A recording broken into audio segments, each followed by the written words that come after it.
Captain's log, stardate 57931.4. The crew is restless. After spending too many months piecing our ship back together, we're finally about to venture out on a new mission. And the crew isn't letting this unprecedented ion storm slow them down. They're ready for something different. I know I am.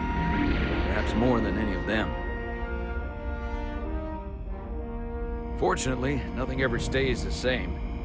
It's entropy, the nature of the universe. Change is inevitable.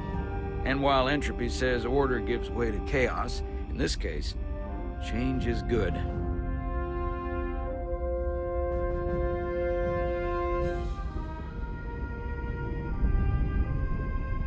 Our new first officer is en route to the Resolute. Jara Rydek. I know she'll bring a welcome dose of new blood to the crew.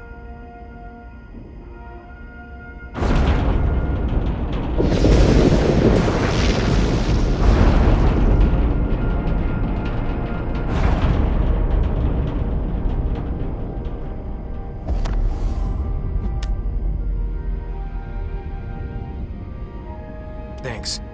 No problem. I'm not great with flying.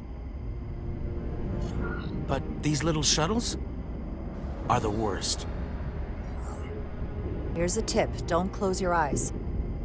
You'd think that would make it easier, but it only makes it worse. Look out the window, pick a star, and just focus on that. I'll give it a try.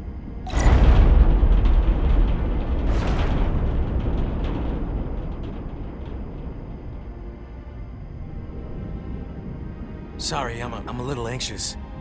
I hadn't noticed. I'm on my way to my first assignment. When we get to the starbase, I'm transferring on to the Resolute. So am I. It won't be easy for Jara to step in at the 11th hour like this. But if she's half the officer I knew she could become when she was a cadet at Starfleet Academy, she'll be the XO this ship needs right now.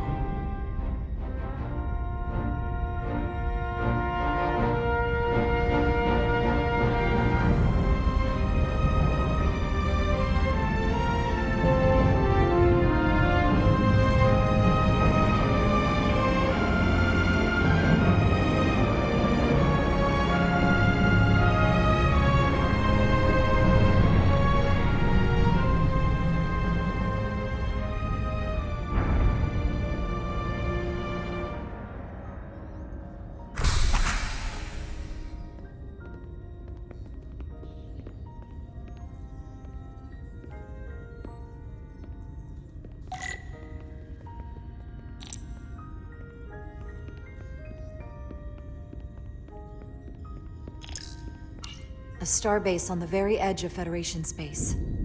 Long way from home now.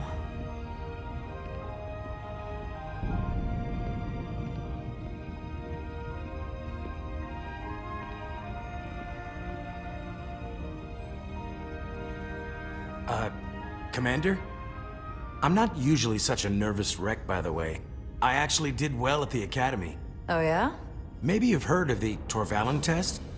Sounds familiar. It's a tactical simulator that makes the Kobayashi Maru look like a picnic on Pintaris 5. Anyway, I finished in the top 20. Not just in my class. I mean, all time. In the history of the Academy. Really? That's quite impressive. Thank you. It was tough, but you know, I set my mind to it and it paid off.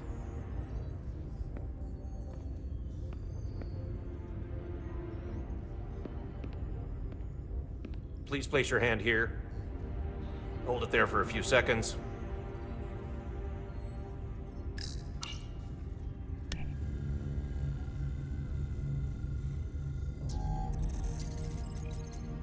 Welcome, Commander Rydek. Wait, you're Jara Rydek? You absolutely crushed the Torvalin test. You finished in what, like the top 3? That would be me. Now I'm really... It's an honor to meet you, Commander. Sorry, I didn't realize before. I just came off the shuttle and was glad to be on solid ground, so to speak. The pleasure's mine, Ensign. Paul Calloway. Good to meet you. I believe Commander Ermot is expecting you. He's in the concourse just ahead. See you on the Resolute.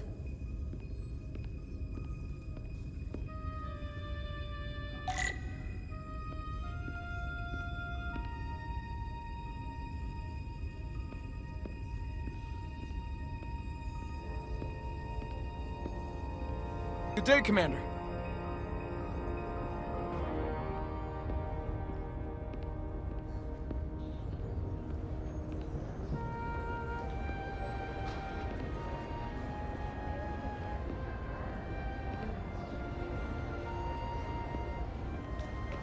If I remember my briefing, Commander Ermot is a Bolian, so I'm looking for someone with blue skin. Are you all right? Yeah, I'm just... Well, I'm not sure where my departure dock is. The Resolute's gonna leave without me. Look here. The Resolute is leaving from this dock. Oh, you're right. Nerves must be getting to me.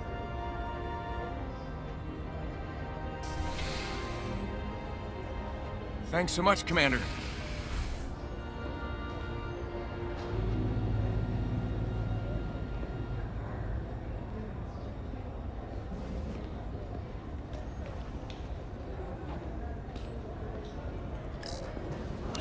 Starbase 128 has 4 docks.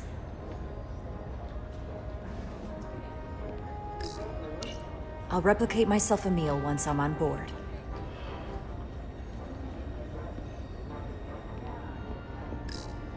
Excuse me, have you seen a Bolian around here? Yes, sir. Right back there, near the replicator. Ah, there he is. Thank you. Happy to help, Commander.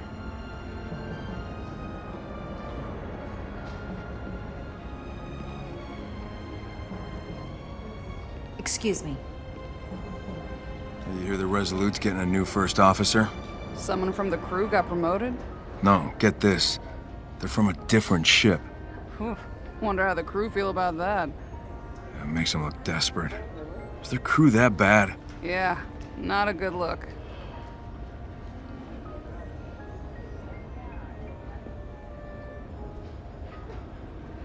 You're going to the Resolute too?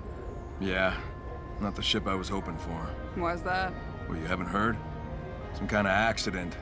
Their warp core overloaded. Oh, whoa. That's a big deal. They spent 6 months fixing it up. Was it the captain's fault?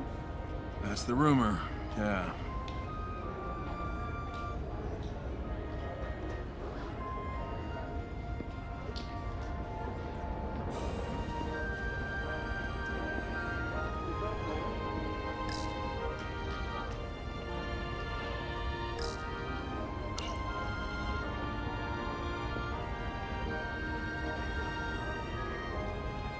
Welcome to the edge of the galaxy, Commander Rydek. I'm Commander Jan Ermot, Operations Officer on the Resolute. Commander?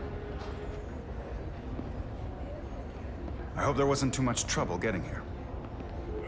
This storm isn't making anything easy for us right now. It was perfectly fine. No trouble at all. I'm glad to hear it.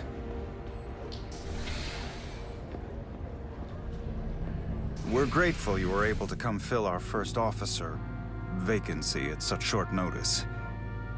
From everything I've read and everything I've heard, we're lucky you were available to us.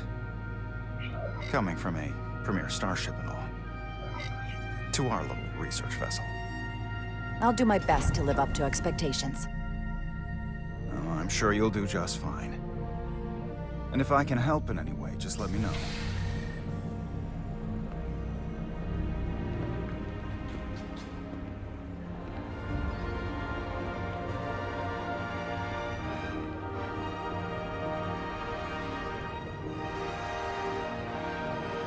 The USS Resolute. She may not look like much compared to the bigger ships, but as far as science vessels go, she can more than hold her own. And she doesn't look so bad considering 6 months ago she was nearly cracked in half venting plasma fighting for her life. It was an accident? Equipment malfunction. An accident suggests fault, but no one's to blame. It was a planned test, but the warp core was pushed beyond its limits. It destabilized the dilithium, there was a runaway reaction, and the warp bubble deformed. We thought we could reach a higher resonant frequency, but it was more than she could handle. Cost us our first officer and 22 of our crew. At the end of the day, we're all responsible for each other. I can't even begin to imagine what that must have been like for you. I'm so sorry for your loss. Thank you. It does weigh heavy. There are some things you can't forget. Did you lose anyone close to you? Too many. And to that I'll just say, you have big shoes to fill. Listen, I realize you've known Captain Solano for quite some time. And I'm glad you're ready to bring your best.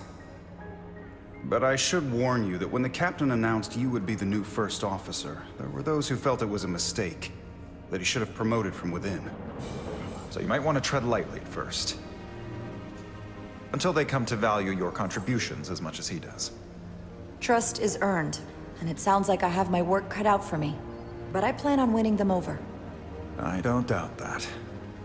I just figured it was better to know what you're walking into. Of course. Starfleet has assigned us a high-priority mission to the Hotari region. I'll let the captain brief you on board.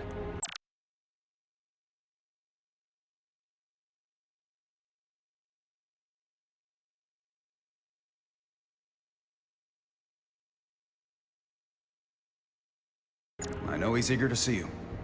Will we be mission ready in time? We have every intention. The crew has been working around the clock to get the ship ready. There's still so much to do.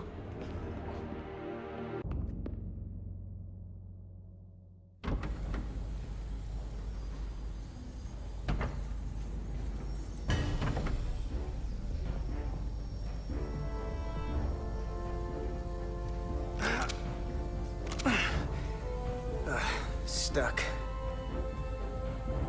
I got just the thing.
Is that.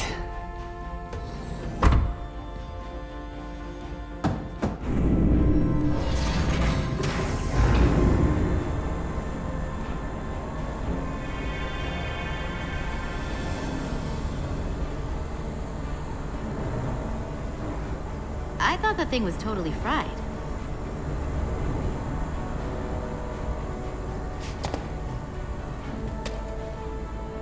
Nice work, Carter. Nothing to it, Millie. And not a moment too soon. The boss wants us down in engineering. Like, now.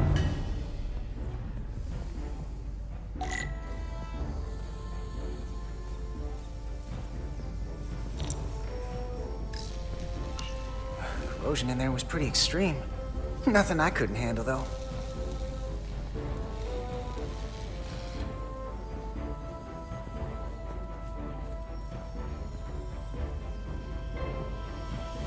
Hey, Diaz, can you give us some help with the transporter? Come on! What's the problem? we need to test this cargo transporter. I've never been that great with the signal plotting. I got it. No problem.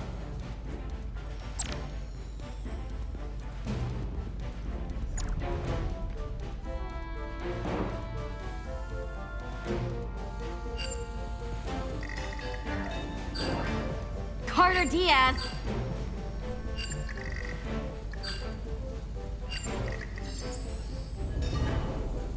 No sweat.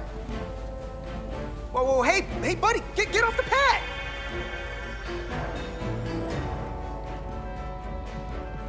Hurry up!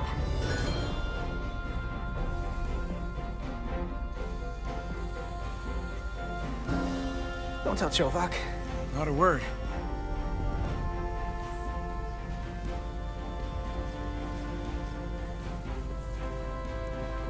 Time's a-wasting.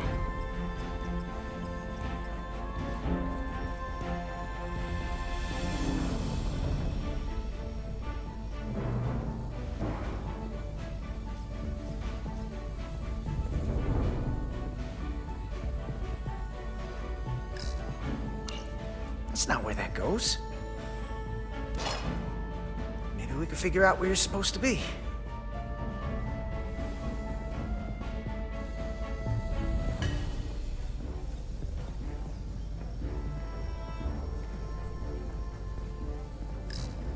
Hey, Diaz, have you seen a hyperspanner around here?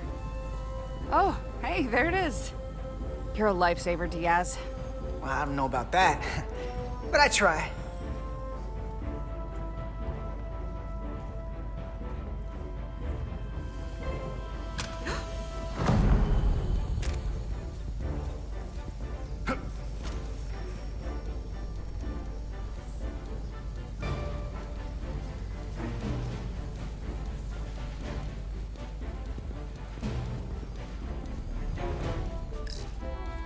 The storm looks pretty bad.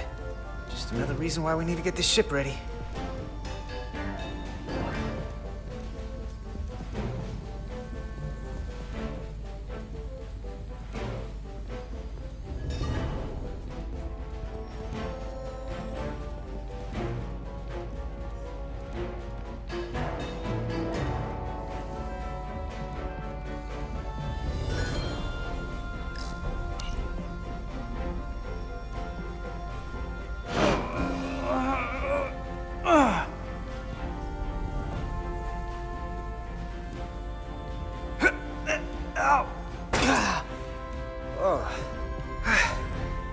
Oh, these are heavier than they look. Makes more sense than zero G. You're welcome. So clean I can see myself. And you know what? Not half bad.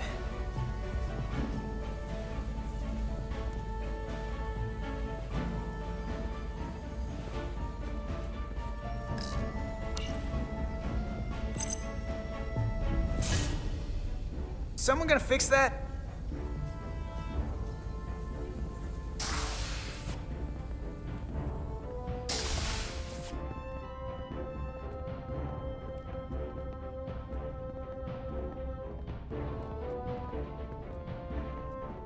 Junction 34B gives you access to the tubes behind cargo storage all the way to the turbo lift. Not after the retrofit. Hey, Cuts it off at need any second help? 2. New computer reroutes. Okay. So then... Good I'm luck. thinking we'll have to do the work in that tube, then take the turbo lift from section 2 to section 3. Oh, wait, there's a subfloor crossover around Junction 32E. What do you have against using the turbo lift? Nothing, I just like being in the tubes. It's my domain.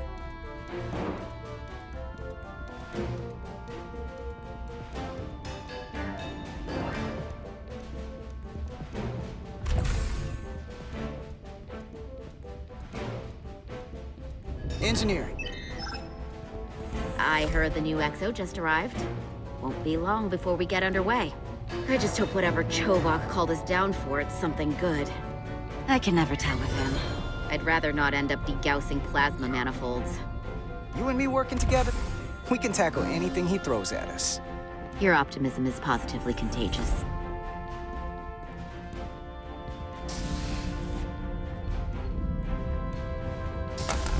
Looks like we got here before. Lieutenant Commander Chovak. We were just looking for you, Commander. Petty Officers Edselar, Diaz. I was beginning to think you would be late. We are all hands on deck right now, which means if you are not at your post at the appointed time, I do not have someone to replace you. A point I have been forced to make to Petty Officer Edselar on repeated occasions. Apologies for the delay, Commander. I do not want your apologies.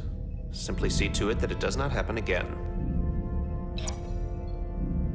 So, I don't suppose you wanted us down here to check in before we go off duty? Equip yourselves in EV suits to work on the exterior of the hull. I need you to tune the structural integrity field for optimal performance. The subspace distortions and ionic interference we are experiencing are preventing the proper calibration. But this ship must be ready to depart shortly, despite the storm. The precise nature of these disturbances are not fully understood. But many systems have been affected by the wide band of emissive activity. Whatever it throws at us, we'll be ready. We've got the best chief engineer in the fleet. I am a Vulcan, Mr. Diaz. Flattery is not necessary. All that I require is that you do your job. Right now, that entails critical preparations, because long-range sensors show that these disturbances will be more severe at our destination, the Hotari system. You have your orders. Do not delay. Yes, Commander Roger that. Chobak. All hands on deck. Oh, what's that? All hands on deck. That's what Chobak said. You know what that means?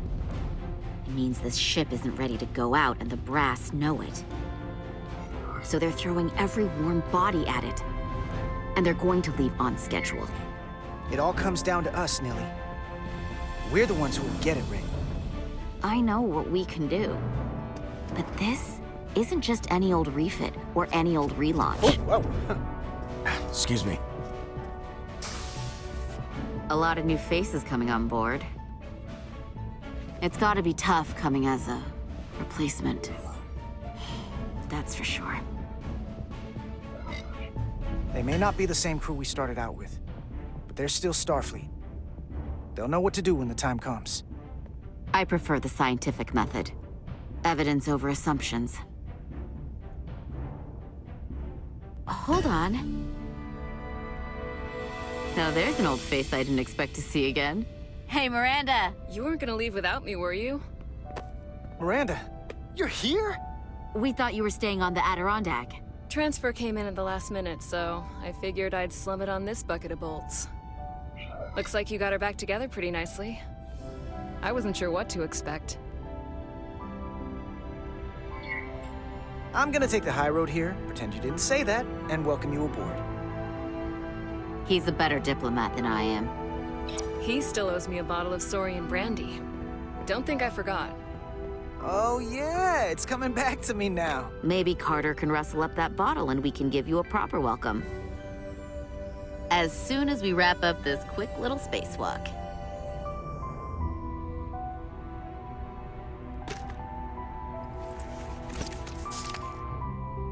Here, let me help you. Thanks. So what's the word? Are you back in the security rotation? Yep. Still running with the usual suspects. Whoa! Good to go.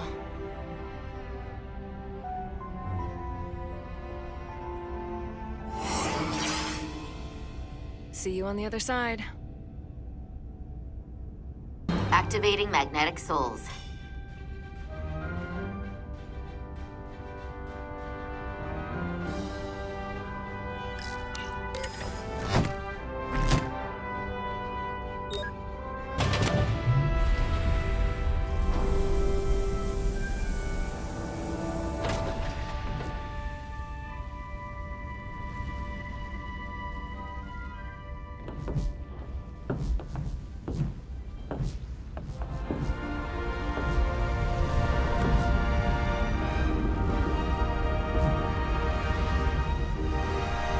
That view never gets old. Let's go.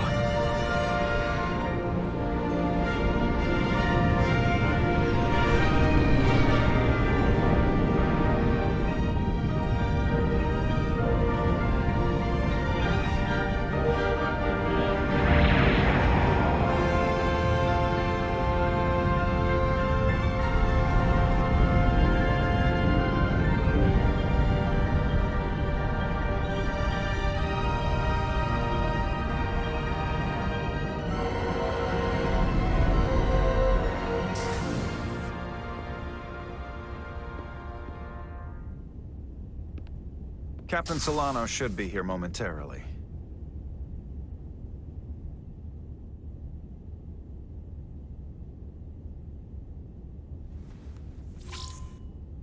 You'll have to forgive me, I don't know much about Kobleods. But my understanding is you need a steady supply of duridium to keep your cell structure stabilized, or bad things start to happen. And we have plenty of duridium in sickbay, so there's no risk of running out. Thank you. Feel free to make yourself at home. And help yourself to whatever you like from the replicator.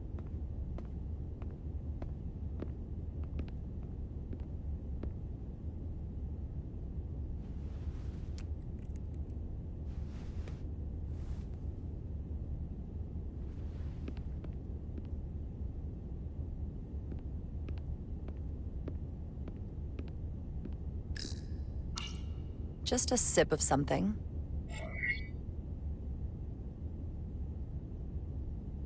Decisions, decisions. Rack the Geno.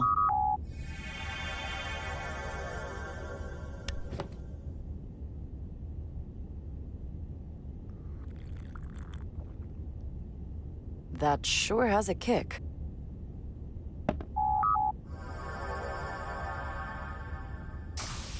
Jara Rydek.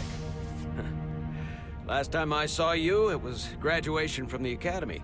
You'd already secured one of the most prestigious assignments possible. And you were burning with enough ambition to fuel 7 trips around the Necrid Expanse. It's good to see you again, Captain. I could not be happier to have you on the Resolute. My only regret is that we couldn't provide you with a warmer welcome.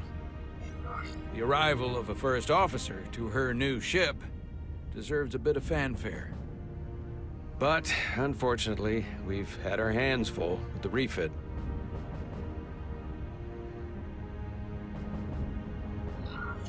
That would be totally unnecessary.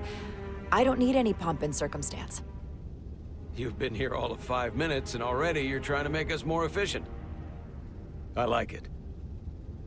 As I'm sure you've heard, we've had a rough go of it these last 6 months. The ship suffered some damage, but not nearly as much as the crew.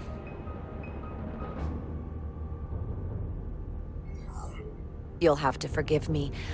I don't really know the details. Starfleet has been kind enough to keep the story contained, probably because they want to protect me. But I don't mind telling you. We were on the verge of a major scientific breakthrough. A quantum leap forward in warp core technology. 10,000 teradynes per second. The ability to travel at a sustained rate of speed longer and faster than we ever dreamed. What would have been the crowning achievement of my career. Right there, within our grasp. Until it all went so horribly wrong. We pushed her too hard, and a warp core malfunction overloaded the system, creating a pressure gradient way beyond what the ship can handle. It was heartbreaking. We lost some of our best people. As captain, I have to take full responsibility. It was my decision to make, and I have to live with the consequences.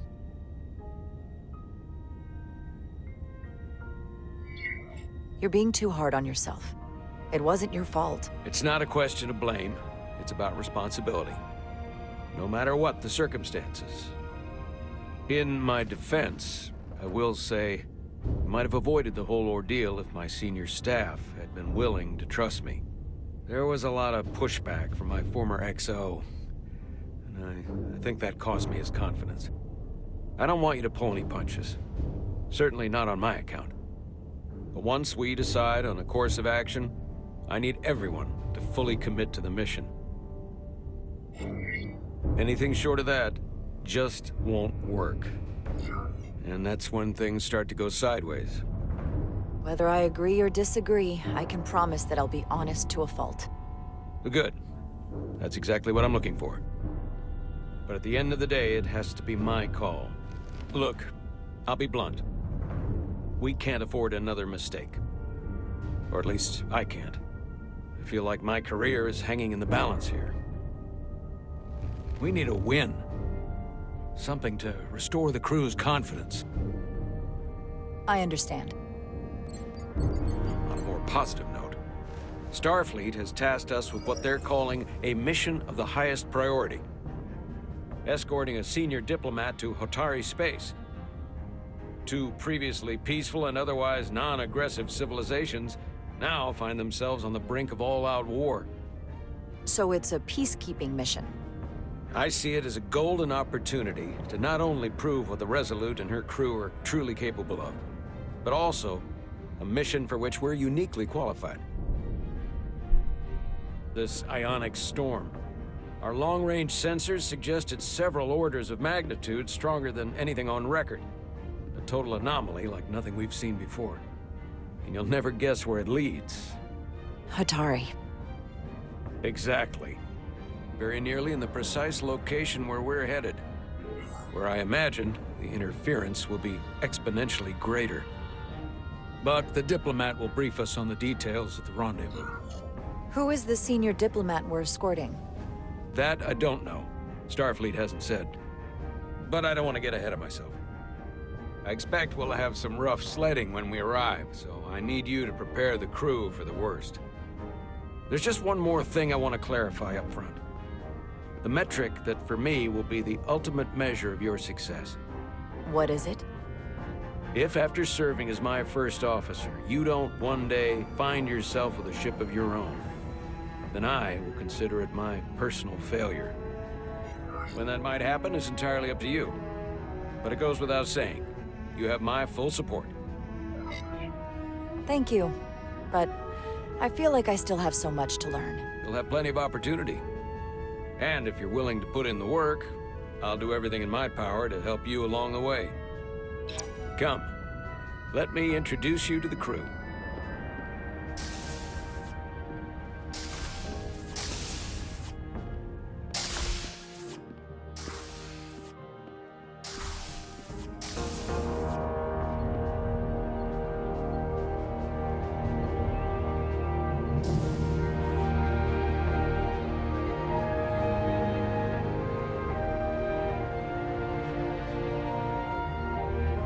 Everyone, if I could have your attention for a moment. I'd like to introduce Commander Jara Rydek, our new first officer. Some quick introductions. This is Lieutenant Handar, our helmsman, one of the best in the business. One of? Well, what he lacks in humility, he more than makes up for in ability. A pleasure to meet you, Commander. Likewise. Next, we have Commander Westbrook, our Chief Science Officer. I've come to rely on his expert counsel on a regular basis. Pleasure. Commander Rydek, it is such an honor to meet you. This is our Tactical Officer, Lieutenant Bedrosian, who's been looking forward to meeting you for about as long as I can remember. I've been following your career for quite some time. And I look forward to learning as much as I can from you. That's very kind of you to say. I'm happy to be here. Well, I have to admit, one of the reasons I've followed your career is because you're part Kobliad, because of what you've overcome. Starfleet stands up for people who can't defend themselves, and you were one of those people once. But since then, you've done so much to protect others who need it. I really admire that. So, you've been something of an inspiration to me. Not that I've done anything close to what you've done, but you definitely set a standard to strive for. I don't know what to say. That's incredibly flattering, thank you. I hope someday I can follow in your footsteps. I'm sure you will. And then, of course, you've already met Commander Ermont. Please, do everything you can to make Commander Rydek feel at home here. I'll be on the starbase. Have an urgent meeting with the starbase commander to get our authorization to get underway. If they drag their feet any longer, we won't make our rendezvous. The bridge is yours.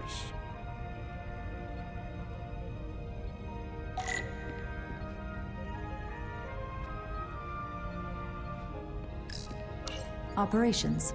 Staffing, supplies. There's a lot to keep track of on a starship. Good thing we have Commander Ermont.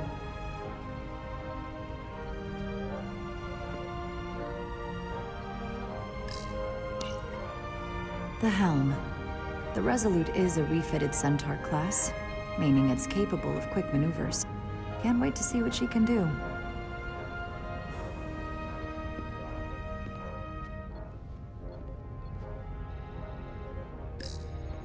Science station. The Resolute is a science vessel, primarily. Might explain Commander Westbrook's attitude. I'll have to speak with him later.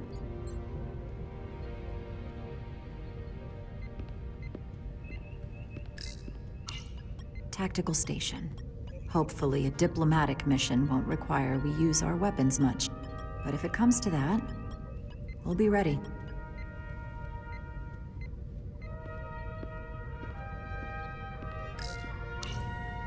Communications. Keeps us in contact internally and with other vessels.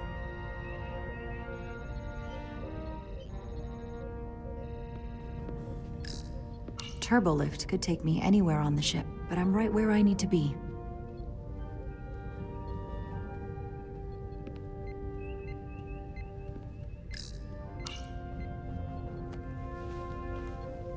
Commander, Chief Engineer Chovak needs to lower the structural integrity field. He's sent a crew out to recalibrate the emitters in response to the danger posed by the storm. We just need your go-ahead. Permission granted. Lowering structural integrity field, now. Entering maintenance mode. Condition blue.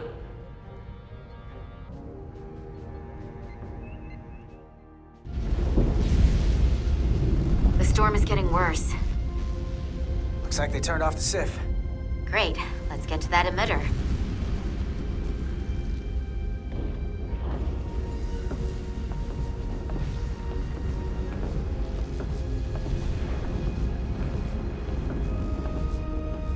Every time we're out here, I half expect to see her in pieces again.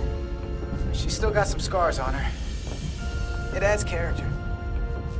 When I joined Starfleet, all I wanted was a ride out of town. But this isn't exactly how I pictured it. On the outside of the ship? No. Sometimes it feels like we're just part of the machinery. Don't you want more than that? I mean, Starfleet is noble and all, but it's still a machine. Yeah, of course I do. Starfleet's an open door. We just have to walk through it. You wanted to get away. I enlisted because I didn't want to wait years just to get out and see the galaxy. I wanted to go somewhere, see new worlds, look up at a sky no one's ever seen before. Just because I'm cranking a hyperspanner up in a Jeffries tube today doesn't mean that's all I'll ever be.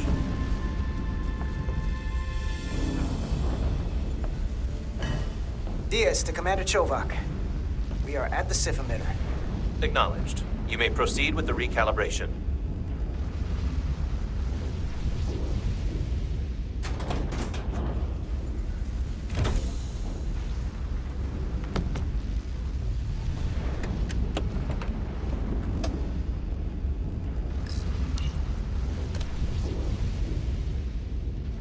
Beginning recalibration.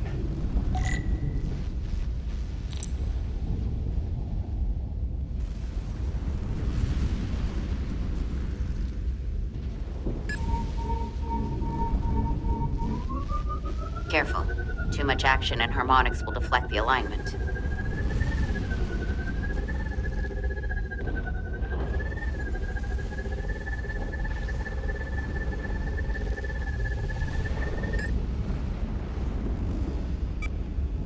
Looks good. That wasn't so hard.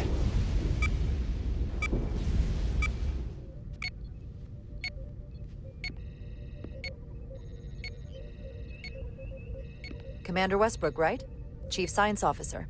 You remembered my name and my rank. Impressive. Yes, I am the Chief Science Officer, and I have the dubious honor of being the most senior officer on this bridge. I know this ship inside and out. Better than just about anyone. What a very impressive list of credentials. This is a research and discovery ship, first and foremost. now with a former tactical officer as its new first officer. I'm curious, though. A Kobliad, or half in your case, is an odd choice for first officer, given your vulnerable condition and all. But if, as an example, we found ourselves in a hostile situation, and you were suddenly incapacitated because you needed an infusion, what would happen then?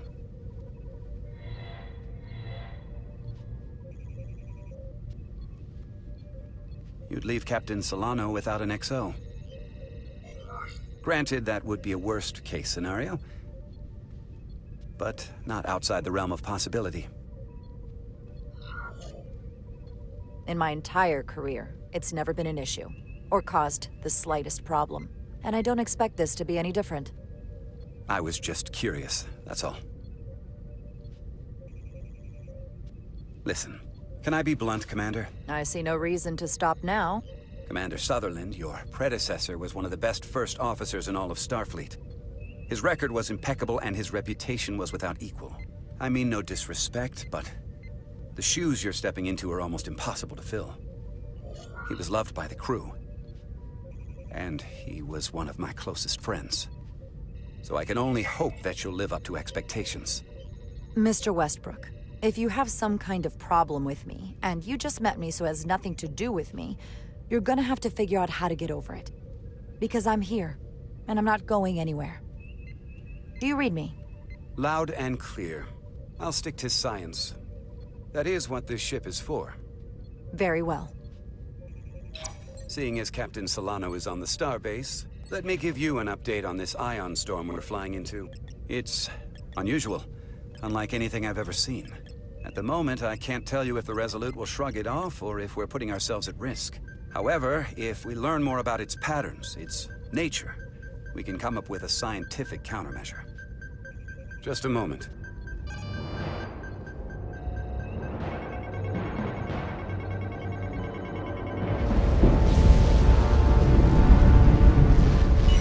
We've got a massive energy wave inbound. On screen.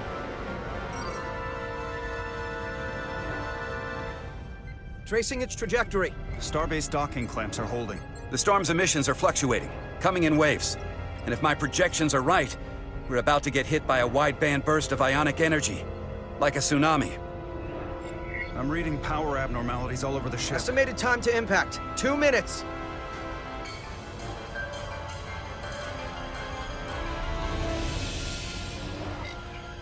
Red alert! Aye.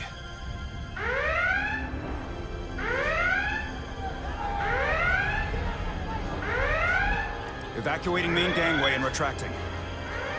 Putting sensor visualization on screen. With the structural integrity field shut down, we can't take a direct hit. Time to impact, 1 minute. Shield systems are severely impacted. We have limited protection. I need every available solution. What are our options? We can weaken the impact of the storm with a deflector pulse. There's a better way. I'm sending all auxiliary power to the deflector dish. Send the aux power to the shields. We can't reactivate the entire shield bubble, but it's a directional threat. So we can orient all we have towards the wave. You have to believe me. We only get one shot at this. We can't afford to get it wrong.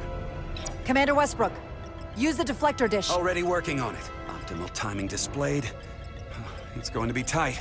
Good. Send the pulse on my command. Now! No, that was too early. We're...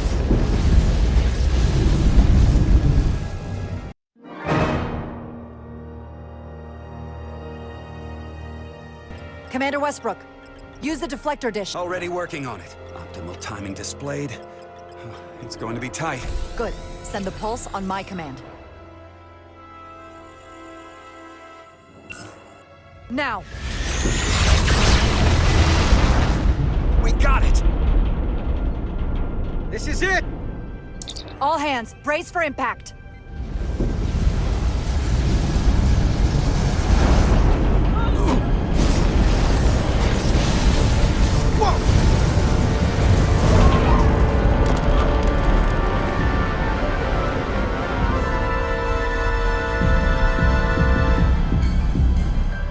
What happened?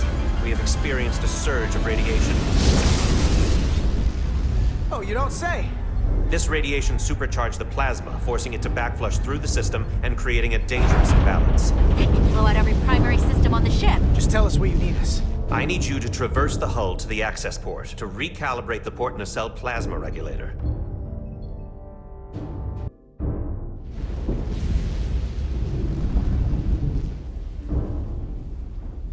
We've reached the first access point. Understood. Do you see the override for the level 1 failsafe circuits?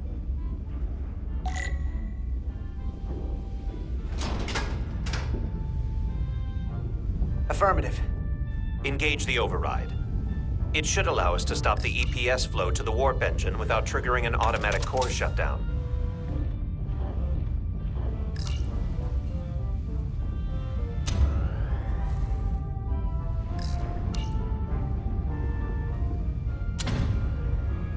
Failsafe override engaged. Are you sure? I am registering some crosstalk in the bypass circuit. We need to route the signals so they don't interfere with each other.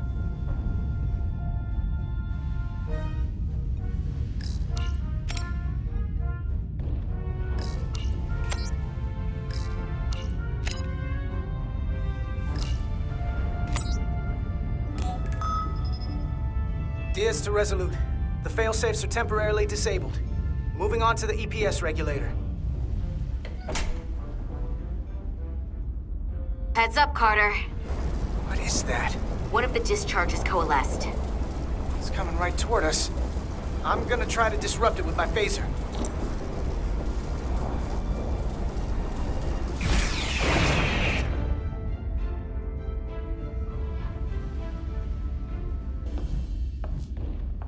So we gotta climb up the pylon. Not that there's really an up, but, you know.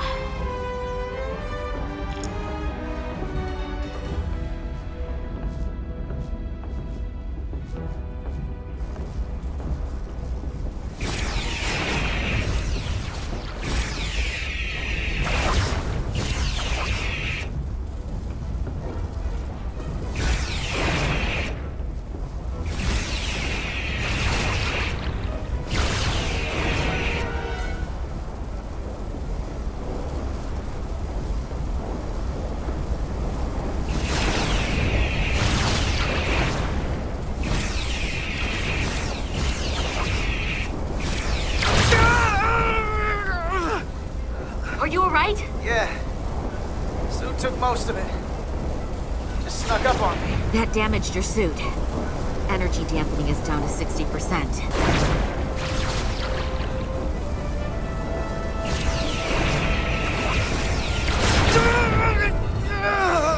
Carter! That hurt. Do not get hit again.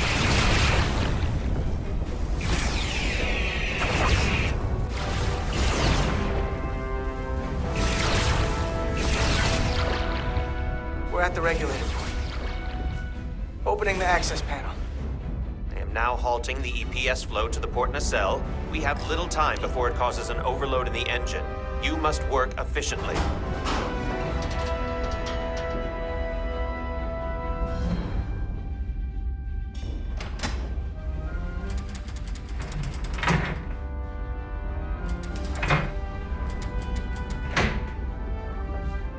EPS manifold adjusters reset to neutral.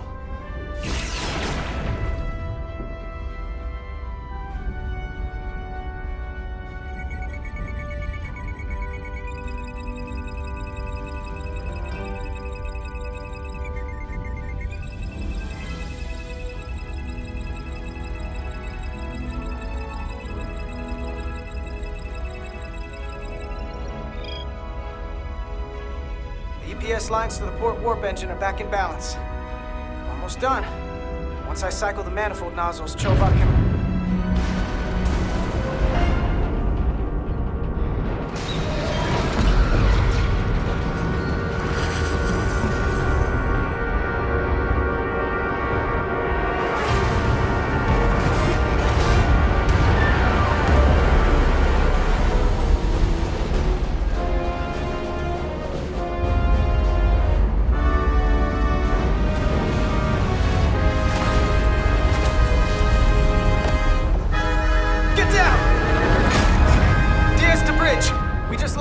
docking clamp.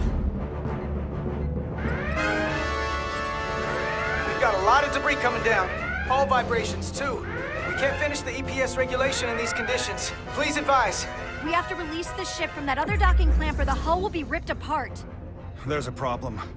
The clamps are supposed to disengage automatically in an emergency, but it's not working. Not working. What are our options? The docking clamps are fitted with exploding bolts for an emergency release. We've got crew out there. That'd be like setting off a bomb next to them. Maybe there's another way. Starbase is hailing us. Put him through. Resolute, the remaining mooring arm is failing. You need to disengage from the starbase now. The damage to the station will be catastrophic. All right, Starbase, we're on it. Acknowledged.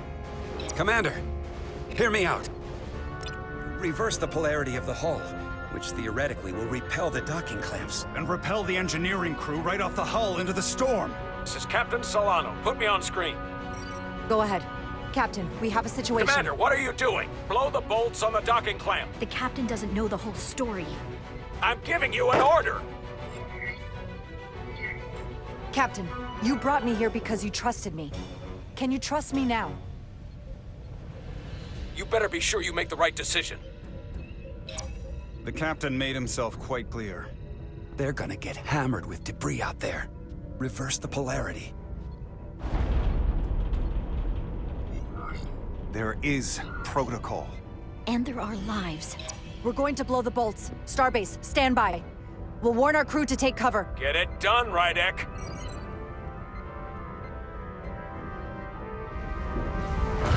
Repair crew, this is Acting Captain Jara Rydek. Be advised, you have more micro debris incoming. Find cover. Cover? Nilly, get under the access panel. It's armored with duranium. But what about you? Carter, maybe we could both fit behind this.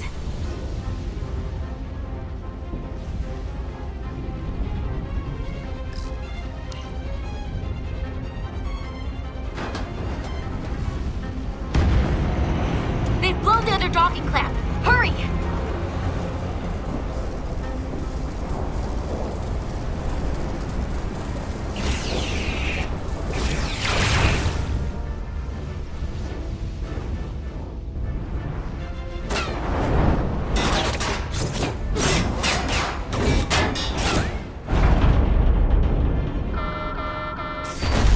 Plasma imbalance is reaching critical condition. We are moments from primary system failure. I got it.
I got you.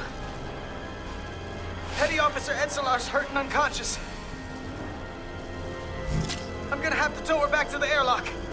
Mr. Diaz, the situation has changed. You are at risk of triggering a substantial electromagnetic arc if you approach the main hull the way you came. But Commander, the way we came is the nearest airlock. There is an auxiliary hatch near you on the far end of the pylon. You must bring Miss Edselar there to access the interior. Roger that. Go in there now.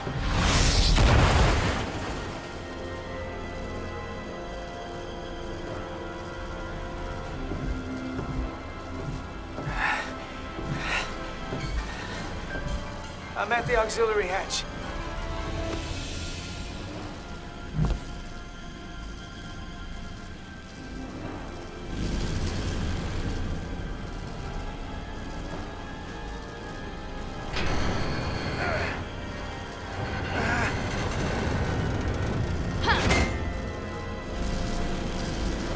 You go first.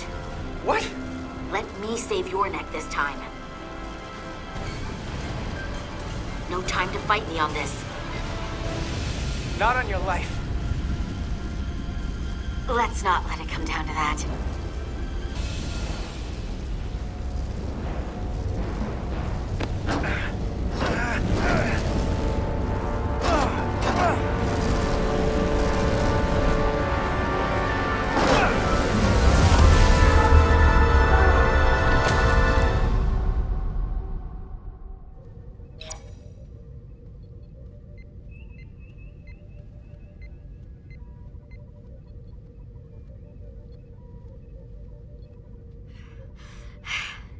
We made it.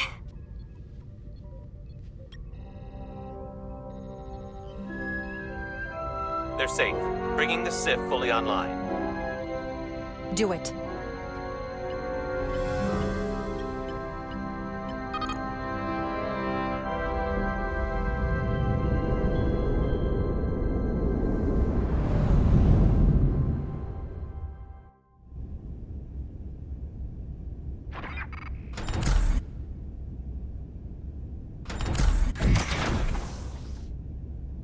Nilly. I'm good. Help me with him.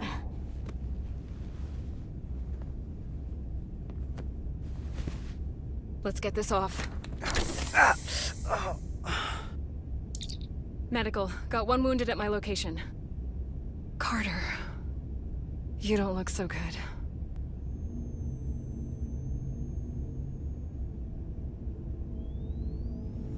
You gotta be more careful. I just got here. I'm not ready to see you two get blown to space dust just yet. Now let's get you down to sickbay. Great.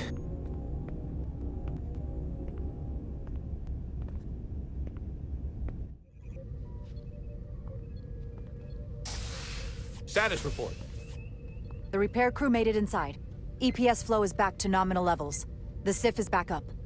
How does this affect mission readiness, Mr. Ermott? The Resolute suffered damage from the exploding bolts, but we've successfully moored to the station. The ship is secure. Our systems are coming back online, but we have a fair amount of repairs before we're ready to go. Put a halt on the roll-off of Starbase engineering staff. We have a schedule to keep. Send updates to my ready room. Commander Rydek, with me.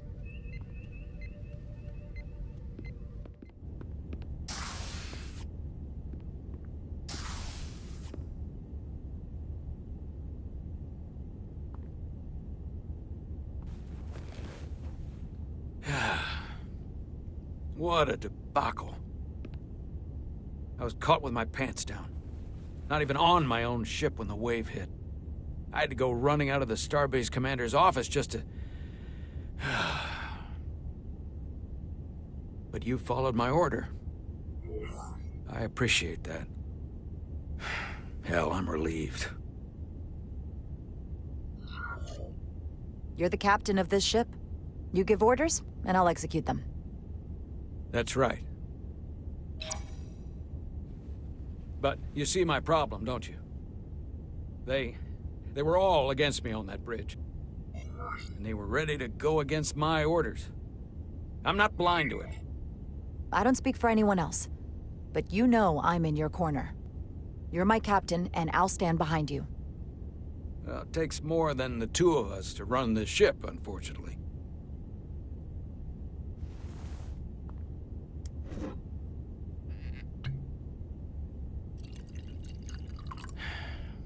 Oh. Drink? Sure.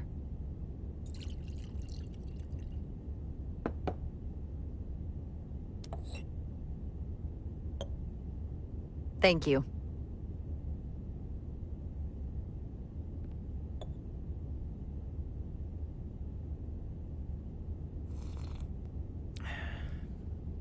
Your predecessor, Commander Sutherland, is missed. But for all the adoration of the crew, including the senior staff, I just couldn't rely on him. He would question, undermine me in front of the crew. I sometimes think they still hear his voice That sort of thing has a way of lingering. And you can't argue with a ghost. Captain, perhaps you and the crew would be better served if you look at this mission as a fresh start. You can never really leave the past behind. If we don't, you can never move forward. Now, this won't be easy, but I'm glad I have you here with me. Glad to be here, Captain. And despite it all, we got our final Starfleet clearance to depart. So if you'll fetch Mr. Ermot, we'll knock out the final details of any outstanding repairs, and then we'll set out for Hotari. Yes, sir.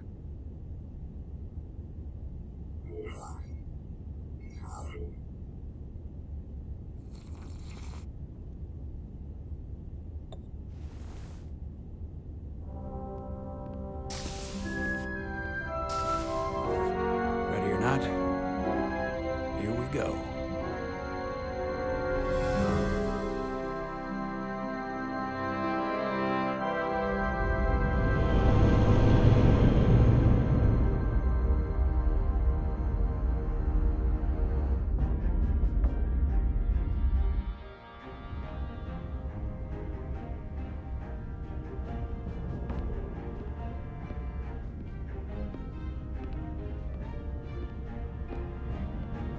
All departments reporting full mission readiness.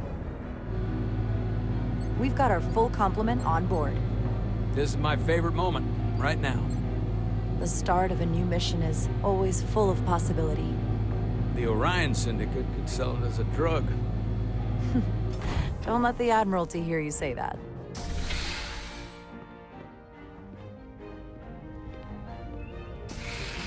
Captain on the bridge. Sit. Sit, everyone. You all know, I'm not big on speeches. We're embarking on the first mission since our refit. Let's make it a good one. Disengage docking clamps.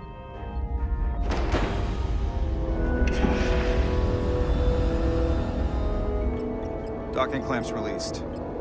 Thrusters ahead, Mr. Handar.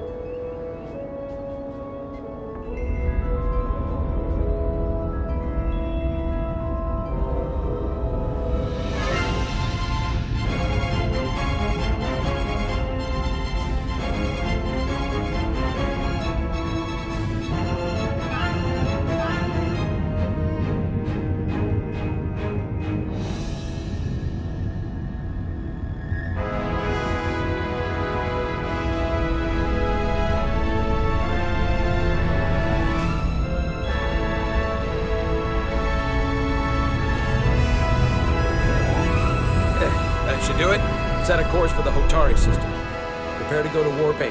Aye, Captain. You know what? You take this one. Me?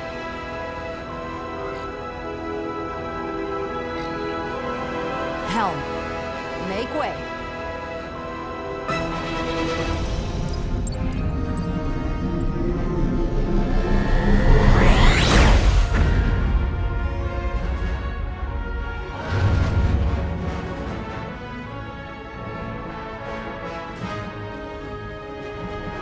Way. It's a sailing term. I know that.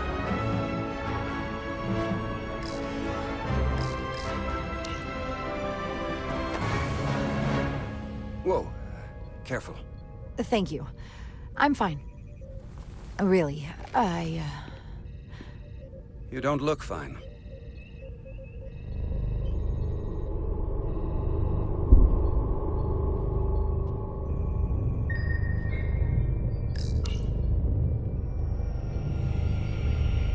I have to get to sickbay. Go.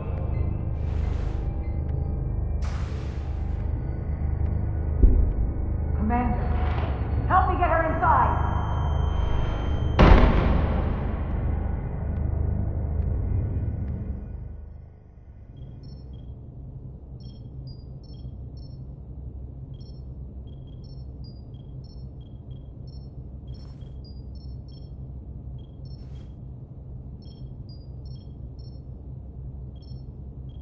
Well, That was quite a scare. A few minutes more and it would have been one of the shortest tenures on record for a first officer. Is that the engineer that was out on the hull? That storm did a real number on him, but he'll live. Just needs rest. You should worry about yourself. Your Diridium levels got dangerously low and destabilized your cell structure. This is definitely one of the more memorable first days I can think of. My name is Dr. Aram Duval, Chief Medical Officer. To be honest, I've never met a Kobliad before.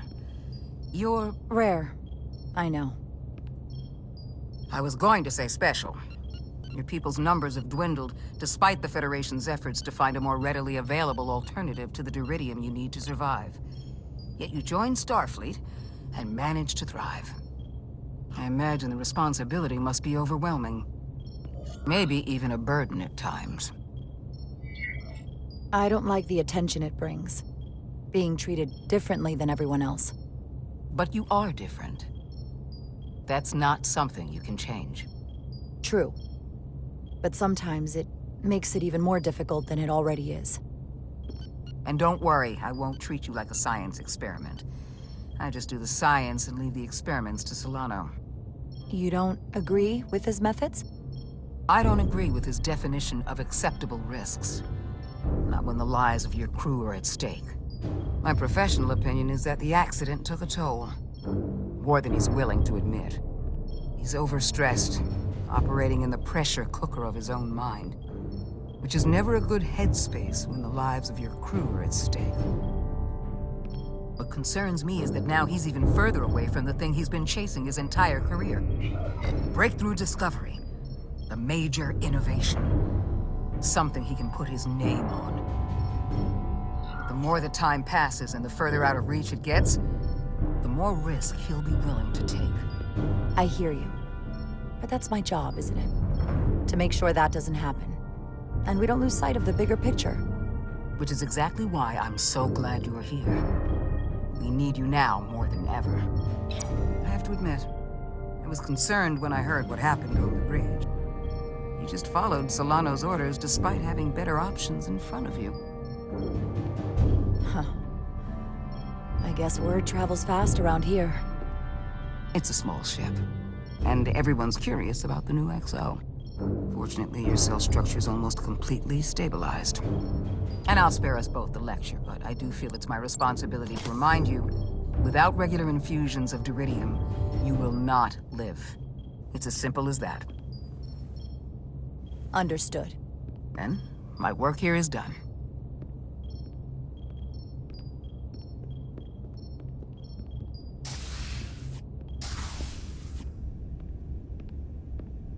Sorry, I didn't mean to be lurking outside of sickbay.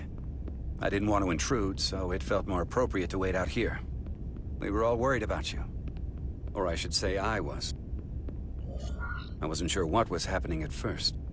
But then I realized it was your condition. I'm feeling much better. Thank you. It's just part of who I am. Well, being a jerk sometimes is part of who I am. So, I'm sorry for that. You trusted my intuition earlier, with the deflector pulse. I felt I should thank you for that. Well, thank you for coming. Even though you didn't have to. I wanted to. Now, Carter, the emissions that gave you that burn are quite unusual, like everything else that goes with this storm. That's a combination of hyronolin and lectrazine to counter the radiation effects. That should help speed your healing. She's come by a couple of times to see you already. Be brief. It's good to see you awake again. I was starting to get worried. Not that you aren't in good hands with Dr. Duval. You did take one hell of a shot, though. I hear you've been checking in on me. Thanks for that. One of the benefits of working a security rotation.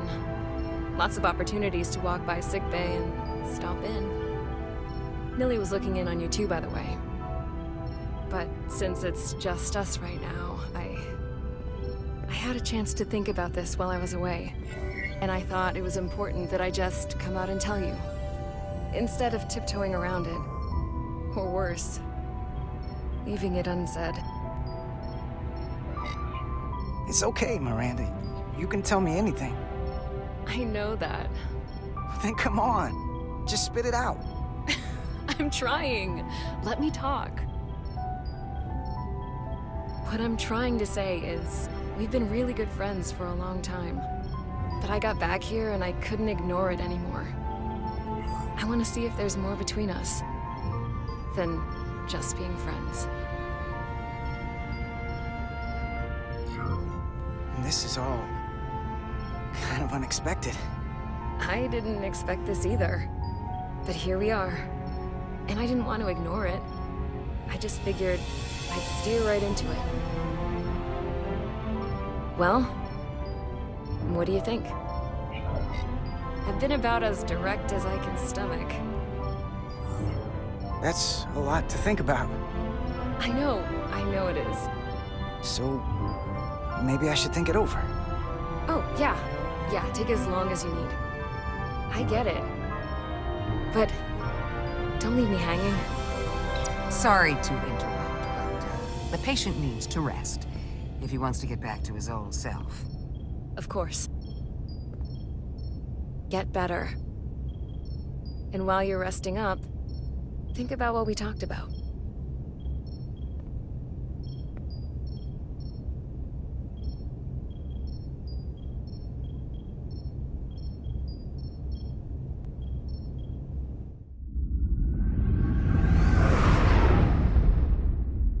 Approaching the rendezvous point outside Atari space. Helm, bring us out of warp. Dropping to impulse.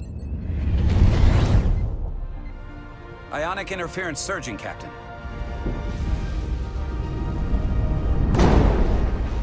Shield integrity holding. We can take it.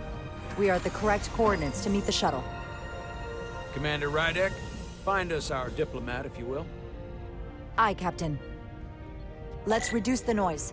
Filter out environmental signals. I can manually tune what's left for Federation signal types.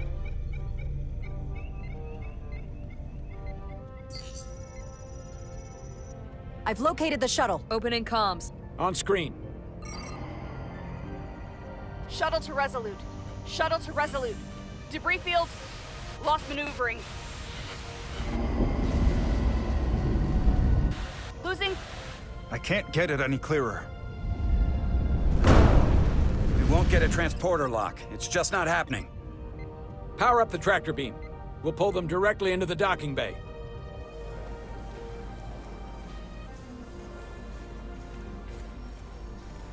Diaz, you good to run the tractor emitter?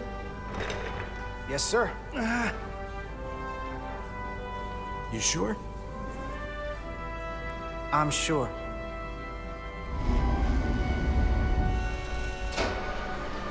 Come on, Diaz. First thing, lock onto the shuttle and stabilize the rotation.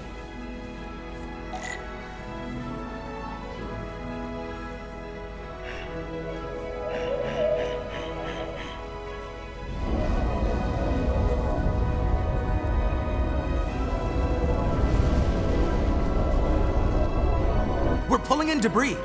I'm on it.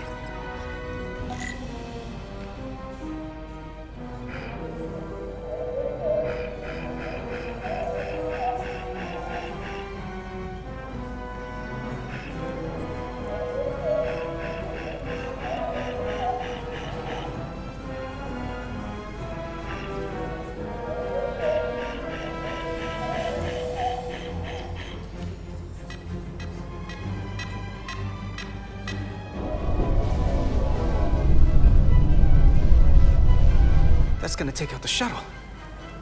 Diaz, the bridge. There's a large piece of debris headed for the shuttle. The tractor beam can't handle it. Can our shields take it? I believe so. Commander Rydek, plot an intercept course. On it.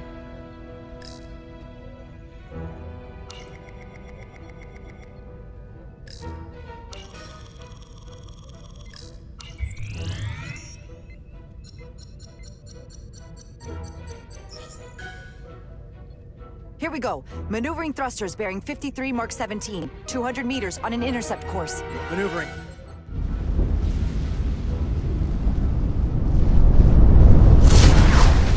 Got it. Whoa! Someone's working hard on the bridge.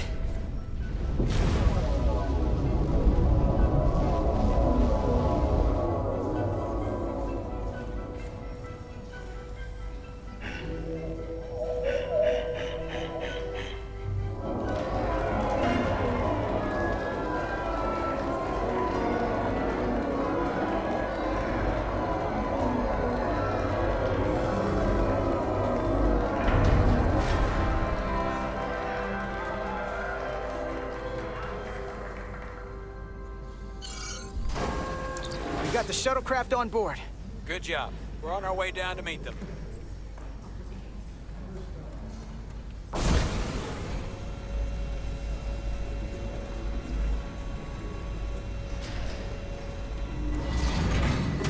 Terra firma, so to speak. Ambassador Spock.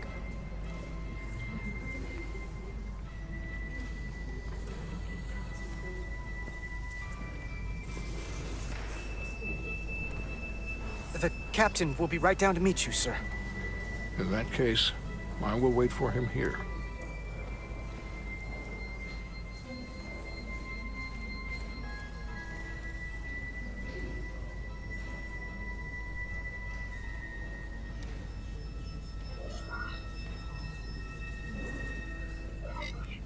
Well, let me be the first to say, welcome to the Resolute, Ambassador. Thank you, Petty Officer...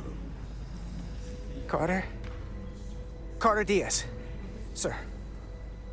I am pleased to meet you, Petty Officer Carter Diaz. It appears I have you to thank for my safe arrival.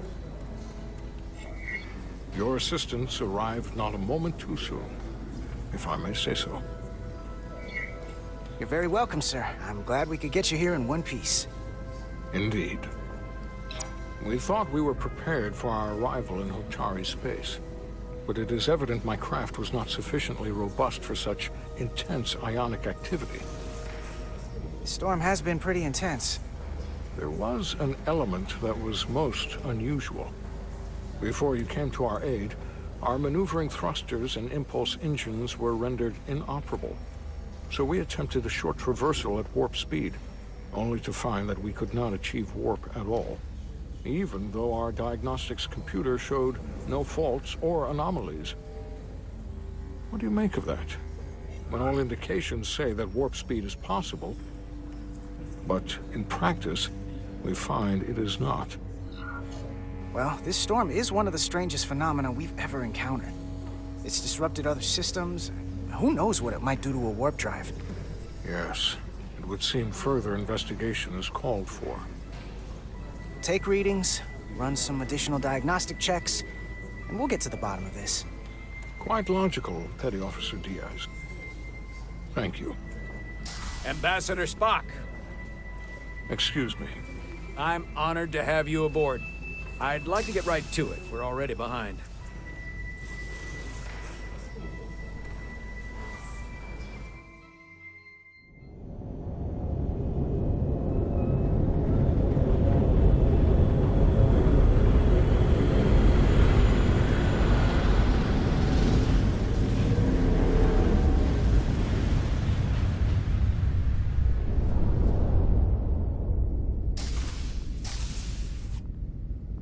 Ambassador Spock, my senior staff.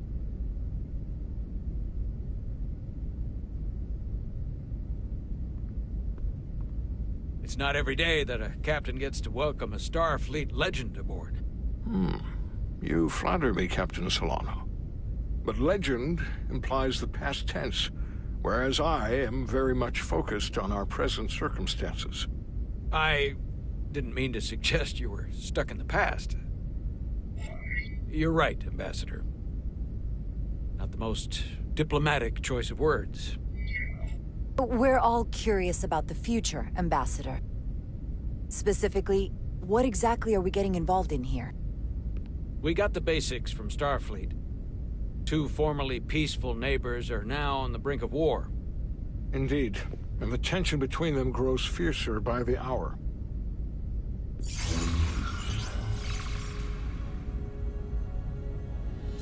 Ilidia and Hotari. Ilidians are the more advanced species. They made first contact with the Hotari over a century ago. This is Tau, the Hotari moon. It is rich in dilithium, and for decades, the Hotari and the Ilidians have shared a mining operation there. The Ilidians provide the technological resources, while the Hotari have served as the labor force. The stability of that arrangement was the source of their peace, until recently. The Hotari have suddenly and forcefully seized control of the mining operations and expelled the Ilidians from their system. That is the official story, as told by the Hotari when they requested Federation mediation. But the details remain scant. Communications between all parties have been limited by the ionic interference. How is it the Hotari were able to turn the tables and take the mines against superior forces, especially after decades in this arrangement? Unclear. The answer to that question may be the key to a new, lasting peace, and one that I hope we can uncover during these negotiations. But it is unlikely the relatively primitive Hotari forces would stand a chance against the Ilidian fleet if this escalates to open war. Left unchecked, this conflict will result in more bloodshed, which is what we are here to prevent. And the dilithium trade hangs in the balance. Clearly, the Hotari have been exploited in this relationship. Maybe we can persuade them peace is the more profitable alternative for everyone. They both profited from the mines. And for the Hotari, something is better than nothing. Peace is our objective, after all. That is correct. If we could convince them, it would restore the peace.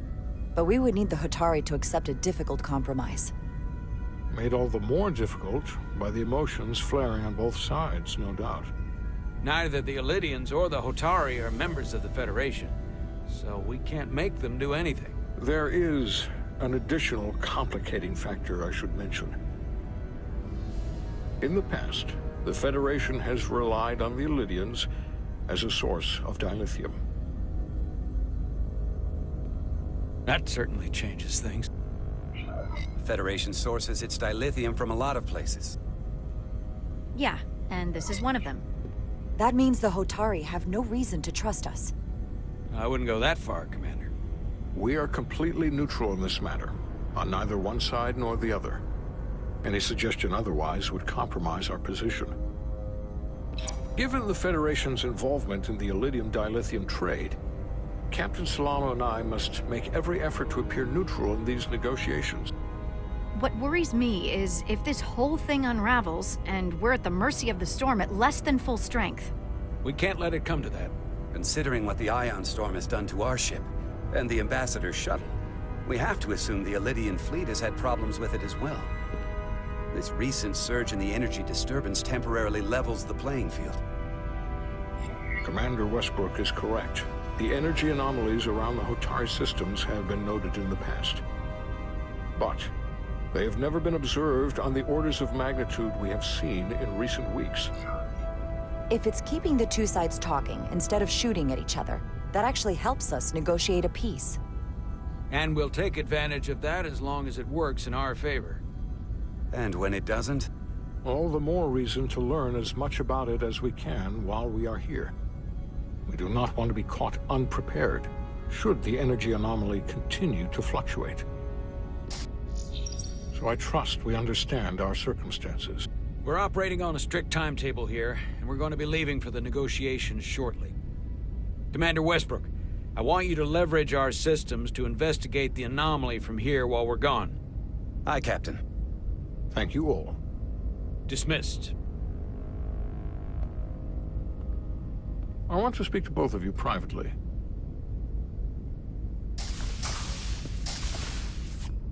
Ambassador Spock, I'd like to make a formal introduction. My first officer, Commander Jara Rydek. Commander, as you are aware, There are limits to what Captain Solano and I can do in our official capacity as representatives of the Federation. But someone in an unofficial capacity, your first officer, for example, would not be bound by those restrictions. Commander Ryder could ingratiate herself to certain parties behind the scenes, where they may be more candid in revealing information that could lead to a resolution. She certainly goes her own way. Maybe that helps in this case. I'm perfectly happy to work outside the lines. And by extension, you will be doing your duty, Commander. Just not too far outside the lines. Well, I hope Commander Rydek will have more luck finding out what really happened than we will through official diplomatic channels. The fate of the negotiations, the interests of the Federation, and the prospect for peace may very well depend on it.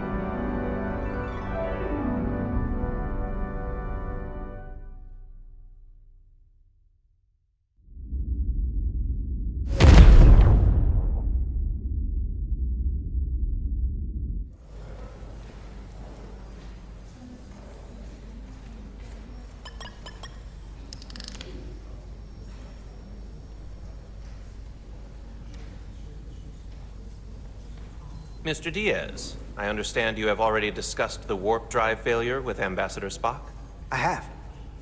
It is imperative that the Ambassador's shuttle be flight ready. I need you both to ascertain the root cause of the system failures he encountered. I'm surprised, Commander. I thought you would have wanted to work on Ambassador Spock's shuttle yourself. I respect the Ambassador and his many accomplishments, but I do not derive any satisfaction from interacting with his shuttle as if it were somehow transubstantiated through its association with him. Especially when I have the entirety of this starship to concern myself with. I am not the chief engineer of this shuttlecraft. When you look at it logically, yes, it is just a shuttle. No different than any of the others. There is plenty that is different about it, and that is what you are to investigate. But please limit your findings to observable scientific phenomena. We'll try to restrain ourselves. Then I will leave you to it. Make note of any abnormalities in your report. Carry on. It seems like he's warming up to us. Yeah. Even Chovok has to look at that face and know you've earned some real respect. And I have to admit that I owe you one. You were right to make me go first. I don't know what I was thinking. You've pulled me out of trouble how many times? Call it even. Okay. At the very least, maybe I can track down that bottle of Saurian brandy you're still on the hook for. But first, we have work to do.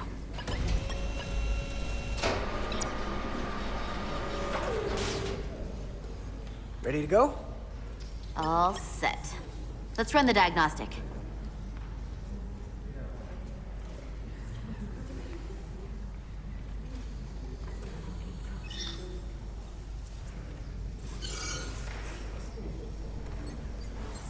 So, I know about your talk with Miranda.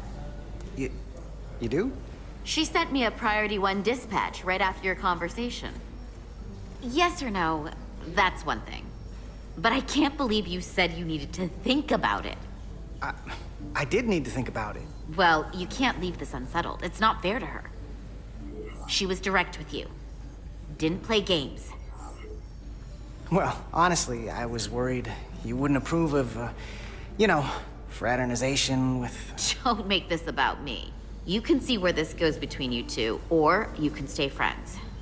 But don't screw this up. I like my friends, and I like our group. I don't want to lose that. Is that thing done? Yeah, it's wrapping up. Let's see. The relays along the primary EPS are blown. The backup relays are all intact. An EPS overload from the warp drive could cause that. But how did the shuttle end up dead in the water? Huh. Well, maybe the ship's data recorder can tell us something.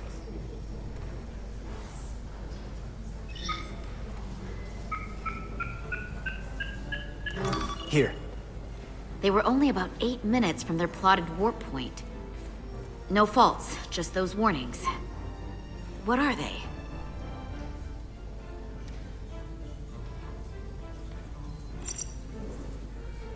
Subspace variance out of tolerance. What does that mean? It means the main navigation array lost sight of space somehow. Will the array going offline cause that? Yes, but it should have also thrown a fault code.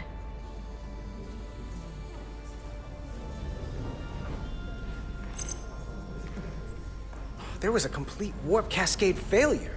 Wow. They're lucky the shuttle didn't turn inside out. Makes me think the computer panicked on the warp field equation.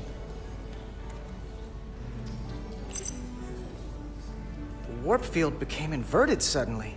I've seen this happen when the center warp coil cracks. A cracked warp coil throws a fault code. Still, we should take a look. Any one of these failures should have thrown a fault. If it was caused by a system failure. None of this caused the relays to blow. Roll forward to when that happened. Yes, ma'am. So here, they take a moment to get their bearings and they attempt to re-engage the warp drive. There. That's the relays blowing. And look, there's another warp system alert. They're all the same.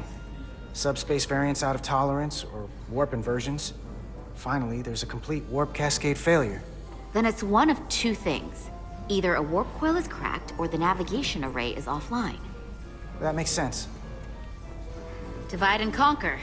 You want to check the warp coils or the navigation array? I'll check the other. Let's not overcomplicate this. One of these systems is likely broken. I'll check the navigation array.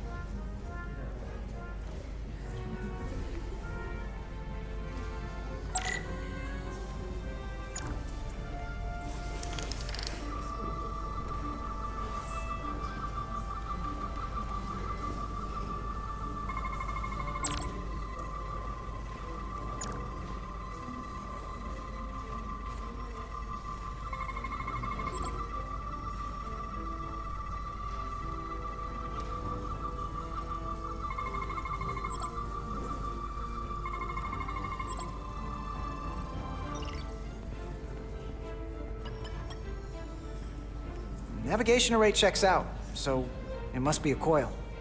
Except it's not. Checked and double-checked. Well, the readings don't lie. Here comes the security detail for the way team.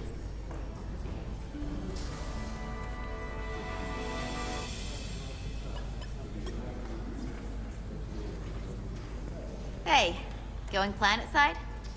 Yep, as soon as the negotiating team comes down from the bridge.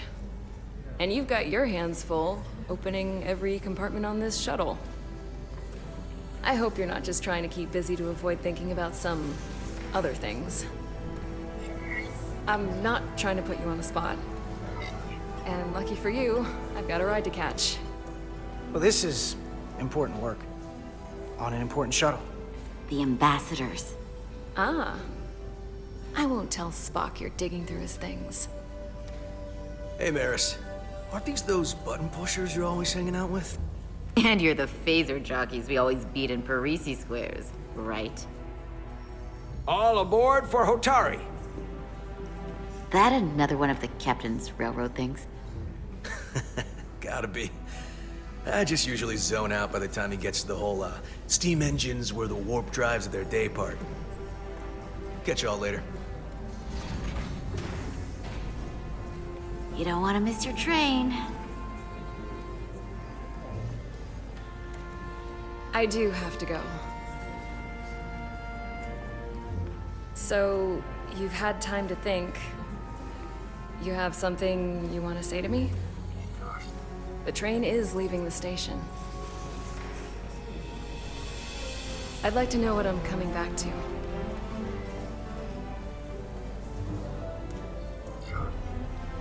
I think we should keep things the way they are. You're one of my best friends. And you mean so much to me, and I don't want to risk losing that. I really don't. I understand. I gotta go. Sorry.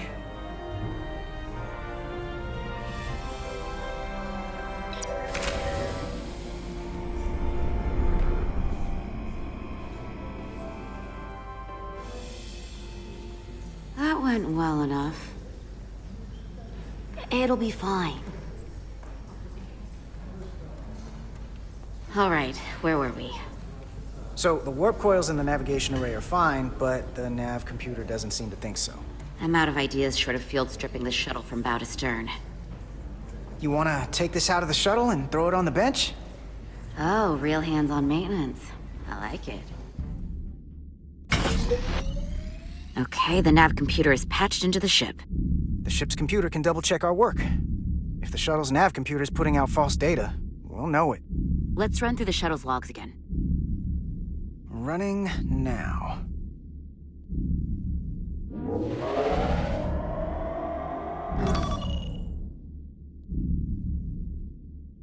Same. Warp field inversion and a cascade failure. However, the Resolute computer doesn't show the same subspace variance. We're in the same conditions that the shuttle was in when it failed. Why wouldn't the ship's computer get a matching result? What if the subspace variance was a momentary occurrence? That's a possibility, and it would explain why the simulation under our current sensor readings failed to reproduce the issue. But a subspace anomaly strong enough to cause a warp field collapse would leave graviton ripples for days. Let's run with the momentary subspace variance theory for now. Roll forward to the shuttle's attempt to re-engage the warp drive. We need the conditions of space around the shuttle at the moment of warp failure. Resuming simulation.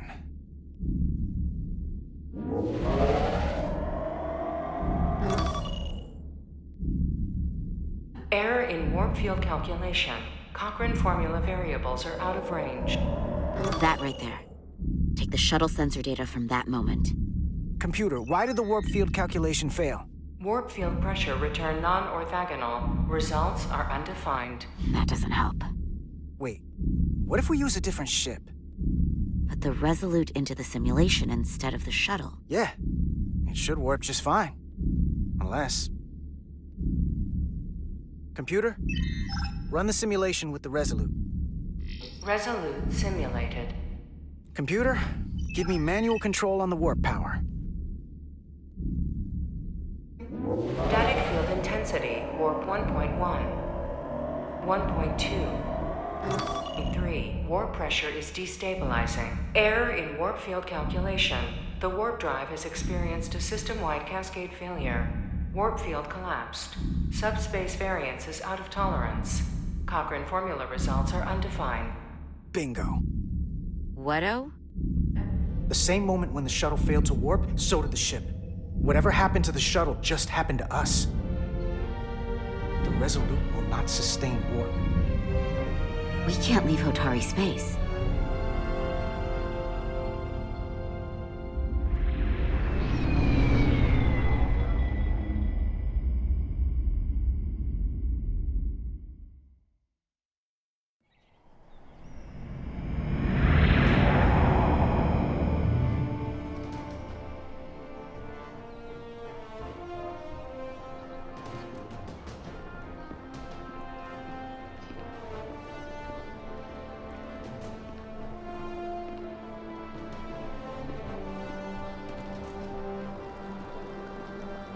Ambassador Spock, Captain Solana, welcome to Hotari.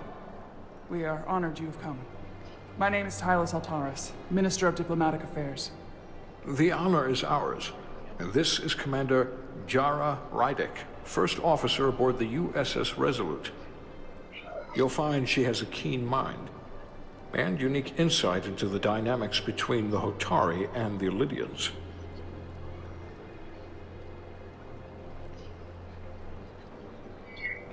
We are honored to be here as representatives of the Federation. I'm so glad. These must be the representatives of the mighty Federation, the reigning authority in the galaxy.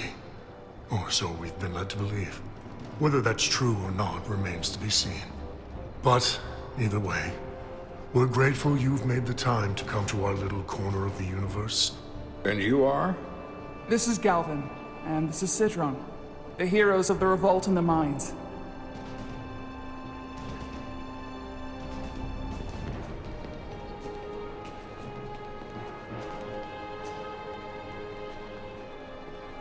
Let's hope this is the last time we ever have to come here. If you'll excuse me.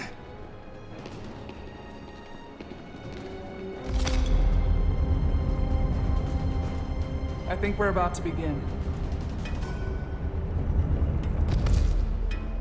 Did you hear the arrogance from that guy? I don't know what we're walking into here, but that guy was something. That may be true. But let's keep an open mind going into the negotiations. Hopefully he's just one voice amongst many. Then let's hope he's the outlier. The Hotari have invited us as their guests, so we must show them the proper respect.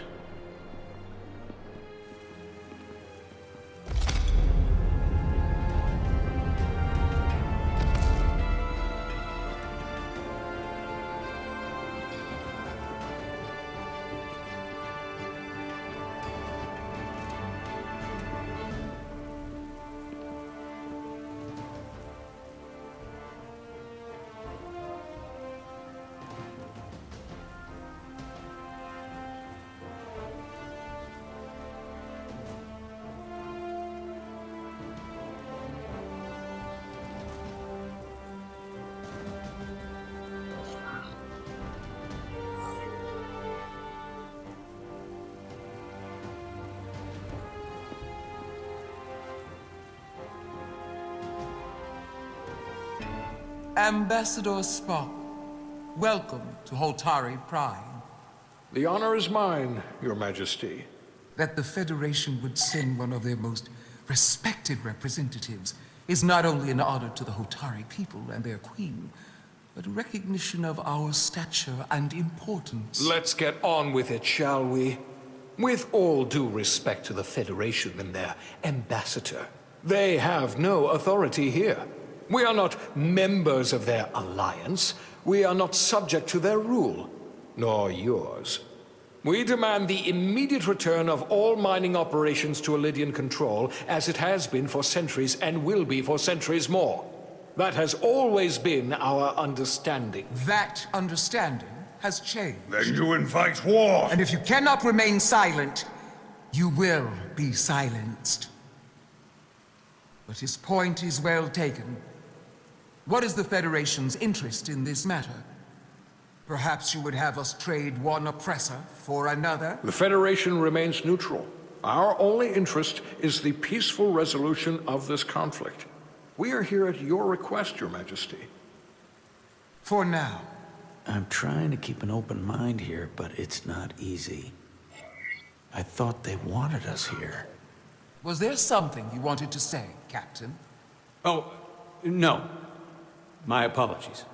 And what about the Kobliad? She's not part She can speak for herself, can't she? Then let her.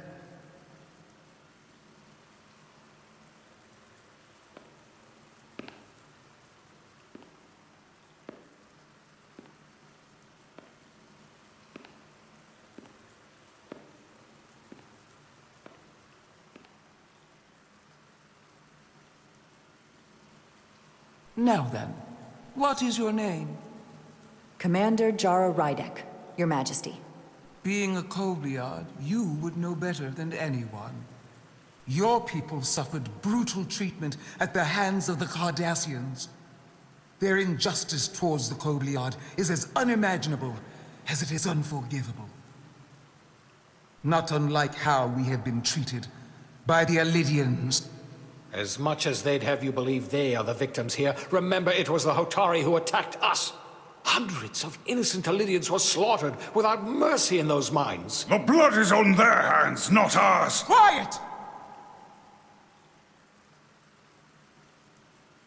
If after all the Kobliad suffered, you finally had the chance to right that wrong, to get out from under their control, would you take it? Or would you negotiate a peace?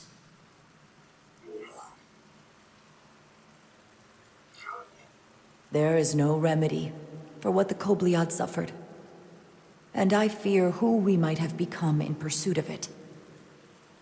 There is no justice if the oppressed become the oppressor. So I would willingly accept a peaceful resolution if it were offered. That is the real opportunity. Perhaps, Commander Rydek. Perhaps. Unfortunately, that was not the case, was it? No, it was not. Peace is often elusive to those who need it most. The Federation is the most powerful, most advanced alliance in the galaxy. It's widely known we have an abundance of dilithium in our mines.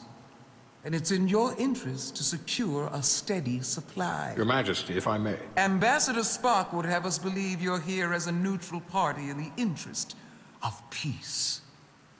So why are you really here? I want the truth, not your Federation rhetoric.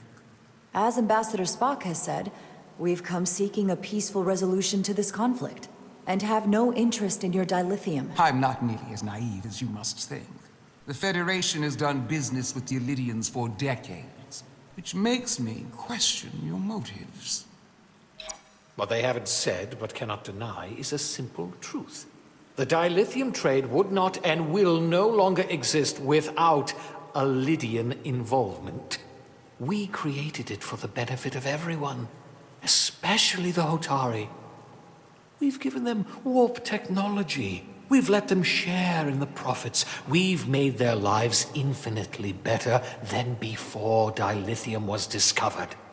All of that goes away if the Federation turns a blind eye to their treachery. That is enough of your lies!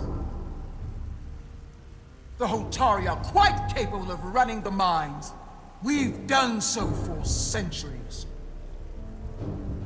So tell me, who deserves control of the dilithium trade and the mines on Tau? Who should the Federation recognize?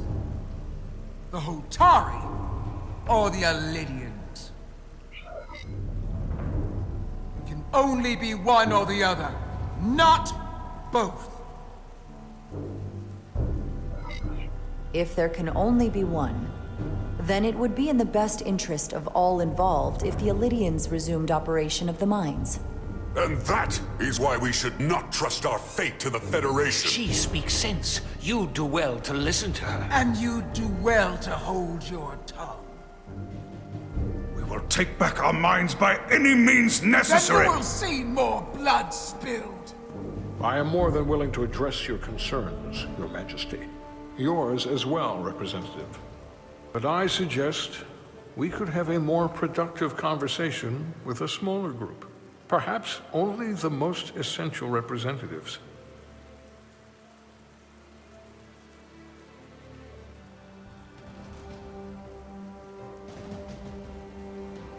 I would agree, Ambassador Spock.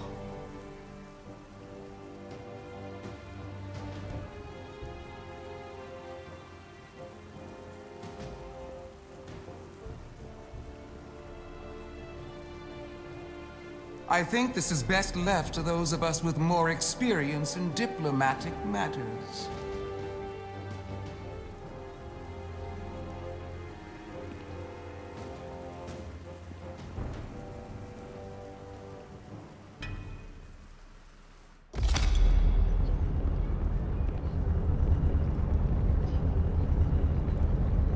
Spock and I will cover everything on the diplomatic front.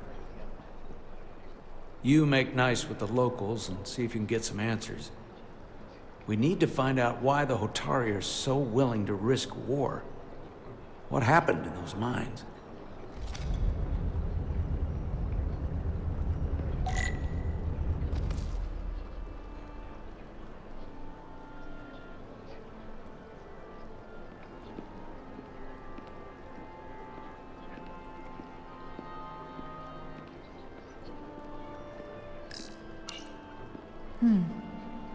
Soothing.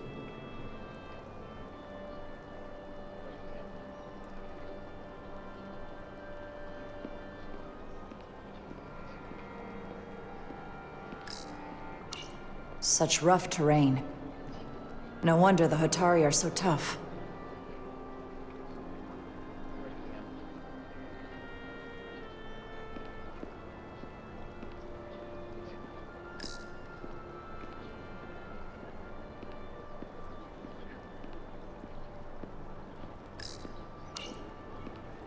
I have to say, I fully expected you to side with the Hotari, but obviously the Federation wants a steady supply of dilithium.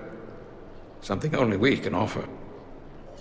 Without Lydian involvement, there is no dilithium trade. Left to the Hotari, it would be nothing short of a disaster.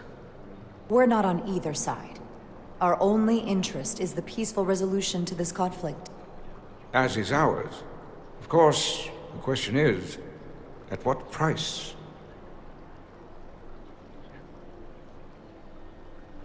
Major Salit Arminta, Special Attaché, Lydian Armed Forces. Pleasure to meet you, Commander. I have my issues with the Hotari, but I have to give them some credit. They know how to seize an opportunity. Inciting an uprising the same day as a massive, once-in-a-lifetime ion storm. Our assumption was that this storm was just an anomaly. Yes, a very convenient anomaly. At least, that was what we were told. Of course, I wasn't there. But who am I to say otherwise? You should know better than to believe everything you're told. Well, the official story is that it was the storm that enabled the revolt. How else do a bunch of unarmed, unorganized miners seize control of an entire moon, much less thousands of mine? But I've talked to people who were there. They tell a different story. They say they're lucky to have escaped with their lives. That it was more than just the storm. That somehow the miners were able to harness the energy from the storm. I know it sounds crazy. I'm not even sure I believe it myself. You just answered your own question. How do a group of miners do something that in theory can't be done? That's how. Harnessing the storm. But even if it's true, how does that even happen? You tell me. If you'll excuse me, Commander Ryder.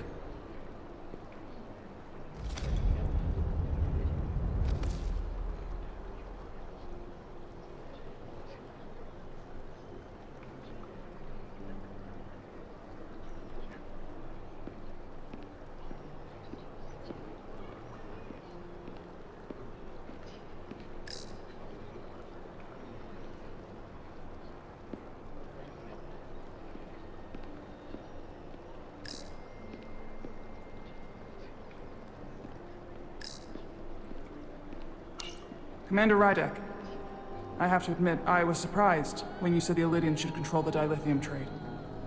I was under the assumption the Federation was neutral, but maybe I was wrong.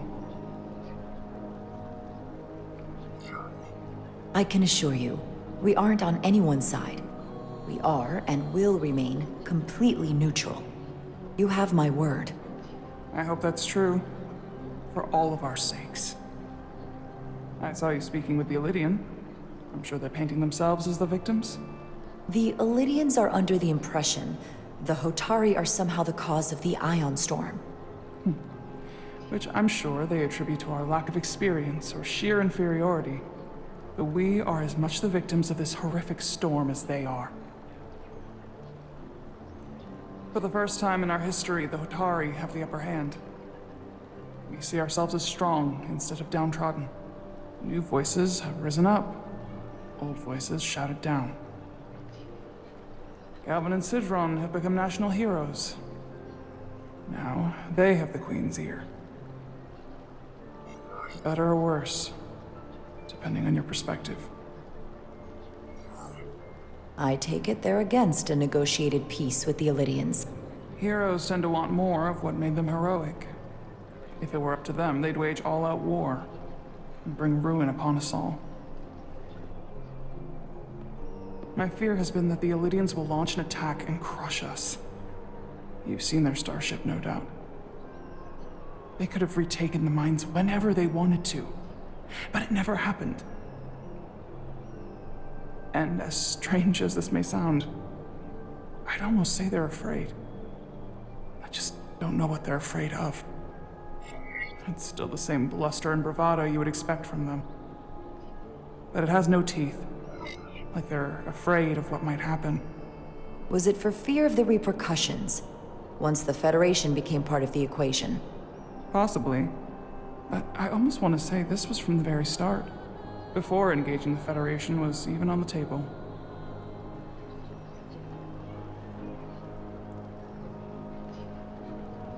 Since the day of the revolt, Galvin has seized control of the mines and restricted all access. No one's allowed without his personal authorization. And they've taken over a section of the palace with just as much secrecy and security. I'm told it could be something they brought back from the mines. They've made inquiries, but everyone pretends it doesn't exist. I strongly suspect they're hiding something. What do you think it is? I've heard rumors it's some sort of ancient artifact, but I haven't seen it myself. How can we know?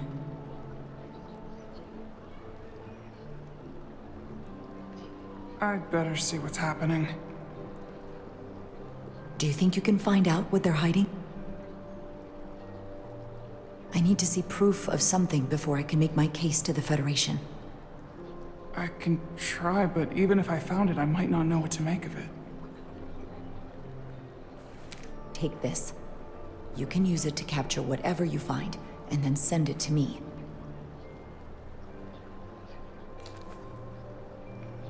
Thank you. I will let you know what I find. And I look forward to our meeting again.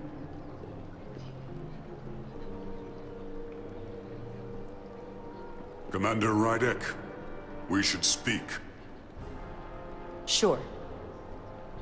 After hearing so much about the Federation's sense of fairness and justice, I was surprised that you sided with the Illydians. In all honesty, I expected more, especially from someone like you. The Illydians lost not only hundreds of lives, but their very livelihood as well. A livelihood created on the back of Hotari labor. I assume you were there the day the mines were seized from the Illydians. Not seized. Reclaimed. And restored to their rightful owners. Yes, I was there. We had to be decisive, before the Illydians could even realize their worst nightmares upon them. I'm curious why the Illydians haven't fought back. They have the ability to retake the mines anytime they want. Ability is one thing. Courage is another. The Illydians know any hostile action on their part will not end well. They respect one thing above all else, and that is force. The greater the force, the more certain the outcome. Any talk of making peace is just that, and worth little without the strength to secure it. Which makes me wonder about your ship, the Resolute. Undoubtedly the Federation's finest warship. Ready to contend with anything the Illydians might have in store. Or is that not true? Maybe I've misjudged it. No need to worry.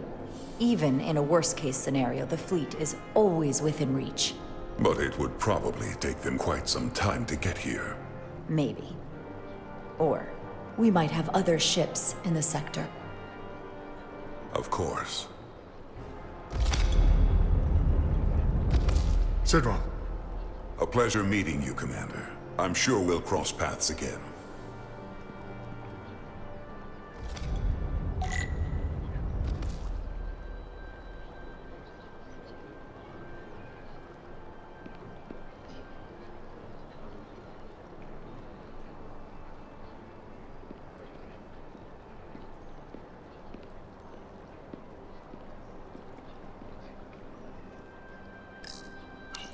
That must be Tau. The place it all started.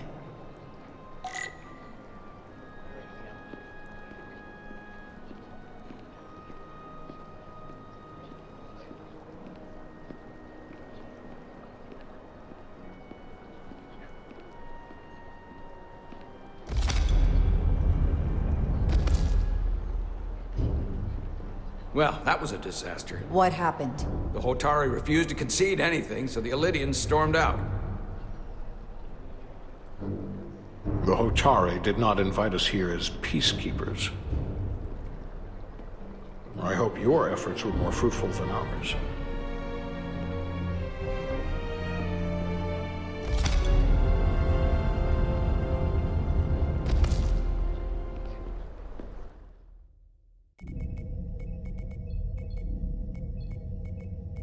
Gravitational harmonics failing to resolve. Warp bubble stability degrading. Increase output to maximum. Increasing warp output to maximum. It's happening again.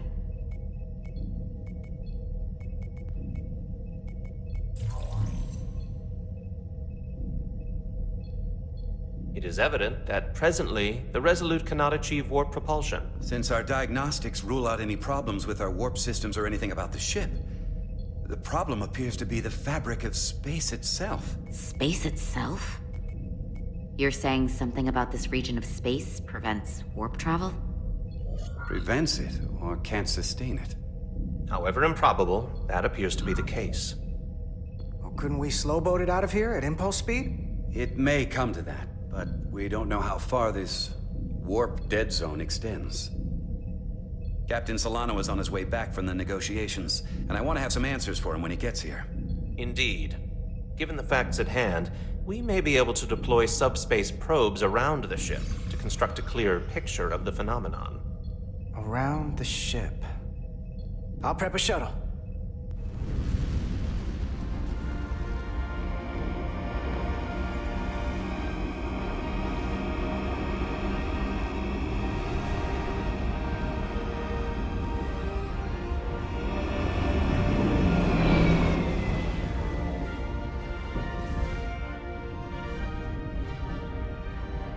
I'm setting up a waypoint at a distance roughly corresponding to the edge of our warp field.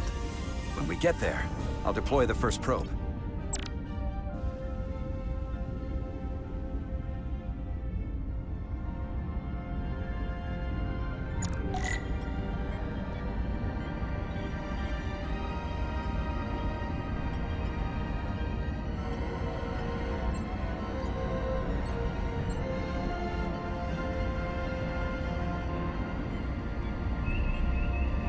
Commander Westbrook, the Resolute systems are calibrated to receive the probe's readings. We are standing by to reproduce the warp field collapse after the first probe is deployed. Thank you, Mr. Chovak. We'll be in position shortly.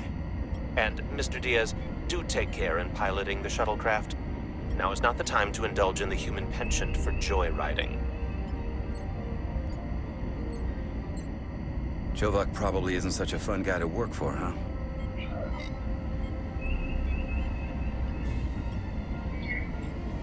Nah, Lieutenant Commander Chovak's not so bad. You know, once you get used to him. And, I've learned a lot working under him. I have a feeling I'm going to have to work harder to be a political animal like you, with this new first officer coming aboard.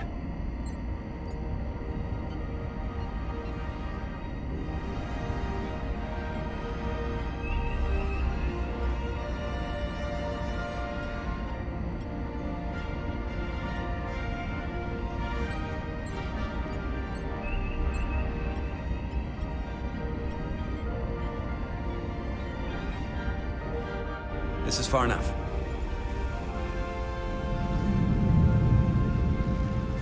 Transporting the first probe into position.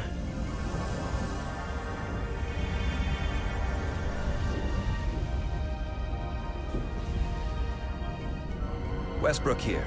The first probe is deployed. Understood. We are reading it. We are about to replay the simulation.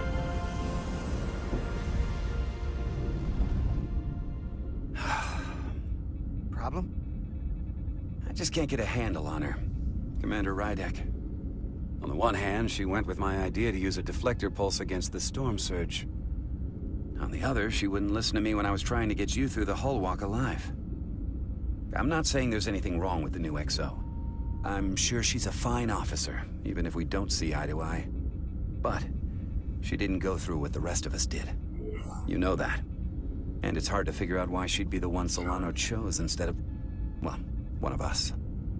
I've heard some good things. You should at least give her a chance. I'll take that under advisement. Test is running. Warp field collapse in 3, 2, 1, mark.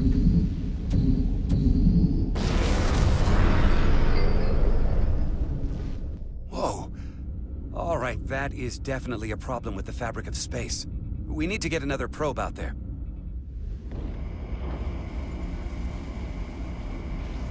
With 2 points of data, the Resolute and the probe, we've managed to get an interference pattern.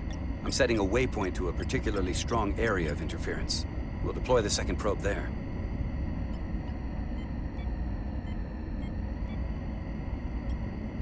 Listen, I'm gonna give you a piece of advice I wish someone had given me.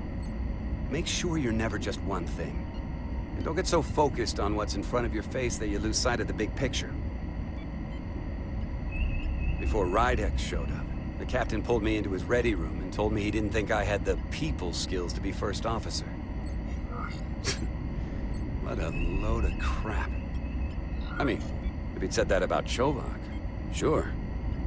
Well, if you're asking, I think you're a people person. After all, here we are. Me, an enlisted officer. You, one of the senior staff. Talking like old buddies. I should send Solano to talk to you. Bring him on. I'm sure you can handle him. You've got potential. You're a capable engineer. You're good in the field. Keep up the good work, and who knows? A solid jack of all departments like you could be Commander-in-Chief of Starfleet one day. Hell, Admiral Jellicoe started as a shuttle pilot. And there are places to go in the enlisted ranks, too. Of course, if you get an officer's commission, they'll put you on another ship. You know, I'd be the best leader Starfleet ever had. Lower decks always have to fix all the problems Command causes. Maybe I'd just save everybody some steps. Well, don't forget about us little people when you're running things. Of course not. You gotta remember where you came from.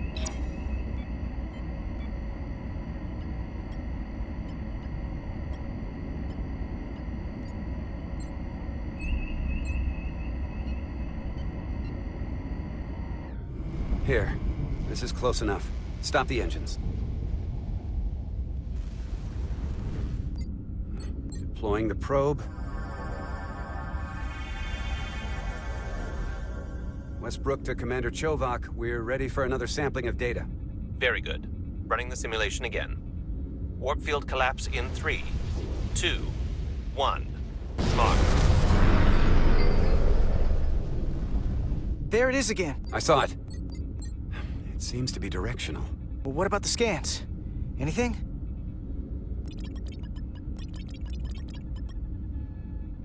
Here's the readings in relation to our local space. We've got the Resolute, Otari Prime, and the probes. All this interference is overloading the sensor buffers. We're gonna have to triangulate the sensors manually.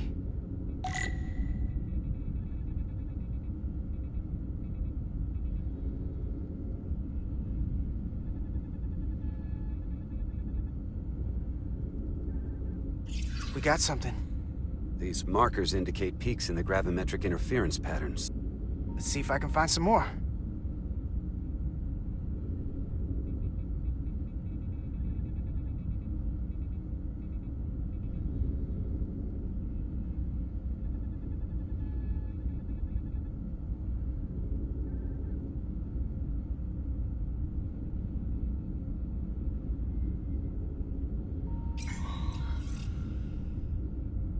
Hold up.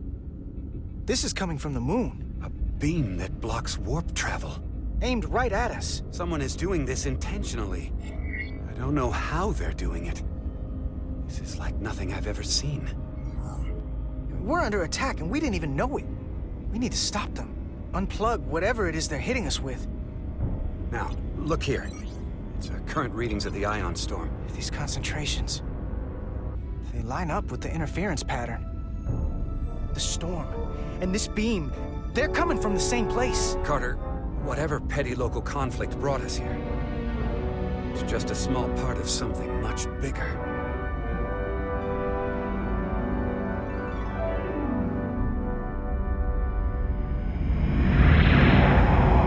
Presently, we don't have an explanation for how they're doing this.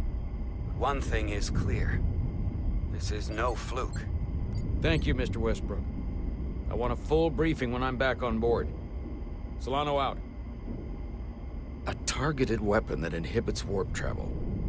Coming from the moon Tau. That would explain the difficulties my shuttle encountered. More importantly, the tenor of the Hotari during the negotiations.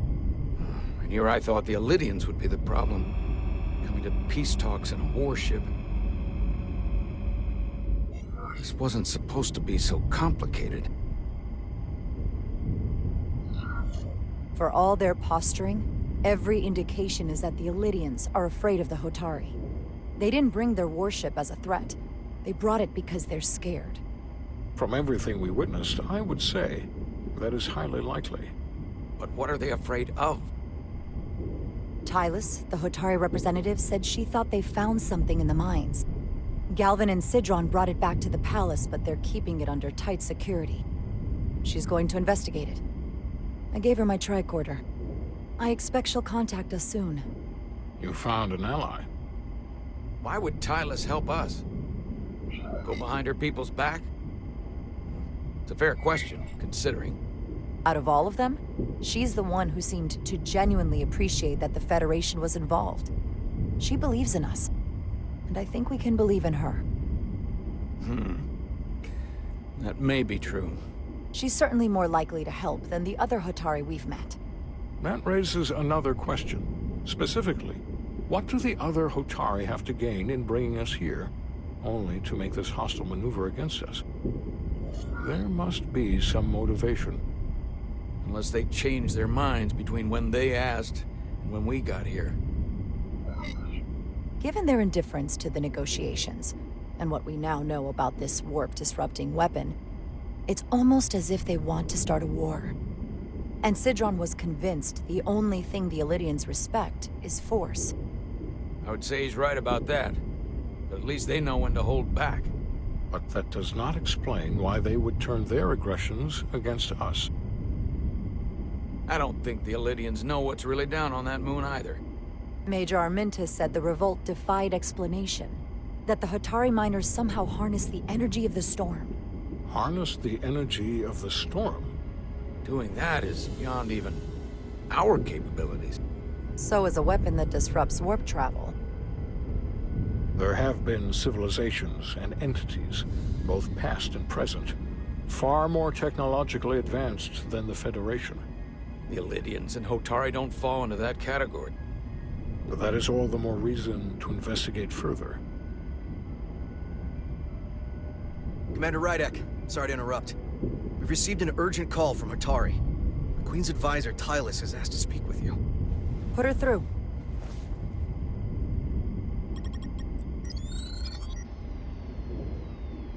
Galvin and Sidron are still with the Queen. I've enlisted help to gain access to the room they have under guard. I don't have much time. I'm not supposed to leave my post. It's only for a moment. I so appreciate your help.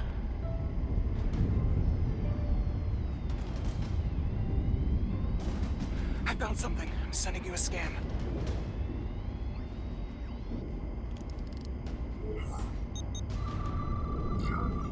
Got it. Tylus, if we needed to gain access to the mines on Tau, is that something you could help us with? I suppose it wouldn't be easy, but I have to go. Tylus. Can we reconnect? Sorry, Captain. We've lost all contact. We can only hope she escaped without harm. It was hard to tell. We have to help her. Send another shuttle. We're not or maybe... doing anything yet. Not until we know more. Let's see the scan of whatever the hell that was.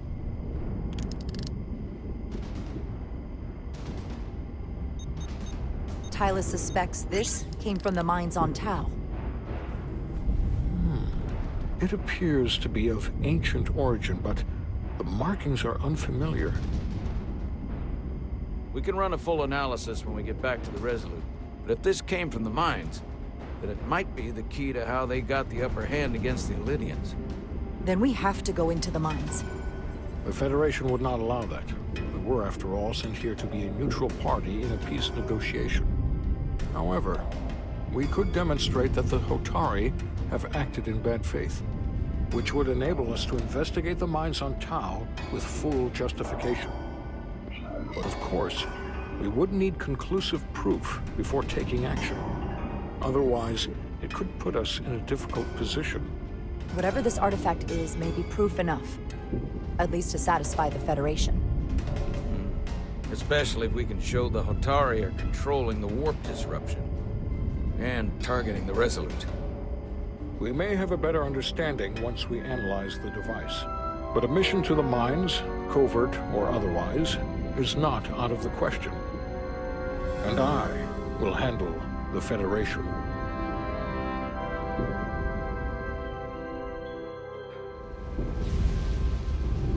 As I was telling Carter, I want all the data I can get on this warp problem. And the negotiating team's shuttle has been recording data all the way back from Hotari. Even better than our probes.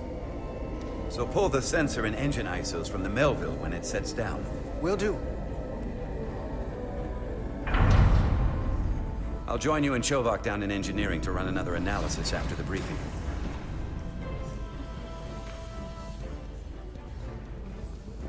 I didn't like this warp problem when we thought it was some astronomical anomaly. And I like it a hell of a lot less now that we know someone is doing it to us. How does it work? What do we even do about it? What do you say we pull these chips and find out? Took some damage on the way.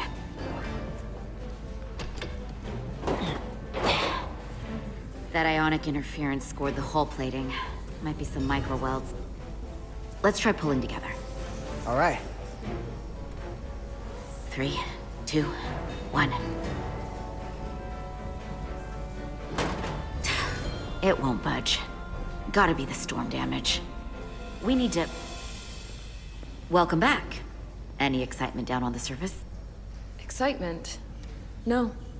Nothing like that. Hey, can you hand me the EJ7 interlock? From the toolbox. I don't know what that is. Not much use for one on a security detail, huh? Carter? Yeah, I'll get it.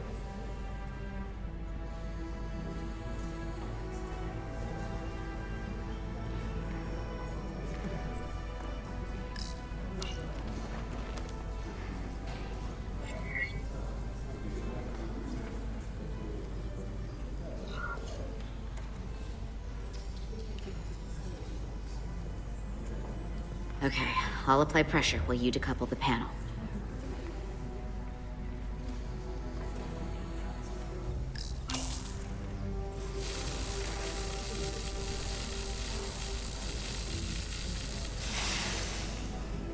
Here, I'll help.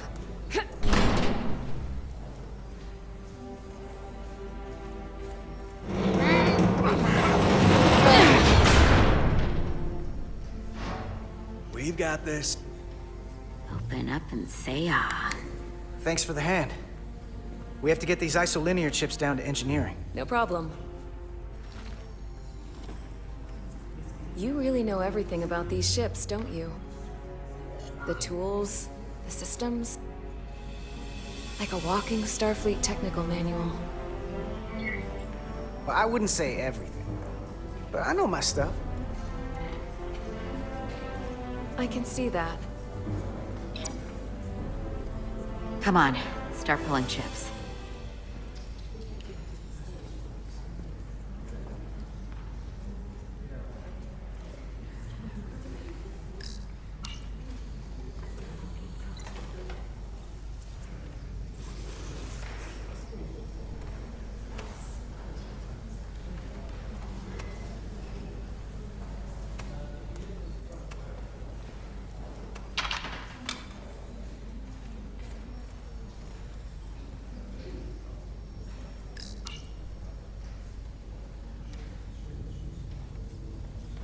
What's this?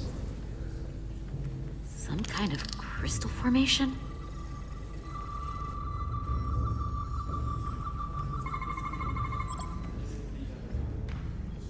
Whoa. This substance is a quantized spin crystallization of hydrogen, carbon, and lithium. It's emitting tetrametric pulses at an interval of 3.8422 seconds. Quantized crystallization isn't natural. I mean, it's only theoretical as a means to engineer matter on a subatomic level. What's it doing in there?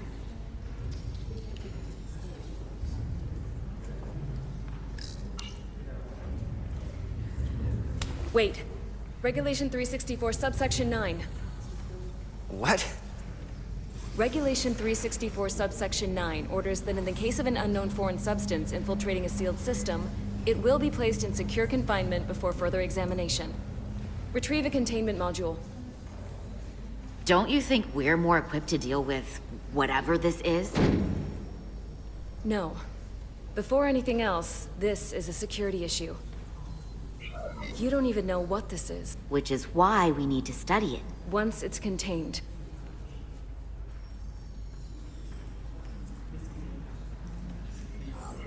This is another piece of the puzzle we're trying to put together. We should be investigating it. And you can. In the containment lab. But protocol is protocol. I can't make an exception. Not even for you two. I'm still going to report these crystals to Commander Westbrook when we send the shuttle data. And I will inform my superiors. I'm taking this just as seriously as you are. But I overheard talk about the warp disruption on the shuttle. Now these crystals? Maybe this situation is more than we can handle with just a science vessel. We could trigger a distress call, get Starfleet to send more ships. Or I could send a message to my old CO on the Adirondack. Get some combat-tested vessels. We shouldn't do this alone. We're at the edge of the quadrant. Help isn't just gonna pop over like we're in Sector 001. Wouldn't hurt to try. You talk like you've never had your backs up against a wall before. This is Starfleet. We solve our own problems.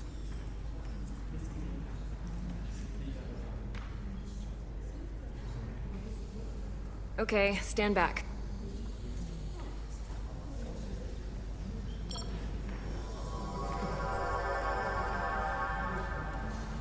Get this to the containment lab.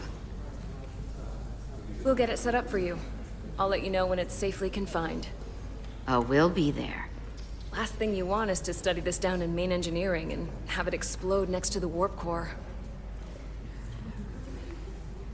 I just don't want to take any chances. Not with my friends.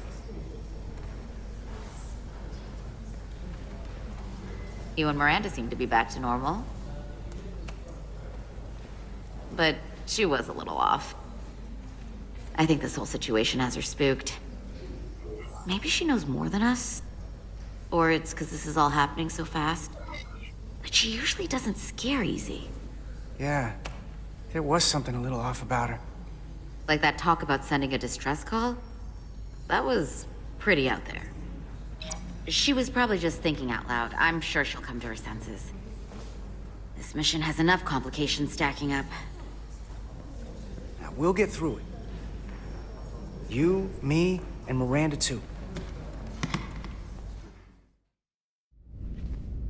Commander Rydek was able to work behind the scenes during the negotiations and made contact with a representative from the Hotari delegation named Tylus. She mentioned an unusual artifact of unknown origin being held under tight security within the Hotari Palace, which she believes came from the mines on Tau.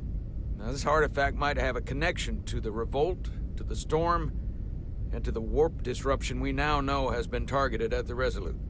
Commander Rydek, if you want to take it from here. Of course. Tylus managed to infiltrate the heavily guarded location within the palace and sent us these scans using my tricorder. It appears to be some sort of control panel, possibly connected to the warp disruption weapon originating on Tau. Of particular interest is this symbol, which we couldn't identify the origin of. The Federation database has records from a vast number of civilizations. If anyone from Starfleet has come across this before, the system should recognize it. Cross-referencing with Federation records. Displaying symbols from Federation database with a 90% probability of match or higher. Select a symbol to further analyze.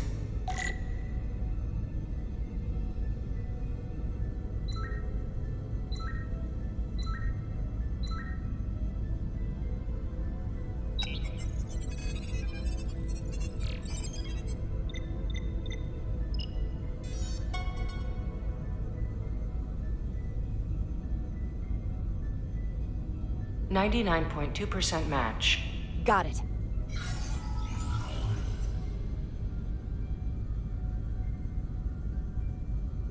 So, what are we looking at? The design and composition indicate this is a glyph associated with the ancient Khan Empire. Their civilization collapsed over 600,000 years ago, but once spanned millions of systems with a population numbering in the trillions. Fascinating. The Chicony were once the most advanced, most powerful civilization in the galaxy. Is it possible the Hotari found Chicony technology? I wonder if they even know what they have. Our knowledge of the Chicony is limited. I have only encountered passing references to them. Actually, I've heard of the Chicony. You have? Quite impressive, Commander. Computer, summarize the Enterprise D's discovery of a Chicony outpost. On stardate 41386.4, the USS Enterprise D, under the command of Captain Jean-Luc Picard, discovered a Chicony outpost in the Delphi Ardu system. According to the mission summary, an unbreakable energy-draining field was deployed against the Enterprise and a Ferengi ship. The Enterprise was only able to escape after negotiating their release with an entity known as Portal 6-3, Guardian of the Chicony Empire. Unbreakable energy draining field. It starts to make sense. What else is there? There's a lot here. Let's take it piece by piece. Select the aspect you wish to learn more about.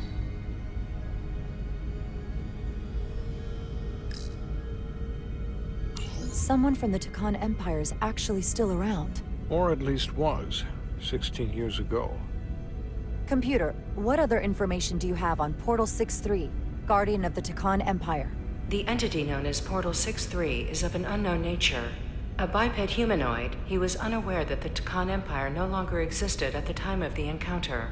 He was able to control the crystal-based technology of the Chicony outpost through apparent telepathic means. It was by his choice that the Enterprise was released from the energy draining field after Commander William T. Riker of the Away Team argued on behalf of both Starfleet and the Ferengi. Telepathic control of their technology.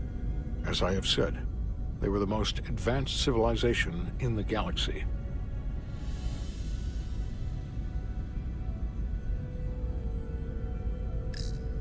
The technology to capture and hold the Federation flagship would have to be unbelievably powerful. Computer, what else can you tell us about the energy-draining field the Chicony used? The Enterprise D was unable to break free on its own. The precise nature of the technology was never fully understood. Only that the crystalline technology used was beyond the comprehension of then-current Starfleet science. The engineering team found a quantized spin crystal formation in the shuttle you took to Hotari. They registered tetrametric radiation coming from it. We have Chicony technology on board right now? We might. I'll run a full analysis in the containment lab.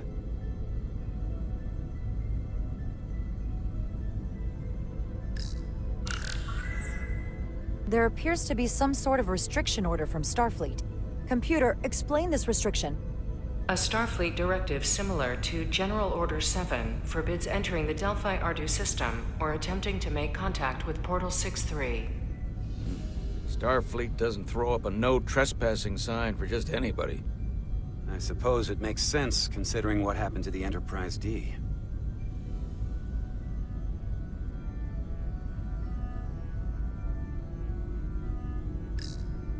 What sort of planet is Delphi Ardu 4? Delphi Ardu 4 is an M-class planet, a barren rocky world with little to no vegetation and frequent ion storms. The giant crystals that grow there absorb energy, but it is not understood how they do so. The entire Delphi Ardu system, consisting of 11 planets, was considered completely uninhabited until the encounter with Portal 6-3. Frequent ion storms. That can't just be a coincidence. The Elydians should have crushed the revolt. But if the Hotari have Takan technology and can control it, I see why they're willing to negotiate peace. For all we know, this could be just the beginning. And we're up against something greater than we can imagine. There's only one way to find out. We need to see what's down there for ourselves. I might be able to help with that. We've been able to triangulate the source of the ionic interference and warp disruption to a specific mine on Tau. Engineering used the latest data from your shuttle to pinpoint its origin. There. So we know where to look. Commander Rydek's right. We need to know what's down there, what the Hotari are hiding, to better understand what we're up against, and to neutralize it if we can. Captain, embarking on a mission to the Hotari moon would not be viewed favorably by either side. However, given the circumstances, we are entirely within our rights to defend ourselves. I just want to make sure this doesn't blow up in our faces. Which is why I'm thinking of sending Commander Rydek on a covert mission to Tau. Assuming you're up to the task. It would require absolute secrecy. And obviously, it's not without risk. I'm ready for action, Captain. Just say the word and I'll be there. I'll admit, I wish I could go myself. I'm hoping Tylus can accompany you. The priority is to avoid detection. It's a calculated risk. The last thing we need is to get caught and then blamed for violating our neutrality and aggravating an already tense situation. We can't afford any mistakes, which is why I've chosen you. Yes, sir. I'll do everything in my power to make sure no one knows I'm there. Good. Of course, you'll have full support from the Resolute, and we'll make sure we take every precaution. Every precaution. Get in touch with Tylus and make the necessary arrangements as discreetly as possible. Bridge to Captain Solano. The Illidians have moved additional ships to the edge of the Hotari system. Current heading is straight for the homeworld. Understood. It would seem we no longer have the luxury of waiting. In that case, may I suggest you and I return to Hotari Prime? Doing so will provide Commander Rydek as much time as possible to complete her mission. Agreed. We'll hail the Queen's delegation from my ready room. We all know what we need to do. Dismissed.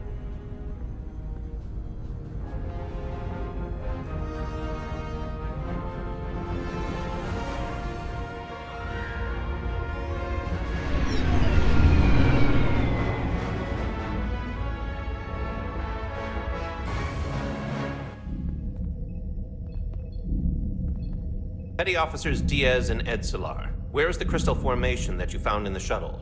I have tasked Ensign Calloway with performing a full analysis of the tetrametric pulses. Security brought it to the containment lab. I was just there. They don't know anything about it. Security never checked it in. Miranda never got there? She's the one that had the crystal formation? Yeah, her and the rest of the security detail from the negotiations. Diaz, Tamaris. I got this. Edsolar to Miranda Maris. Commander Westbrook to Petty Officer Miranda Maris. Respond. Something's not right. She's still on the ship. She has to be. Computer, locate Petty Officer Miranda Maris. Petty Officer Miranda Maris is in the isolinear storage array on Deck 5. I'll go find her. Good. I am sure Mr. Diaz can attend to this on his own.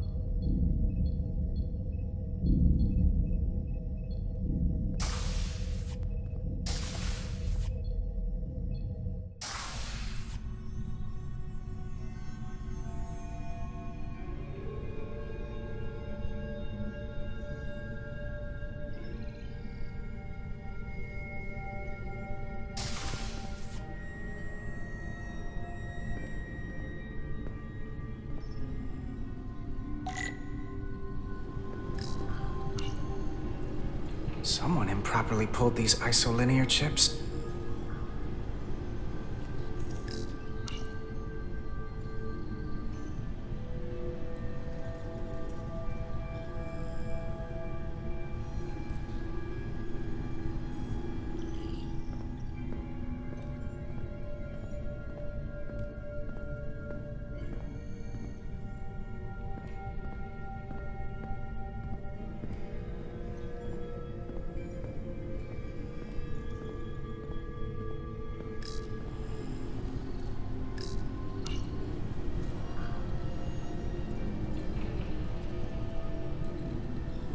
this.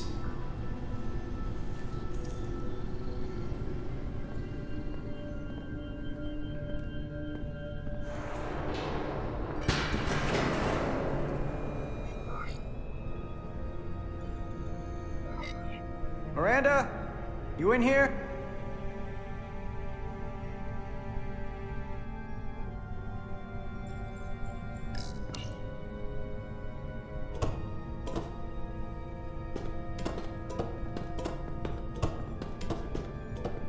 Hello?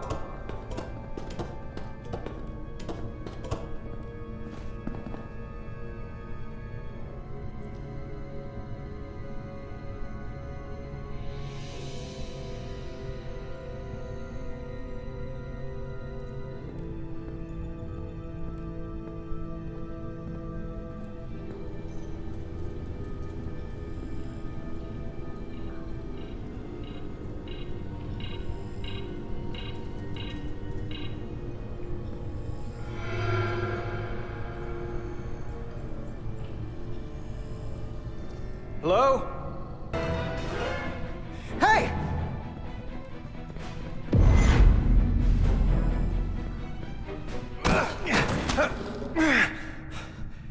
Miranda? What the hell are you doing, Carter? You almost knocked me to the lower level. What's wrong with you? What were you doing running from me? I didn't know it was you. There's no reason for you to be in here. Commander Westbrook said the crystal formation we found in the shuttle never made it to the containment lab. I don't know why he'd say that. I brought them there myself. Whatever he told you, he got it wrong. All I know is where I left them. If that's the case, let's both go down there and find them. It's that simple. I don't have time for that. I have work to do. Now, if we're done here, I have to go. Do you mind? I'm in the middle of my shift. Where are you going? What could be more important than tracking down those crystals?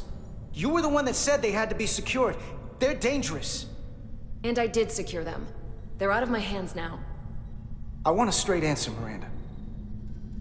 What are you doing here? Carter, you don't have to treat me like a stranger just to prove a point. We're friends. You can still act like it. Unless you don't want that either. I trust you. I'm just trying to understand what's going on here. Then you can go back and tell your superiors I delivered the crystals, and that's all I know.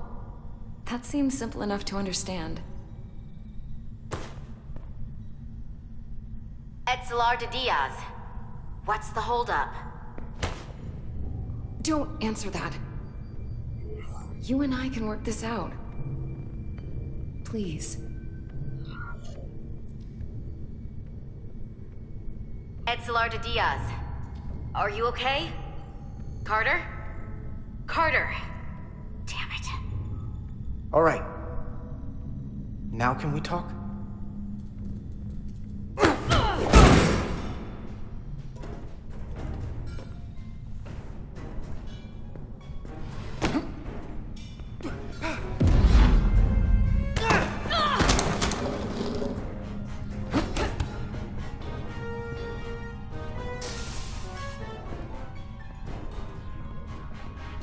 So I see you found each other.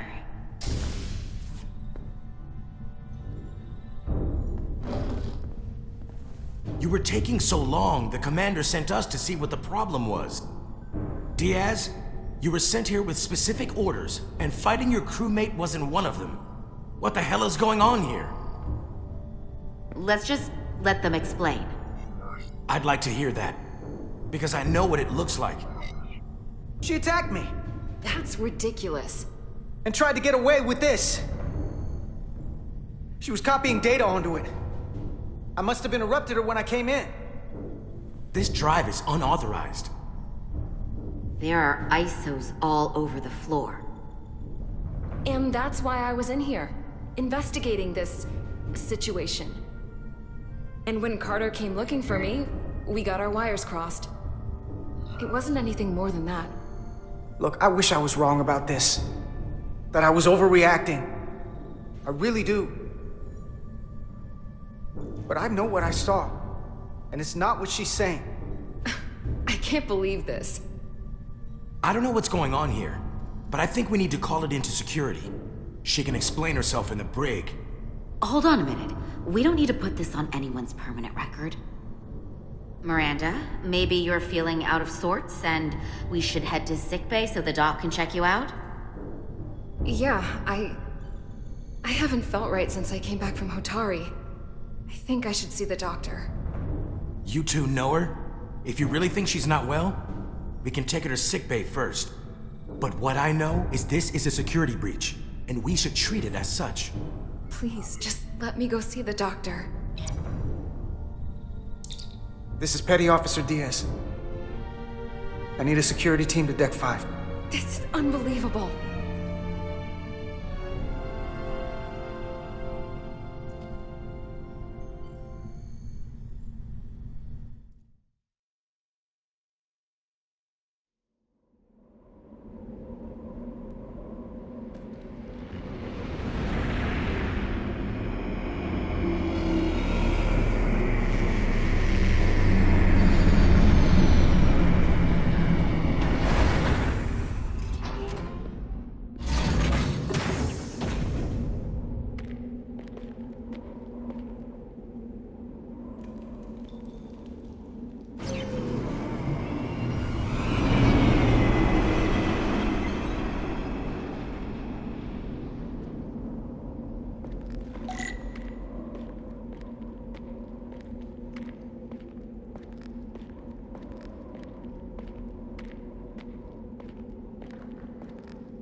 Rydick here.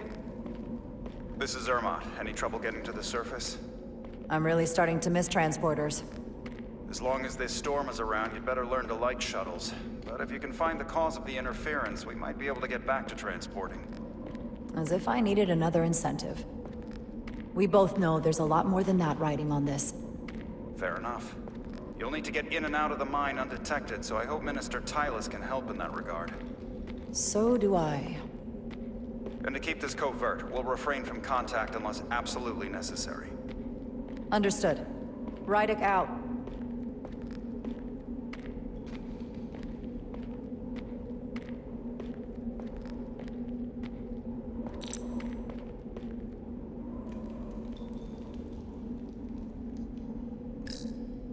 The ionic interference is coming from underground. I should find a safer way down there.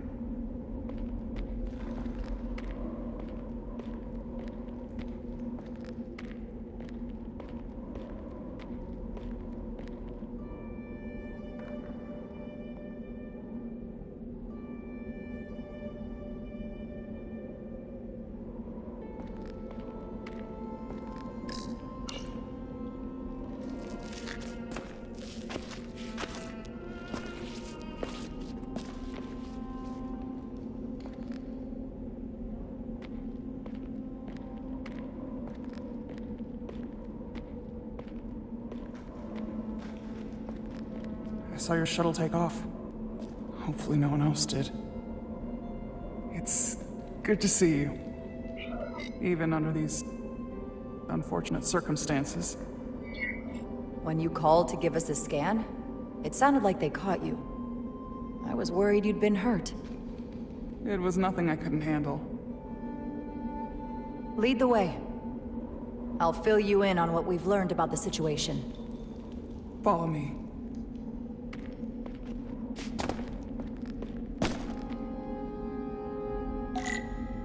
The device Galvin and Sidron brought back from the mines is being used to control some sort of warp disruption weapon that has the Resolute trapped in Hotari space. According to our readings, the power source for that device is on this moon, at the specific coordinates I sent you. That sounds impossible, but explains the rumors of the Hotari controlling the ionic storm. We strongly suspect the device was created by an ancient empire known as the Chicony. The Chicony? Once the most powerful civilization in the galaxy. but they've been gone for over 600,000 years. It's hard to believe there's something like that on Tau. Which is why I need proof. If we find hard evidence that Galvin and his allies are hiding dangerous Takan technology, I can convince the Federation to let us intervene. Understood. We're almost there.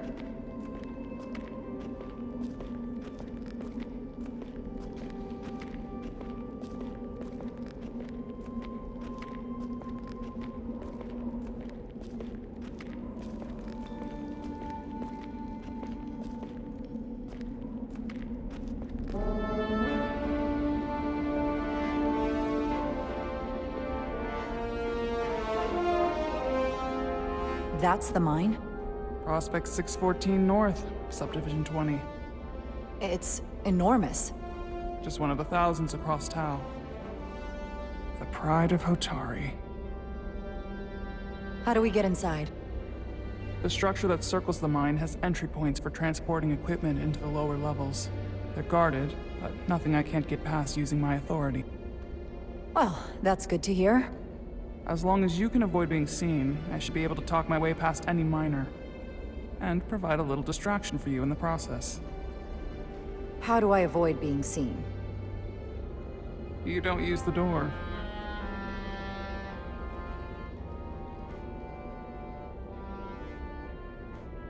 How dare you! Don't you know who I am? I am Tylus Altaris, Minister of Diplomatic Affairs. That's not... The Queen would be furious to hear you tried to deny me entry. the Queen. But I just... You just what? Just now realize the trouble you've made for yourself? And who exactly do you think you're going to report this to? Because I'll be reporting it as well, to someone much further up the ladder. You have no authority here.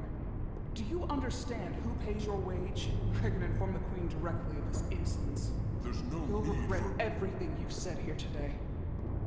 You should have opened the doors the second I appeared before you.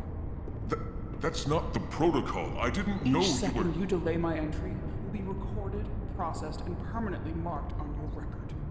I can't believe this. Does your brain function... Someone takes their breaks up here. Maybe the same guard who left that window unlocked. I suppose the view is nice. I've reached the end of my patience. Escort me to the maintenance bay. I told you I can't just... Now! But fine. A wise choice. Lead the way, and be quick. Not going that way.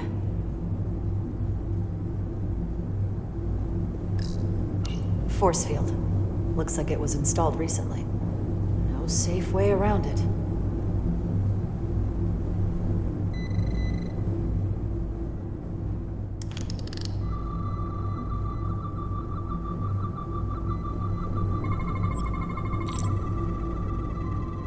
Okay. Let's get a look inside you.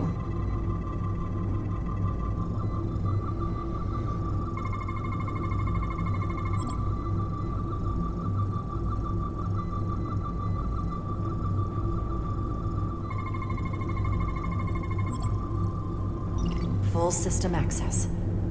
Let's see if I can just... Bingo.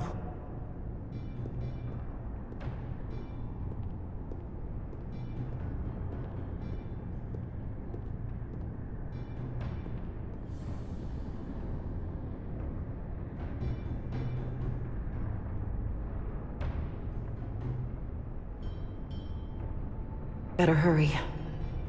Not sure how long she can keep him busy.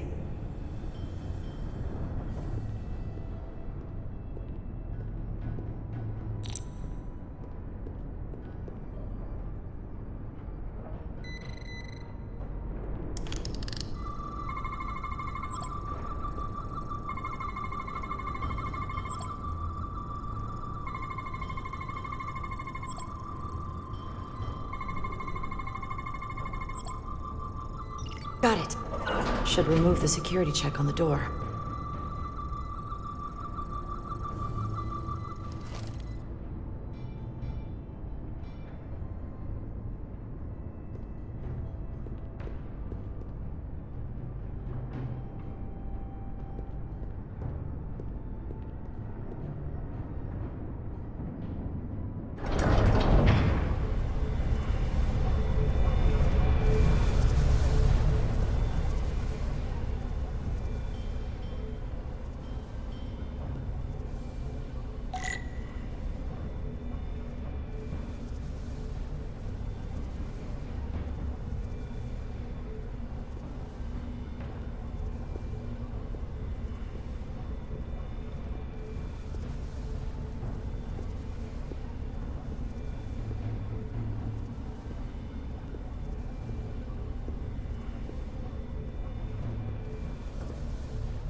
didn't come here to educate an imbecile on royal protocol. Of course not, Minister.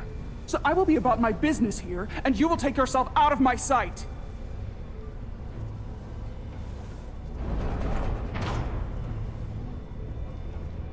There you are. You really let that guy have it. It worked, didn't it? I'm used to having to throw my weight around. Hard to get anyone to listen to you otherwise. I'm impressed. I didn't know you had it in you. There's a lot you don't know about me. Underestimate me at your peril. The catwalks were booby-trapped. Galvin and Sidron have gone to great lengths to keep out the uninvited. Well, we're inside. Where do you want to start? The ionic interference is coming from below us. We need to go deeper. That lift goes down, at least to the changeover station. But we can't use it without DNA authorization from one of the guards. I have an idea, but we need a few samples of DNA from the miners who work here. Samples? Fingerprints, sweat, blood. Which will trick the machine and get us control of the lift. That's the theory. Let's test it.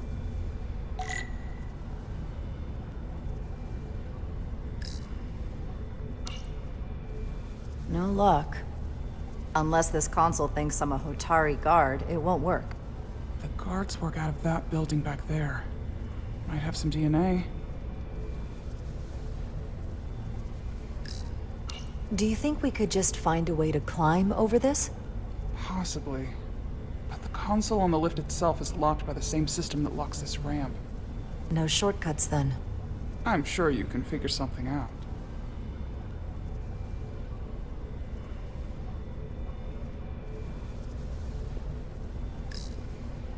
What's in all these containers? These contain mining supplies, tools, energy packs for machinery. Shouldn't mining supplies be inside the mines? It is troubling. If the workers here aren't mining...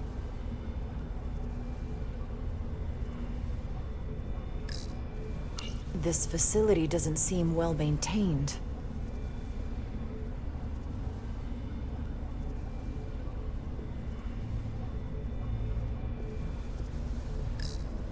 An Elydian console. All the managerial technology in the mines is Elydian. So they can keep an eye on their investment. That's how it is.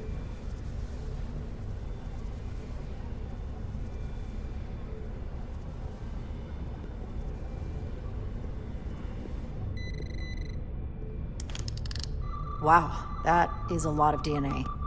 I should look for the most concentrated spots. I can use this.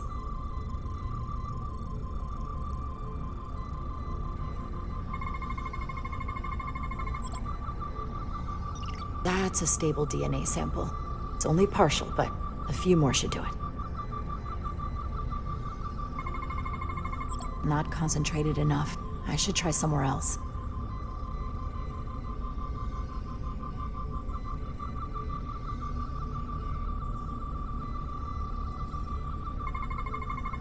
There's gotta be stable DNA here.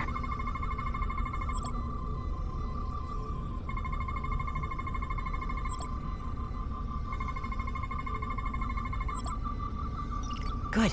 That's another I could use. Just need one more sample.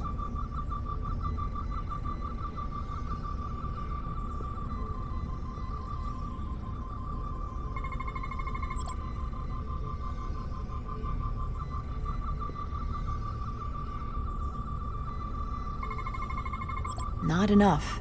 Gotta keep looking. This'll work.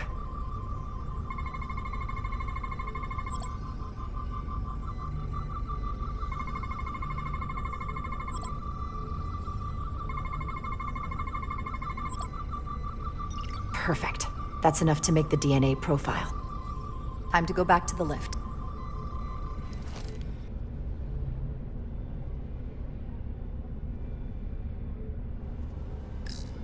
You're not coming inside? There are some things I'd rather not smell. Ah.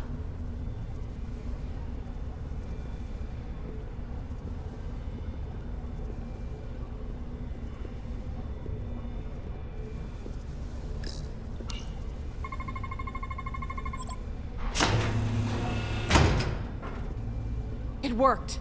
Theory proven. I'll get it started.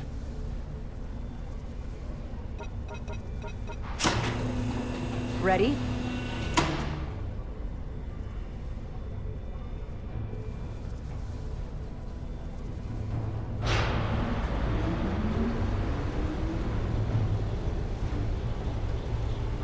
I'm a little afraid of what we might find down there. We'll be okay. I've survived worse than this. Well, I haven't. But I'll put my faith in you. For now.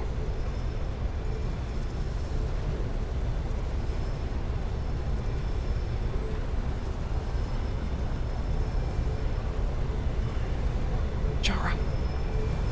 No, stay back. There's a guard at the station. You'll have to hide.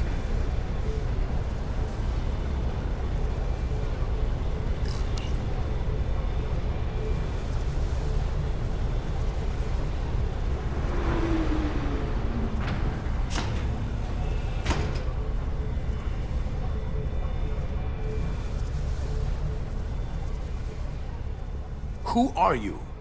What are you doing here? You watch your tone with me. I'm Tylus Altaris, Minister of Diplomatic Affairs. I speak for the Queen herself. This is a restricted area. No one gains access without the approval of Galvin or Sidron. Wait. Jues Gawad Abawincha. Let me go!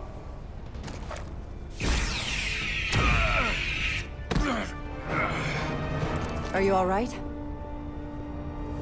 I don't know. Are you injured? No, I thought if I could talk my way through like always, I'd be fine, but... I'm a diplomat. This isn't what I do. I've never even fired a weapon. This is just... It's real now. I wasn't ready for this. Hey, I'll keep you safe. Can you? I was a tactical officer before I was posted to the Resolute. I know my way around a phaser. You saw how I handled our large friend here. I suppose that is somewhat reassuring. My authority has never been challenged like that. It meant nothing to him. So we should assume any Hatari we encounter from here on can't be reasoned with. Agreed. The only loyalty they have down here is to Galvin and Sidron. Can you switch over the lift? The guard should have a scan card that will allow us to operate the switch.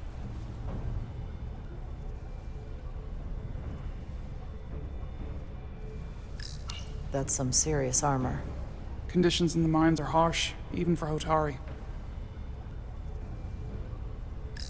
An Illydian disruptor. I assume the miners took weapons from the Illydians before they fled the mines. That explains some of how the uprising happened, but not enough. Should we take it with us? No. My phaser is more efficient. Unless you want it. Oh no. Weapons aren't my thing.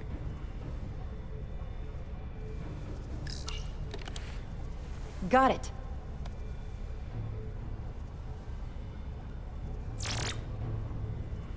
He's not dead, is he? He's still one of my people, and I didn't come here to take Hotari lives. My phaser's set to stun. He'll be perfectly fine, just unconscious for a while. I see. We don't have that sort of technology on our weapons. Good to know.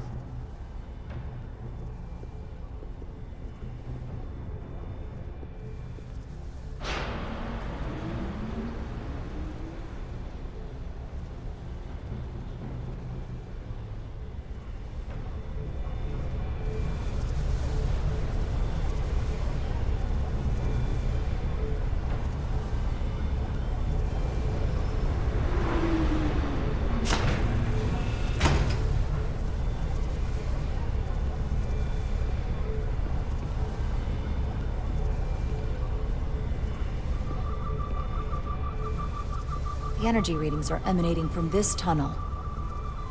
It's sure to be guarded in there. Stay low and follow my lead.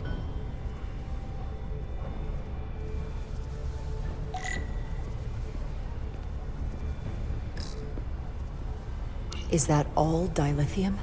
Not all of it. We excavate large chunks of rock that contain varying amounts of dilithium ore. It's sorted and processed at the collector ship above.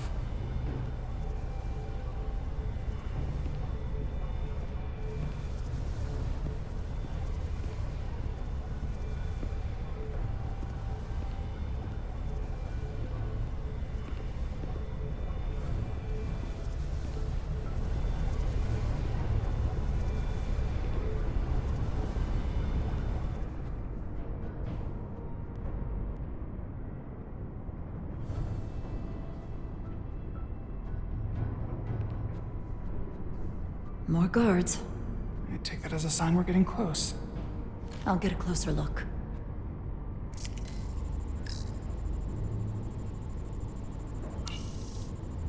Looks like they've improvised a barrier.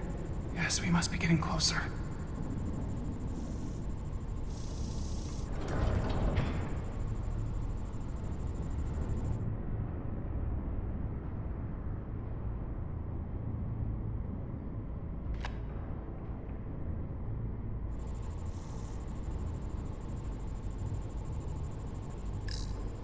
Can you open that door? Not without that scan card.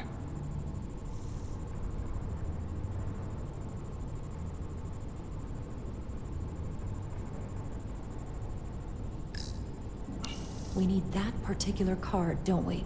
I'm afraid so.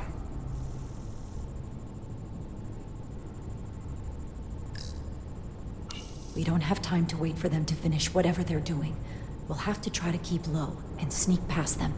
I'm starting to see the utility of a phaser. I wouldn't stand a chance against all three of them. I don't like our options here. I have to get us that card so we can open the door. How? If they detect you, Galvin and Sidron's followers are clearly willing to kill to protect whatever's in this mine. Hey, I'm trained for this. I'll be fine. What should I do? Avoid being seen. Stick to the edge of the room, and meet me at the door.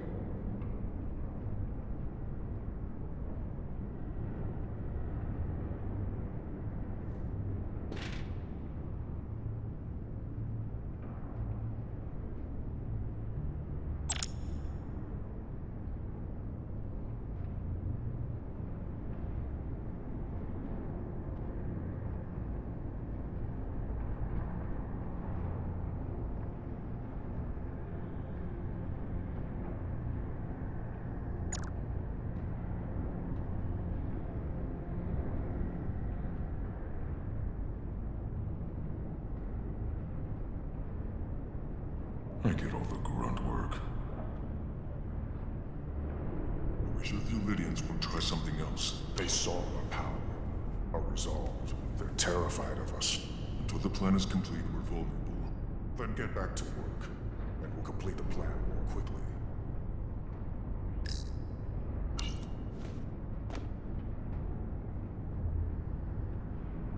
Processing.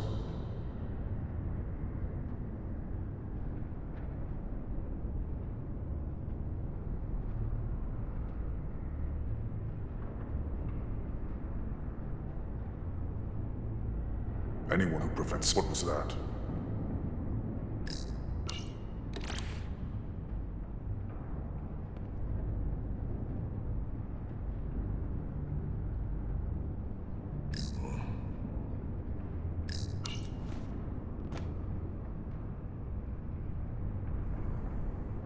It's so dark. How long is Galvin going to make us wait? I'm not worried. He's let us well so far. I went through there. Keep moving. Here. We've been waiting for so long. Patience, brother. We'll get our chance. It's inevitable after all. That it is.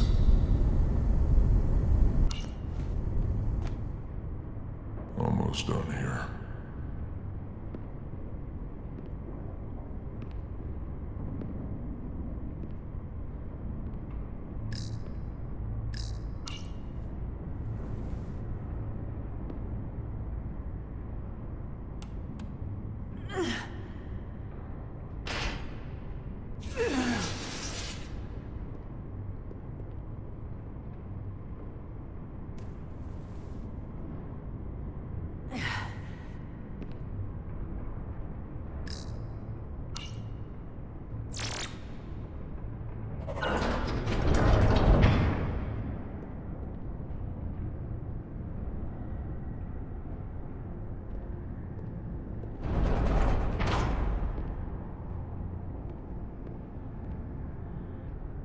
Stay close.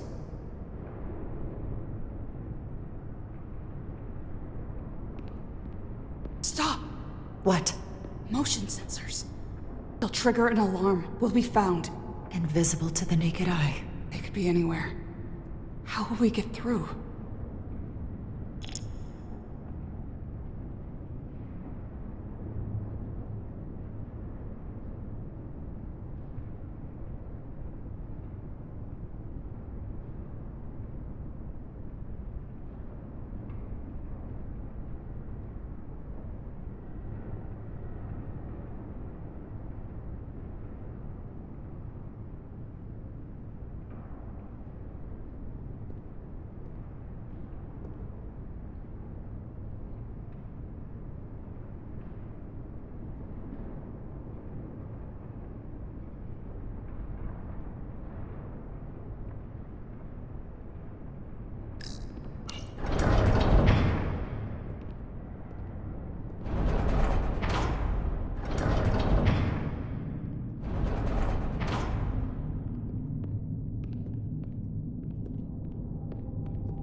This?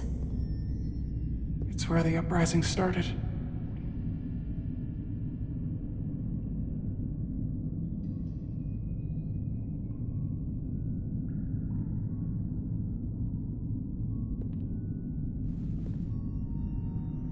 Hotari don't do this. We defend ourselves, but we don't kill on this scale, this level of savagery. There's no such thing as a bloodless rebellion. I don't know if we should keep going. So much death. I don't want to end up like them.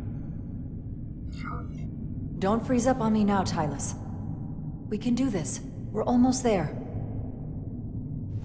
You're right. Lead the way. Whatever happened here, it made the Illidians abandon the mines. Let's find out what they're so scared of.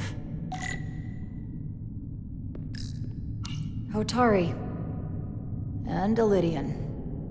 Both sides took a beating.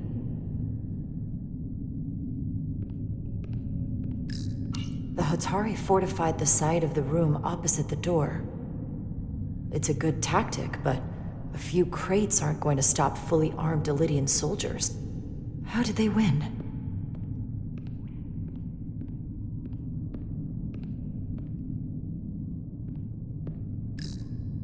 These crystalline particles, they're not dilithium. Are they common in the mines? Not that I've ever seen.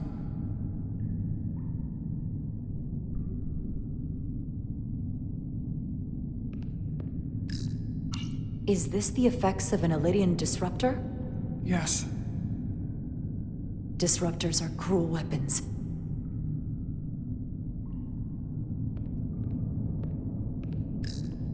From the blast marks, it looks like the Illidians had far greater firepower.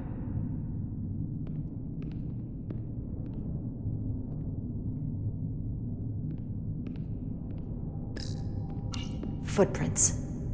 Illidian boots. Running back the way we came.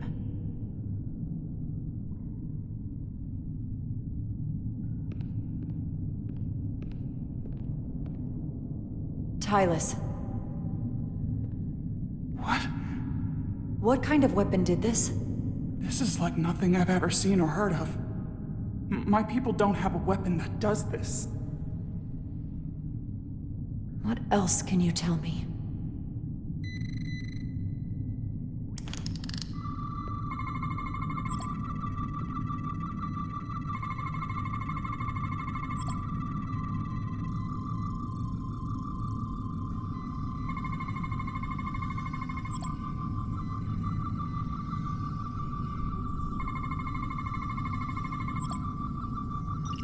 What an awful way to die. This must be why the Illidians are so afraid.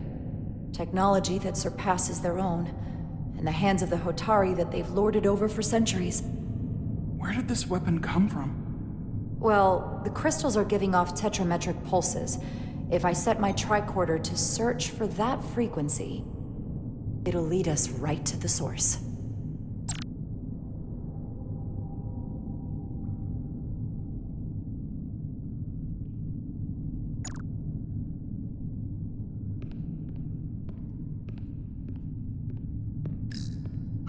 This makeshift barrier forced the Illidians to enter from the service corridor, creating a choke point. Quite the advanced tactic for a species that's never waged war.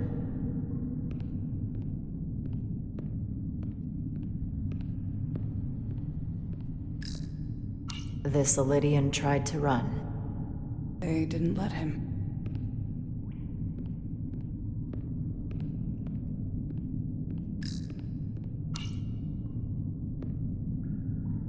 The Illidians shot to kill. But if they killed him, why was he shot in the back? Huh, you're right. The shot came from the side the Hotari were defending.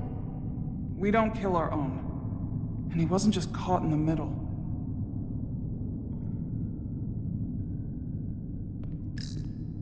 Killed by the same crystallization as the Illidian. Whose side was the killer on?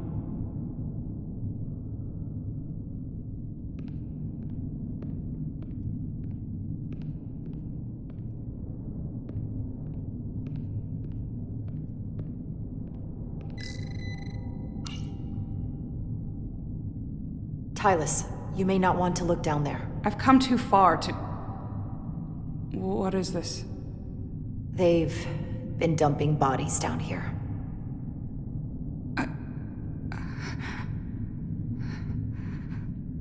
Unforgivable. Galvin and Sidron will be made to answer for this.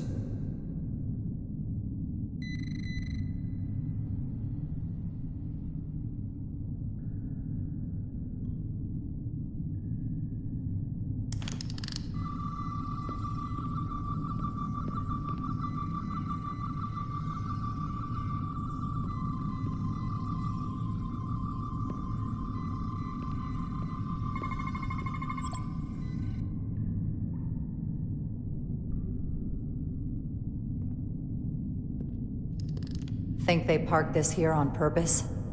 One way to find out. Need any help? I've got it.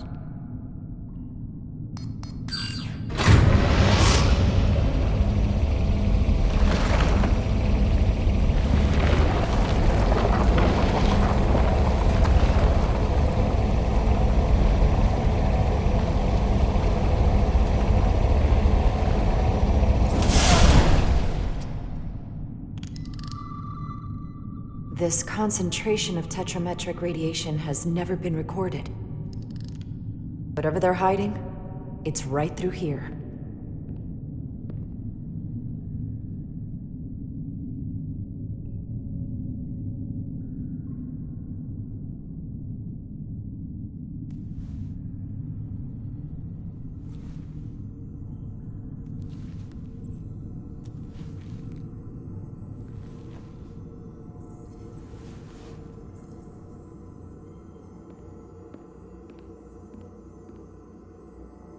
This feels strange. The crystals are increasing, growing outward, replacing the soil. It's like an infection. A parasite. Growing inside Tau.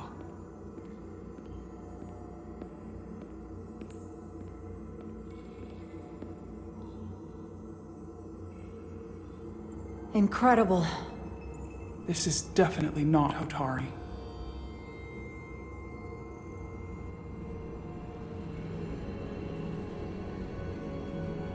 It's the remnants of the Tucan Empire.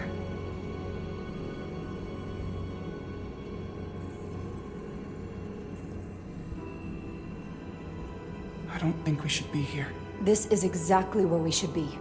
Every strange thing we've seen in this system, it might all come from this room. We need to learn everything we can.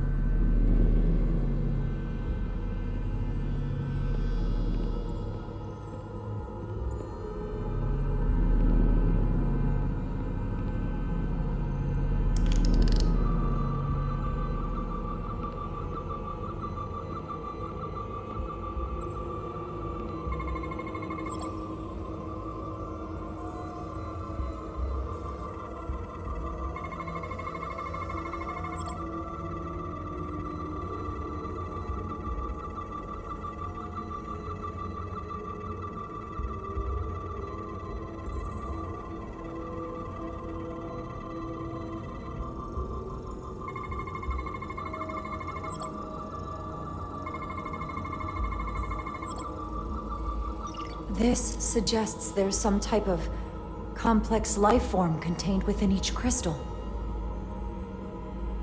Life form? There's something alive in these tiny crystals? That's what it says, but hard to imagine how that's possible.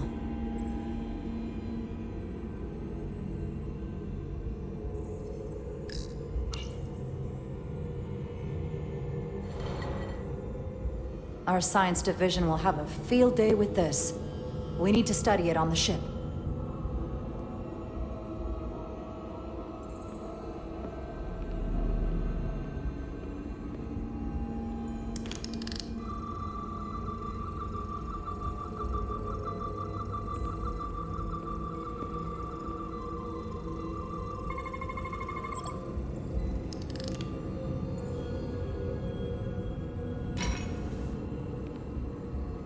Crystallized lithium compound. Its internal structure is extremely ordered. In fact, the states of these crystals on a subatomic level suggests a storage device of some kind. Energy levels are both stable and ordered, like information. Some of them appear to be depleted.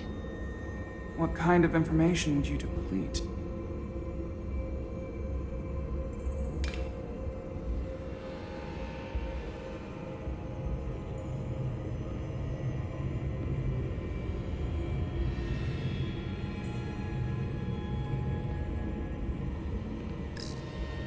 How are you holding up? I knew Galvin and Sidron were dangerous. Now I know they're more powerful than I could have imagined. But the worst of it is knowing they got there by turning our people against their own.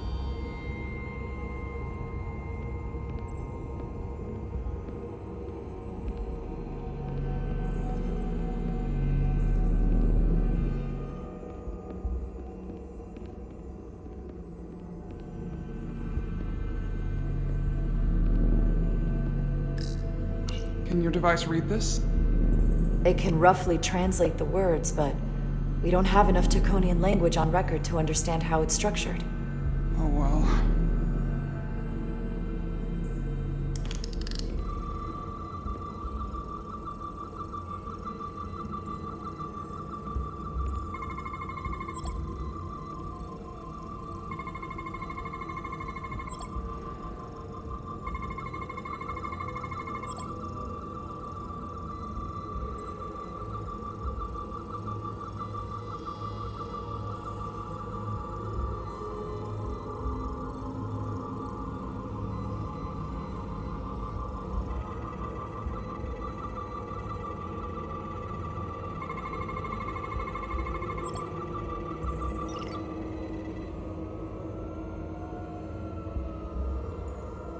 What is it? The device's primary function is to transmute lithium into this quantized crystalline compound. Possibly for the creation of weapons. Do you think one of these was used on that Ilidian in the tunnels? Such a cruel weapon.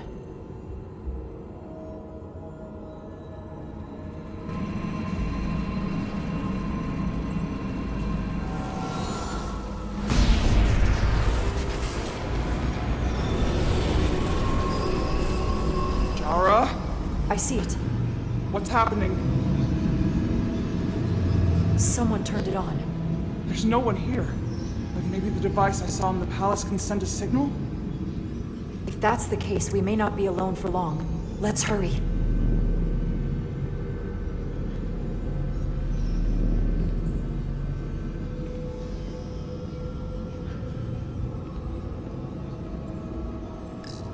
Somewhat resembles a transporter pad.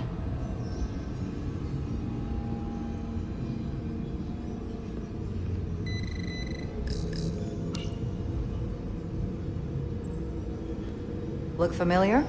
It's almost identical to the console Galvin has hidden in the palace. It looks like a control surface. I can feel the power coming off it. I've never seen this kind of energy before. I'll need to record this with my tricorder.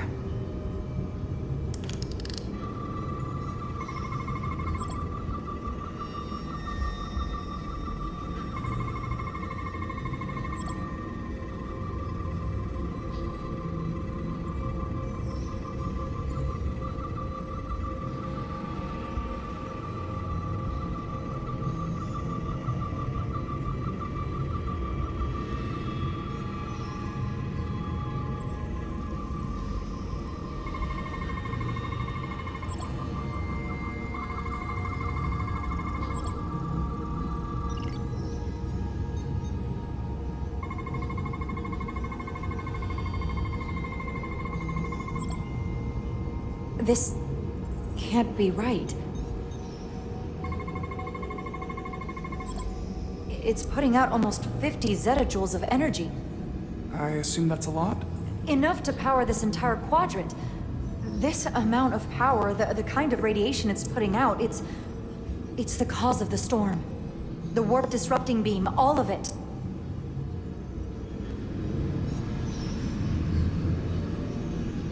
What do we do now? We get back to the Resolute. They have to know about this. Come on, let's...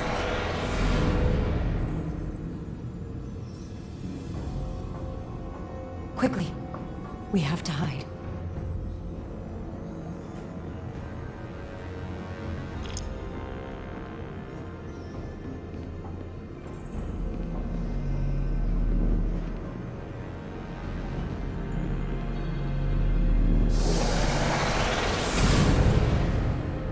This is outrageous! I demand you let me go! No need to complain. You're about to receive a gift beyond your wildest imagination.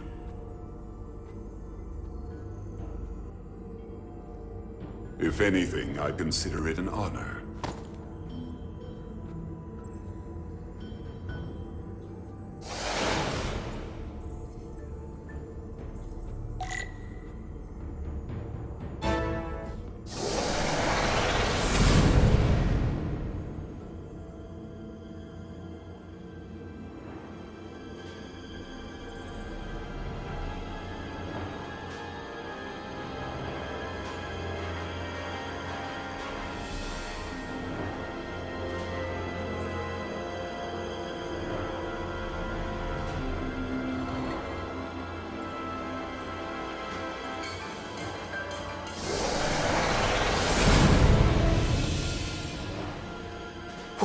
What is that?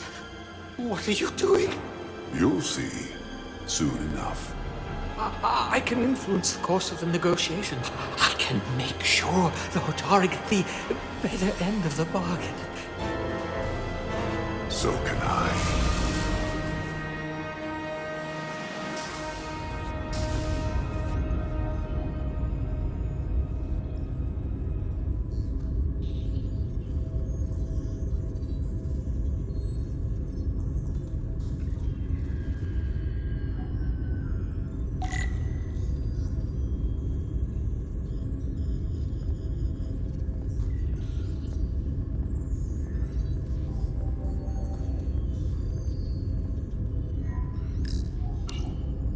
Miranda won't be in here for long. Just gotta sort this all out.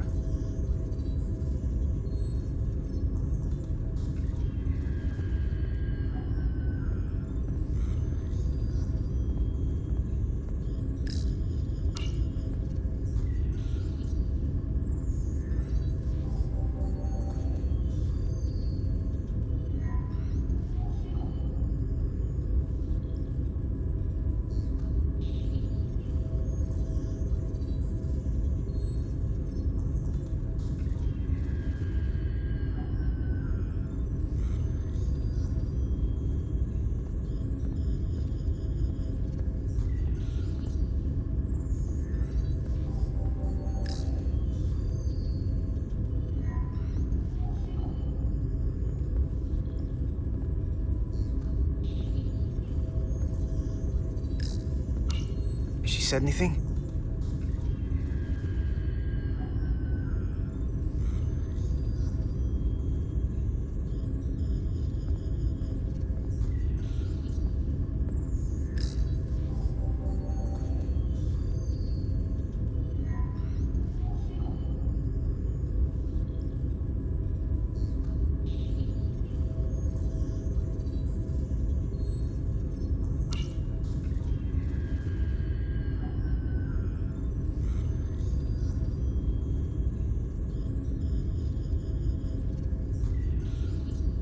Have you had any ideas about staying friends? I think you've blown them out the airlock. Hope you're happy. Miranda doesn't deserve this. We're supposed to be her friends. She's in here because of what she did. She lost track of the crystals, she was up to something in the computer core, and she attacked me. I'm not arguing that.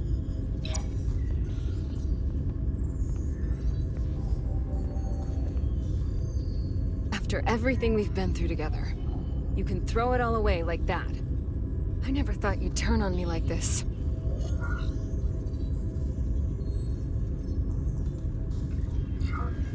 I didn't turn on you. You brought this on yourself. Unless you have some kind of explanation. You think I owe you an explanation? Starfleet and its never-ending search for answers.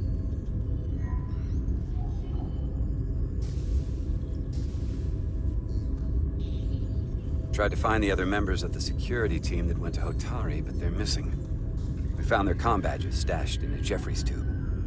You better hurry up and find them. There's not much time left. You're working with them. You have a keen mind, Carter. That's something I liked about you. But that won't be enough. Here's something. What is it? Maris didn't get bioscanned after returning from Hotari. Neither did the other two that are missing. None of them were scanned. Which should not have happened. I knew something was wrong with her. She started acting strange when she got back from Hotari. That would explain a lot. We need to get more specific than that. I'll scan Petty Officer Maris and get some data to cut through all this speculation. I think it's better if I do it. Open up too.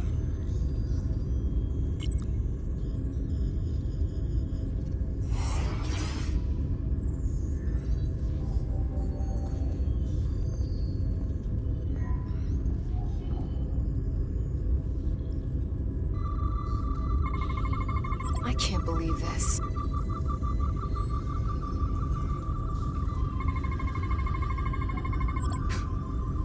Ridiculous. Data coming in. Come here for a second. Did you know? Know what? That's not Petty Officer Miranda Maris. What are you talking about? It's right here on the tricorder. She's an imposter? Like a double? Or a spy. How is that possible? All I know is that she might look like Miranda. Walk and talk like her too. She has different brainwaves, and even different DNA. This isn't the same person we left Starbase with. I'm going to feed this into the main computer and run some more analysis. Commander, there's gotta be something we can do for her. This is incredible. By some process we don't yet understand, Miranda's body is being rewritten.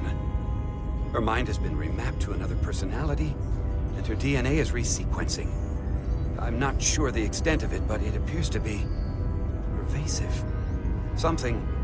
Someone has taken over and is bioforming her. That's a crude way to describe it. Bioforming. This is a problem. A big one. What are you? I'm Miranda, but so much more.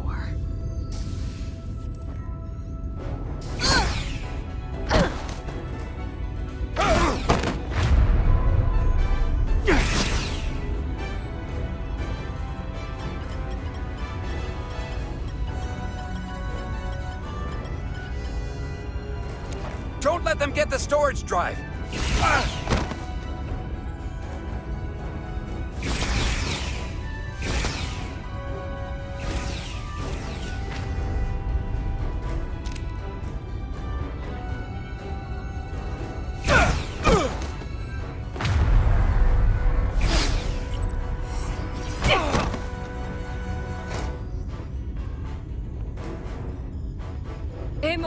Texta. It's not in the universal translator.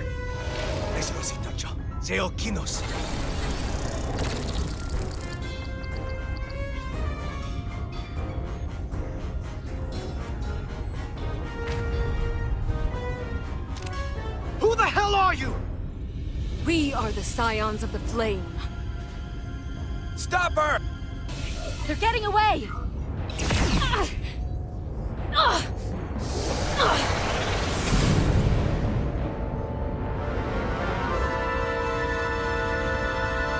Scions of the Flame? I don't like the sound of that.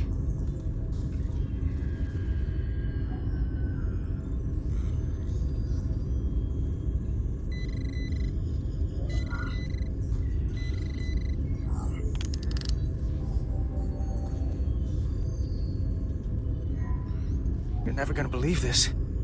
The reason the Universal Translator didn't recognize that language is because it's only ever been read.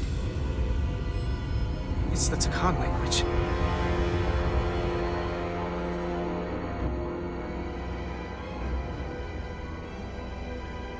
Get your filthy Hotari hands off me! We'll burn your planet to the ground! Animals! Wait, no!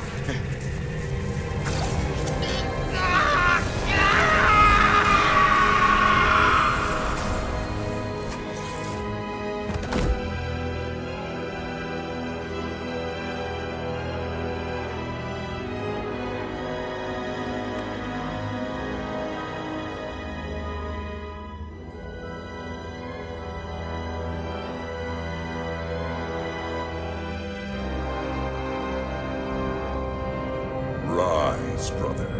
Rejoin the flame.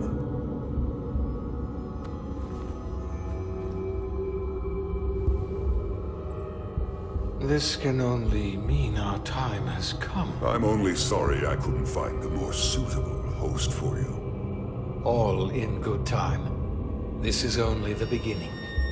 They're working together? An Elidian and a Hotari? They did something to him.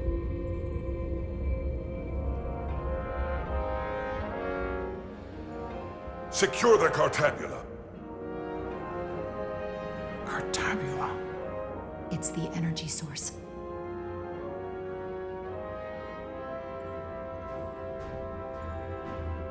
Spread out.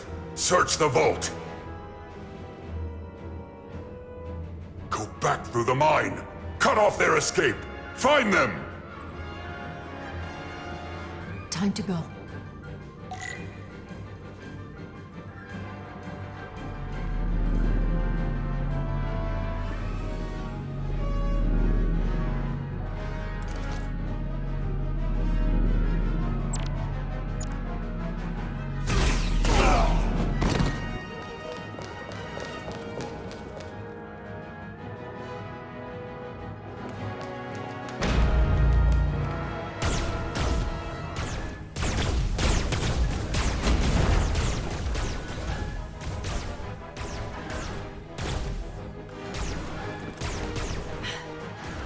We're trapped.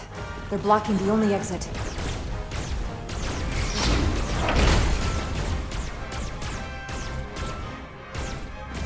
Maybe not. Can you buy me some time? For what? This vehicle looks a lot tougher than that barrier.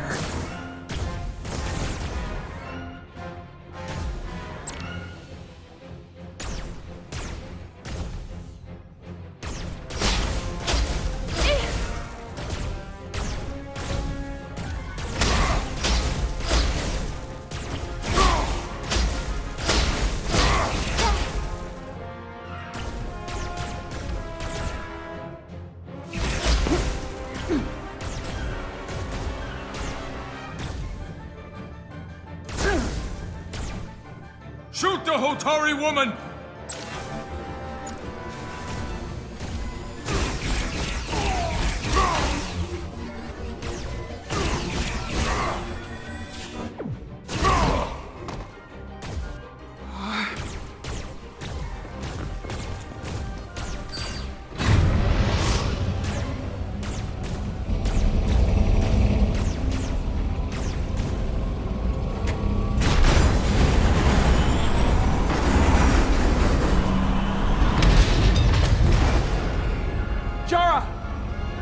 Get on!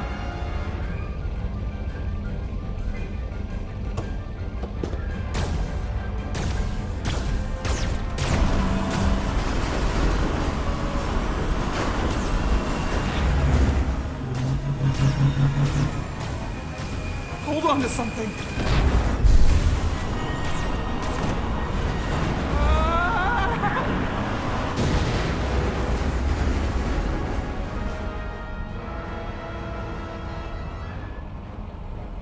Oh no. Don't stop. I'll handle them.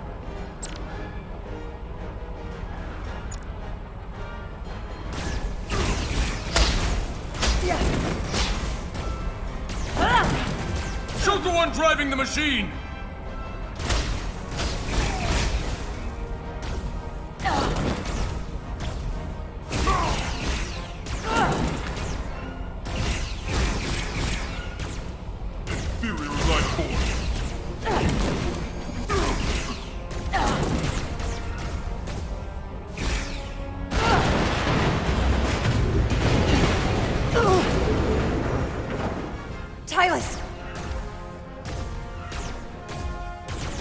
surrounded. I'll get it working. I just need some time.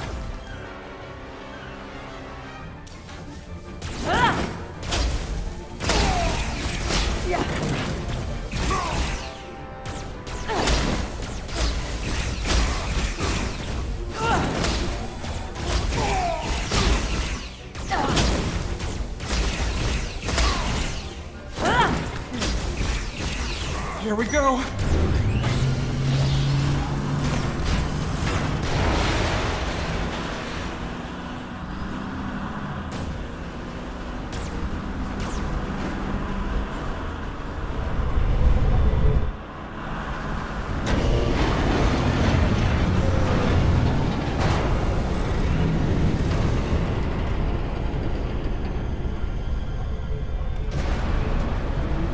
The lift. We're trapped. Resolute, 2 to beam up immediately. Resolute, come in. Jara!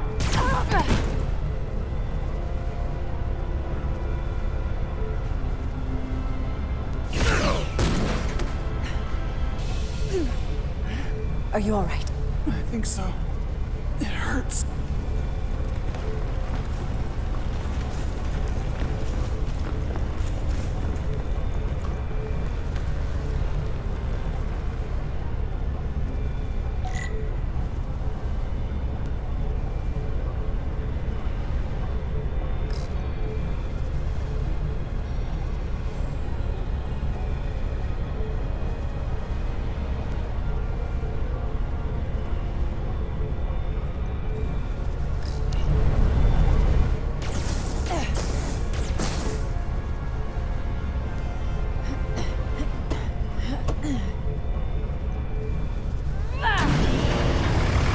What are you doing? Hold on to me.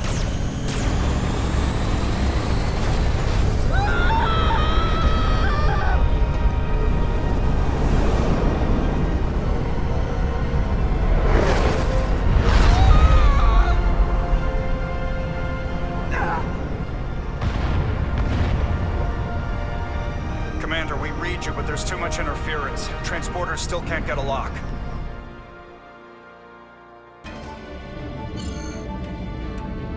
Miranda was able to transport through the storm. There has to be some path through that we're not seeing. Tetrametric radiation is saturating our sensors. There is too much interference to pick up the residual transporter signature. Wait. Tetrametric radiation. Of course. I can align the transporter with the tetrametric signature. The crystals emit tetrametric pulses every 3.8422 seconds, roughly 26 centihertz. All of this is connected.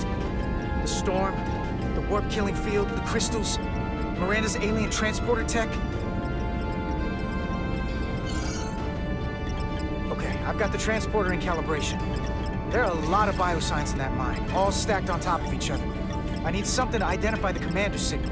Something loud, energetic. Understood. Commander Rydek, we have penetrated the storm's interference, but we are unable to pinpoint your signature. We need you to generate a high-energy event to help us... High-energy event. Got it. Tylus, are you still with me? I am. Good. I'm going to shoot my phaser at some dilithium to cause a piezoelectric rupture. What? Why? Signal flow. These crystals have to be pure enough. Bigger still.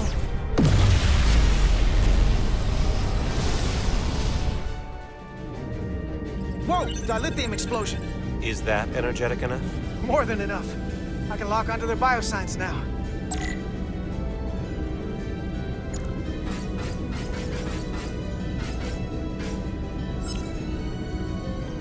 I've got their biosigns isolated. Commander, we have your signal. I'm gonna tunnel a path through the ionic interference.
Got a path.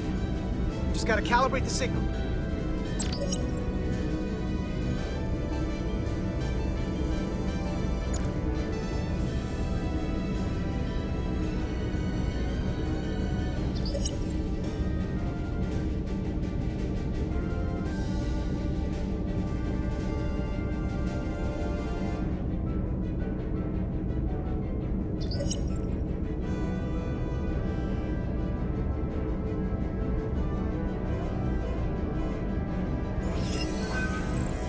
Got a lock. Energize.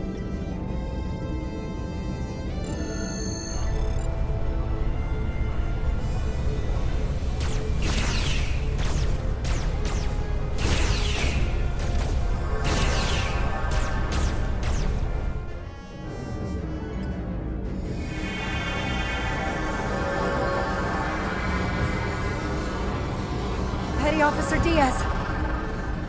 We're losing her. The pattern is degrading. Can you hold the signal? I'm trying.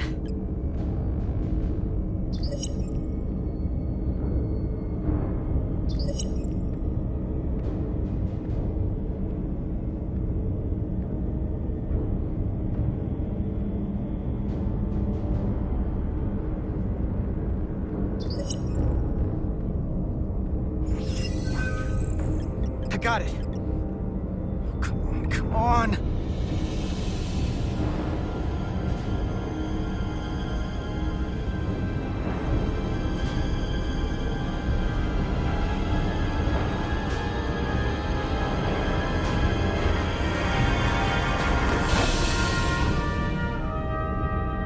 Yes!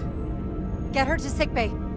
Captain Solano and Ambassador Spock have just returned from Hotari. Take a look at that. Rydick, I need you on the bridge, now.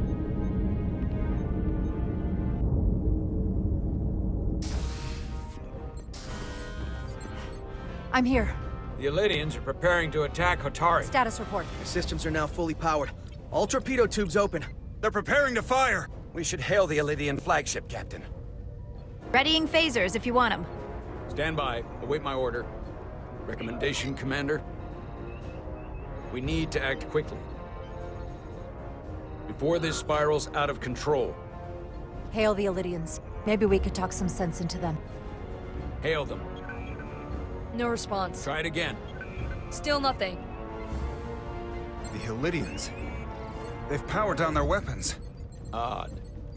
You sure about that, Mr. Armand? They're venting some kind of gas from their ship. Hold on. Now all of their systems have shut down. That's unexpected.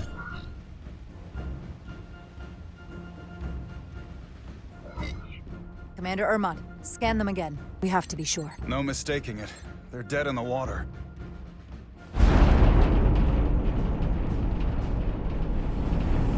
What's happening? There's an energy dampening field coming from Tau. Take us out of range. Aye, Captain.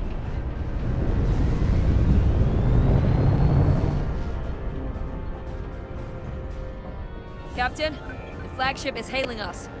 On screen. Zeldy to the Starship Resolute. Our main power cores are completely disabled. The more power we give, the more it takes. Running off batteries. Life support systems have failed. Unable to ventilate. Contaminated atmosphere. Admiral, you are about to launch an attack on a defenseless planet. Cobliard, you supported us in the negotiations. We need your help again now. Please, I beg of you. You must render assistance. System failures are compounding around my ship. We'll help you. Yes, we will. Thank you.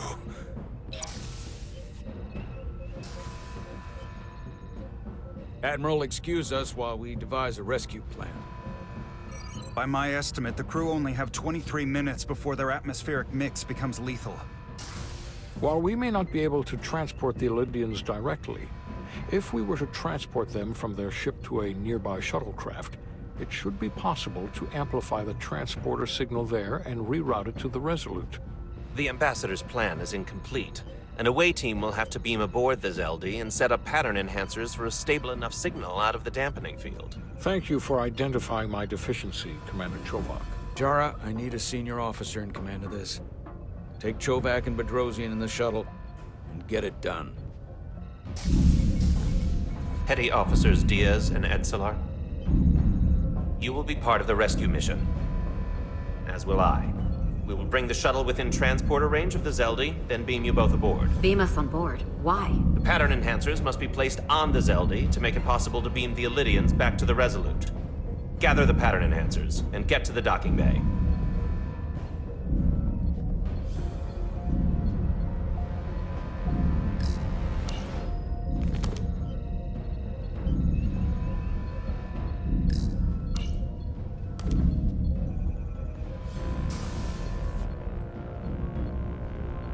We're going on the wrong mission. What's that? We're going to rescue the Illydians, the people that oppress the Hotari, when we should be going to rescue Miranda.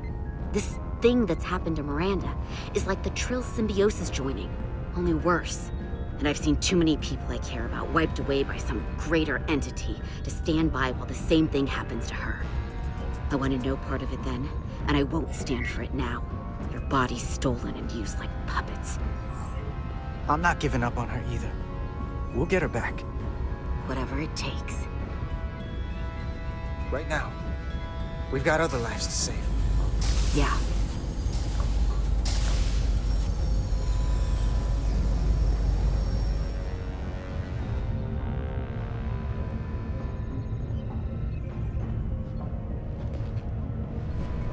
The away team is ready.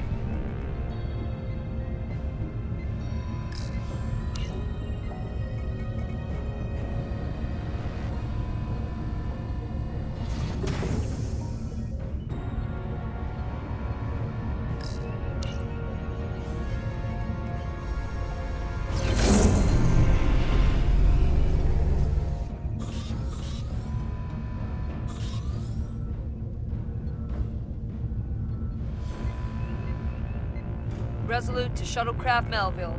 You're cleared for takeoff. Acknowledged, Resolute. Melville, taking off.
We are within range. Any closer will put the shuttlecraft at risk.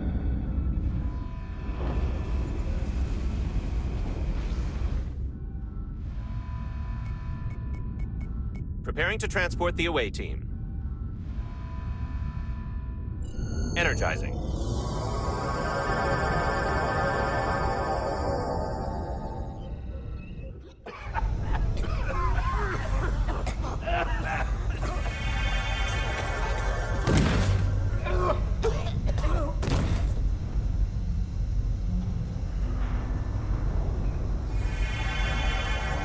The ship's life support. It's almost completely drained. And the other systems, too. Oh no. We gotta get to their transporter room.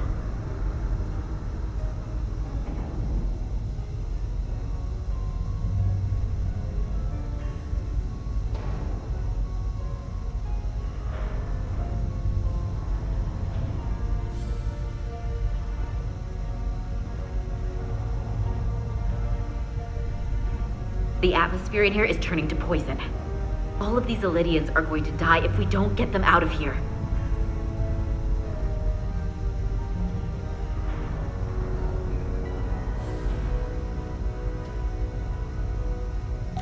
These must close in case of emergency. They don't have enough power left to function. Carter, give them a charge with your phaser. Should make them open.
It's not working.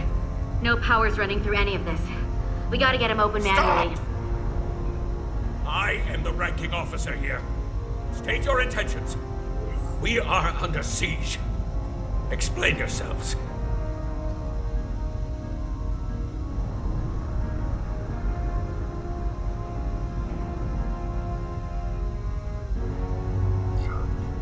What does it look like? We're here to rescue you. And yet, you cannot even open a door. Whoa there.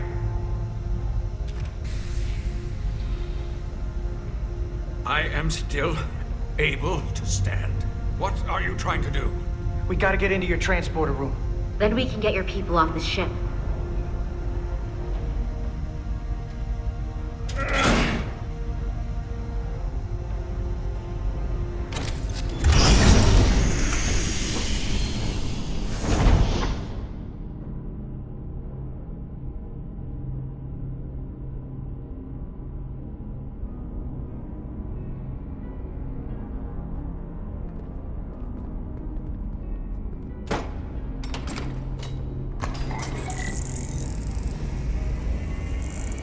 Make sure they're evenly spaced.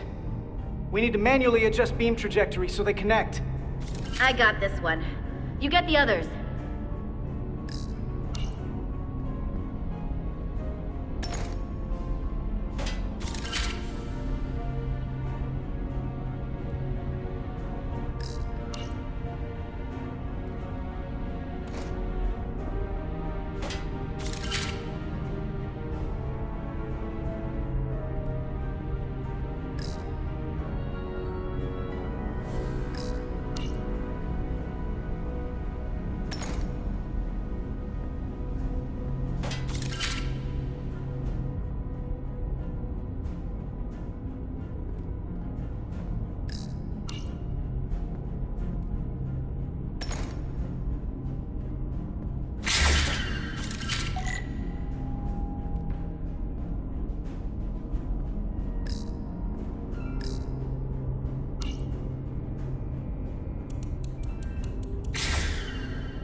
Pattern enhancers are aligned and ready to go.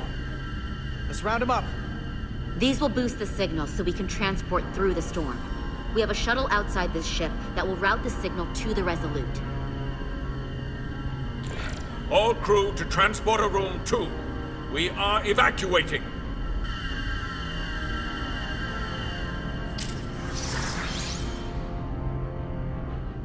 alive.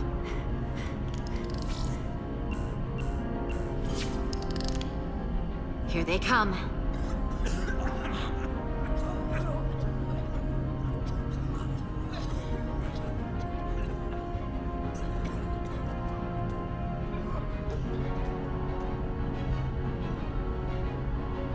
Okay, coordinates.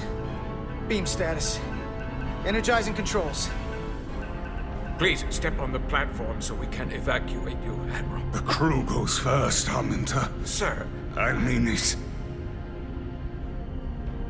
You! Get on the platform already!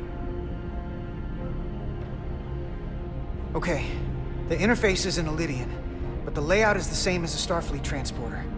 I just gotta do what I did before. Select the people to transport.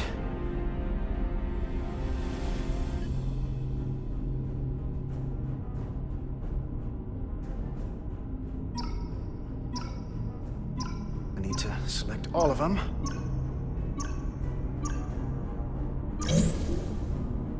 Plot a path through the ionic interference.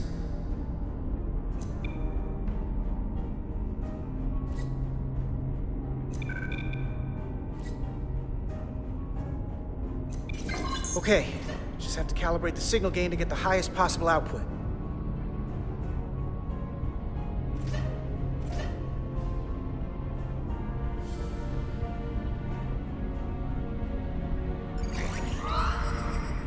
Even at this range, the interference is too much. The system is suggesting better transport coordinates. D, it's the shuttle. You're sitting right in the thick of it. I'm sending you specific coordinates for a clear signal path.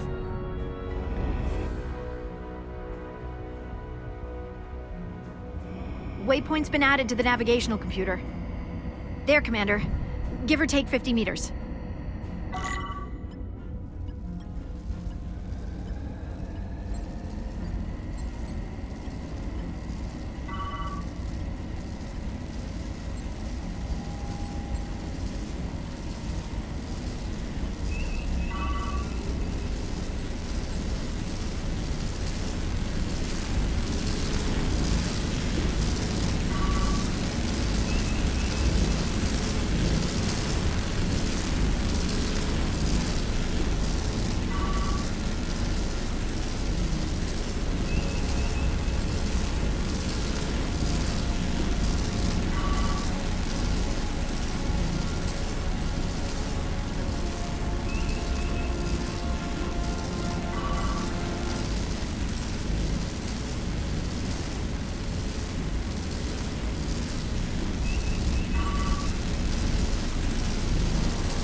Melville to away team. Energized.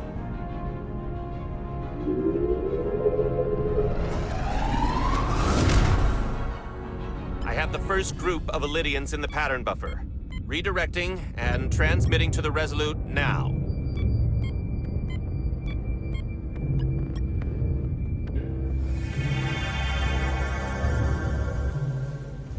This is Resolute. We have the Ilidians safely aboard. We did it! I was so worried this wouldn't work. Good work. Keep it up. Yes, Commander. This is Commander Rydek. We're holding steady. Signal is good. Keep them coming.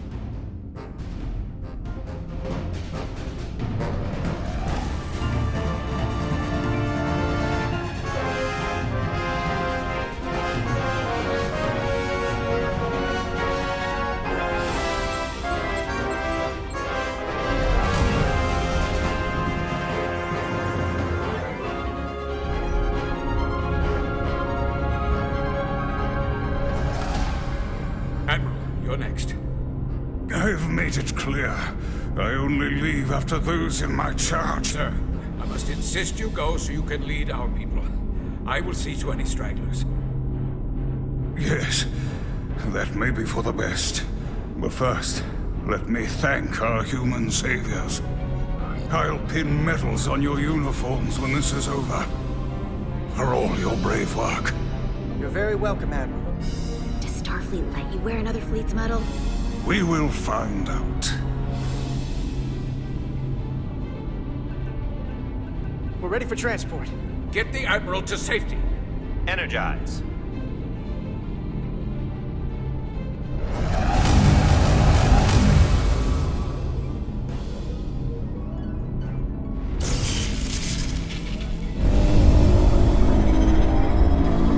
Massive power surge! Sending available power to the annular confinement beam. I have the Illidians in the pattern buffer, but I cannot resolve their signal to send them through to the Resolute, nor can I materialize them here.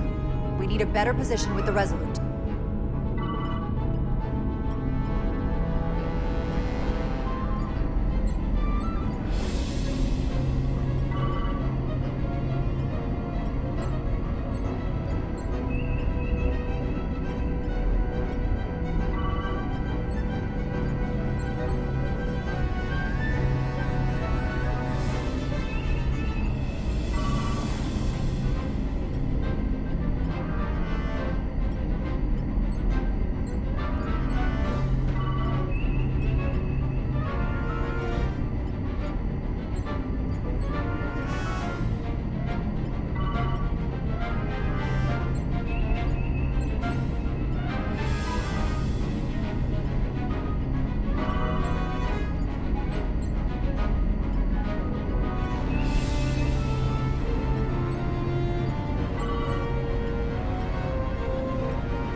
I am losing their patterns. I need more power, but internal relays are not functioning. I'll do it manually. Do it! I am trying. I will lose the transport if I do not have more time. The signal is resolving. Please!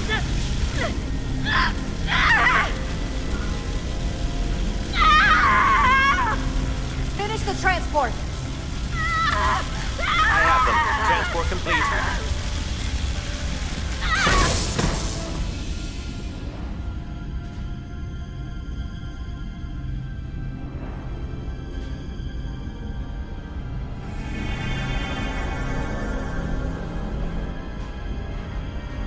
She is injured.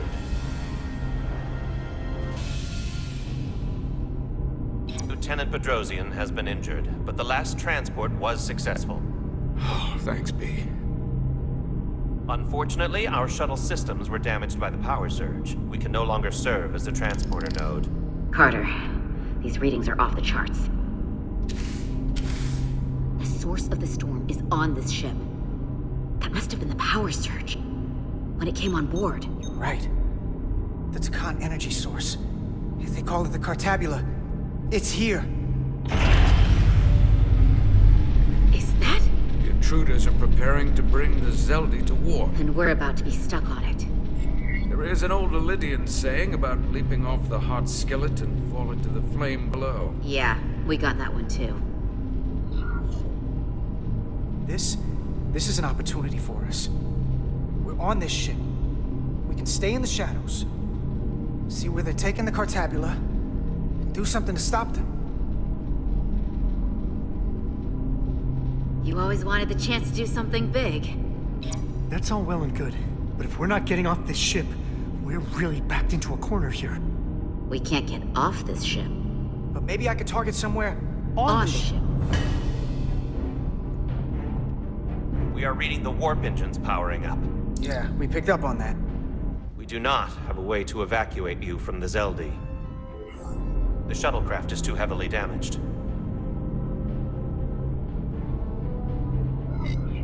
Sorry we won't make it back, but duty calls.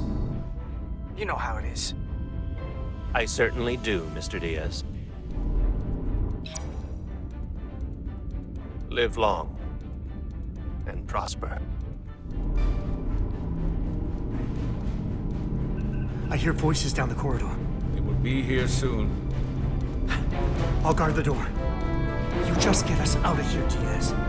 Hey, Stretch. Help us with this map.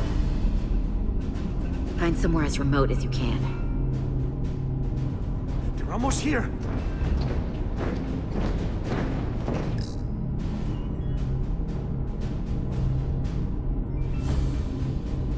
Mess hall. Too exposed. There. The aft cargo bay. That is acceptable. Sounds good to me. Whatever you're doing, do it now!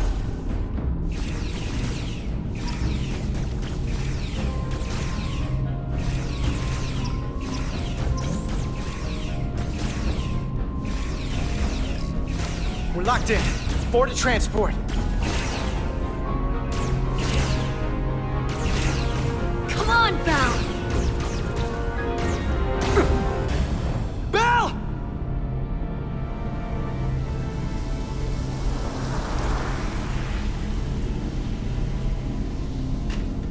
It's too late for him.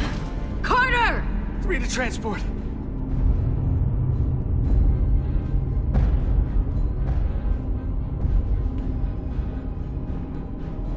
Energize.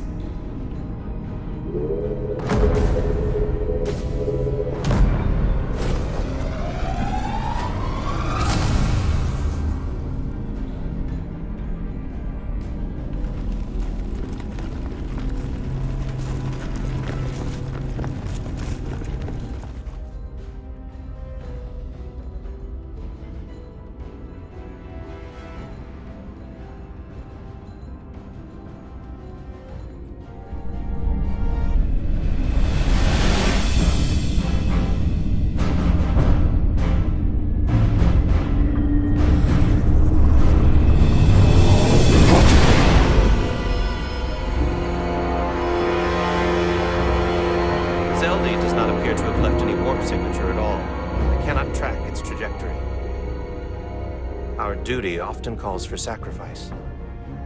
She knows it, and our people on the Zelda know it. Contact the Resolute, Mr. Chovak. Have them bring us back. And tell them we'll need medical waiting for Lieutenant Bedrosian. Yes, Commander.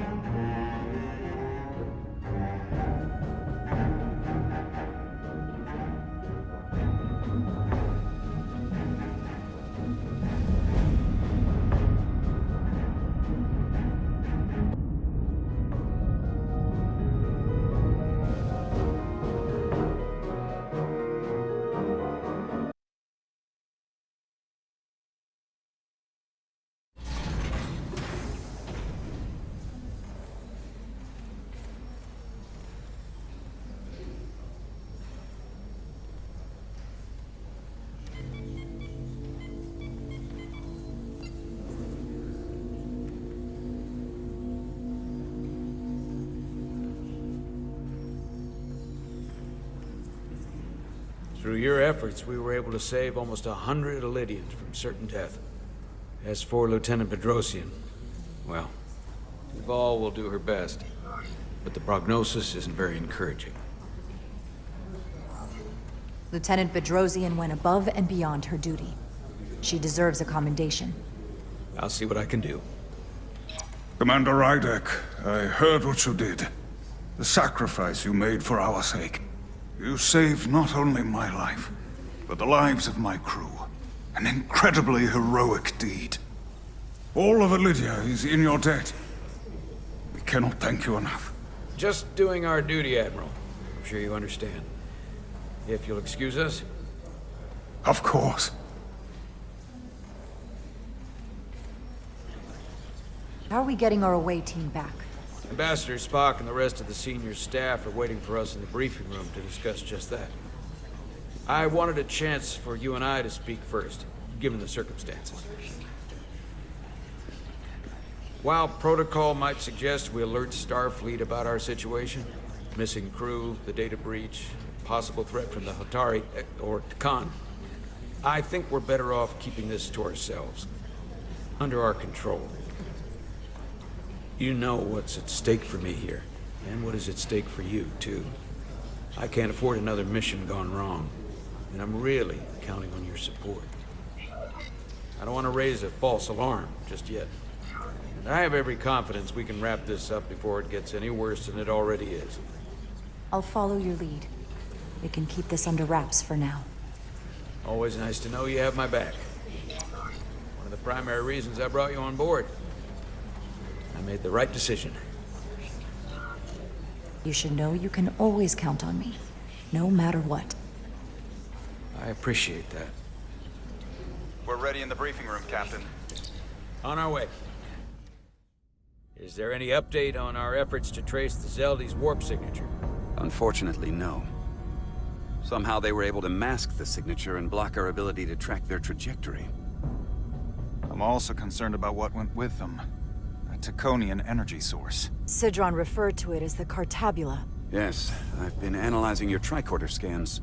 This Cartabula is more powerful than any energy source on record. It disabled our ability to warp and likely created the ion storm. We have to find that ship. It could be anywhere by now. Literally anywhere. We should alert all stations to keep an eye out for that particular ship. You're saying we should warn the entire galaxy? I'm saying we do the math. Calculate their maximum speed against a given time interval. That gives us an expanding radius of where they might be at different periods of time. We alert the stations at each radius at regular intervals. It's casting a wide net, but it's at least worth a shot. A sound approach. The Tikan also compromised our systems when Petty Officer Maris stole data from our computer core. We're assessing what was lost as we speak. It's just too soon to say exactly what they had access to. Starfleet needs to know about this. We're not contacting Starfleet until we fully understand the situation.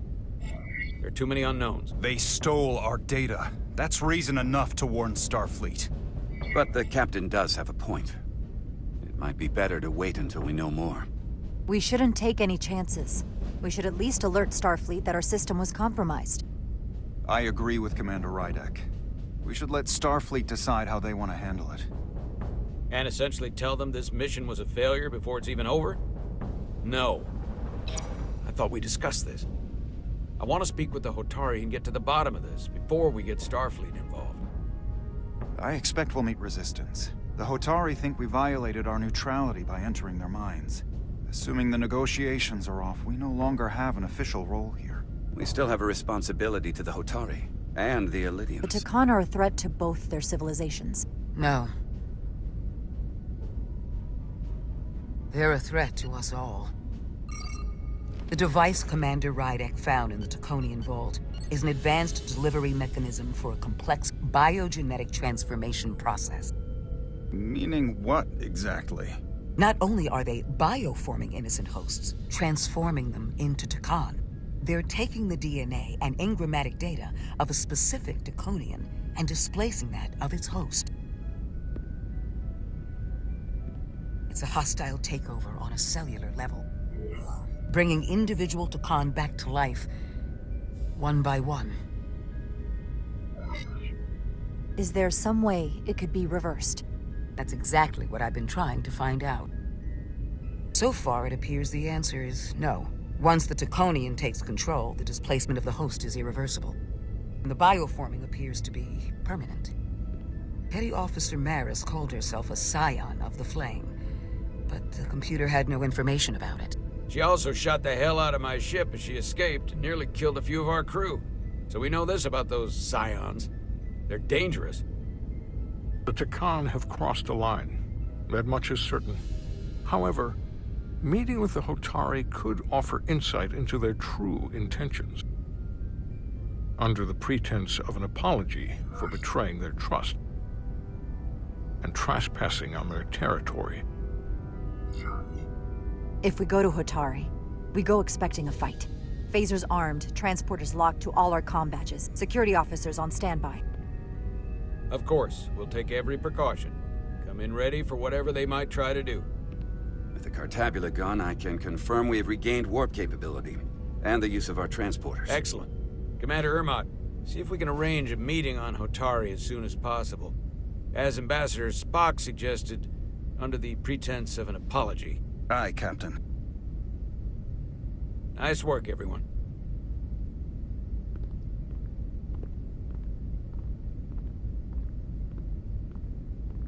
You're long overdue for a Diridium infusion. It looks like I am.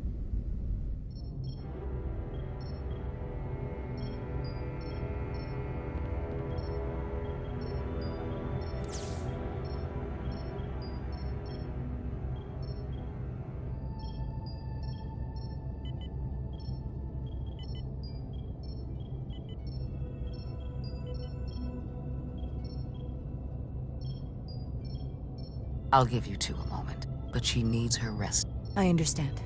Commander Rydek? Is that you? I thought I heard your voice.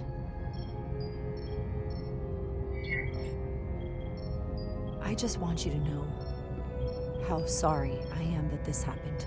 You don't have to apologize. I'm glad you came.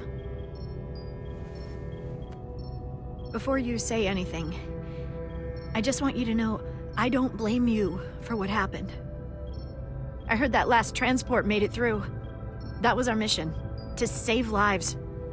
So, I'm glad it was a success. And Dr. Duval tells me she can get me my sight back. Eventually.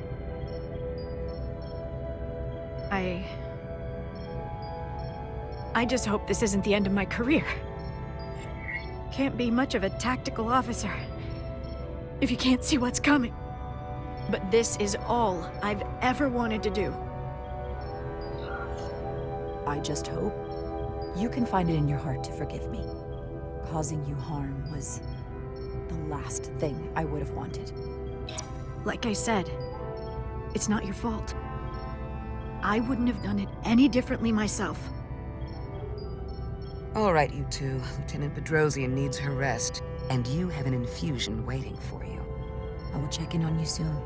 I promise. I'm gonna hold you to it.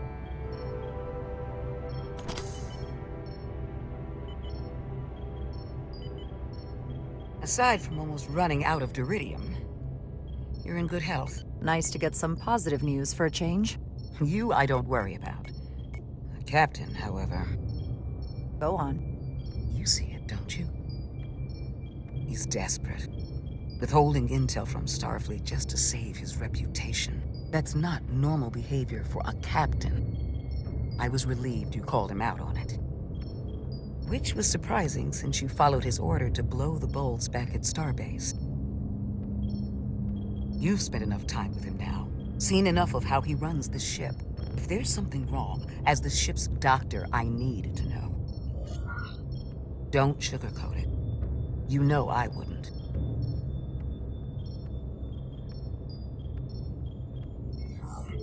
He's perfectly fine. The captain is doing everything he can to ensure our success. I know you don't agree with his methods, but you can't deny his heart is in the right place.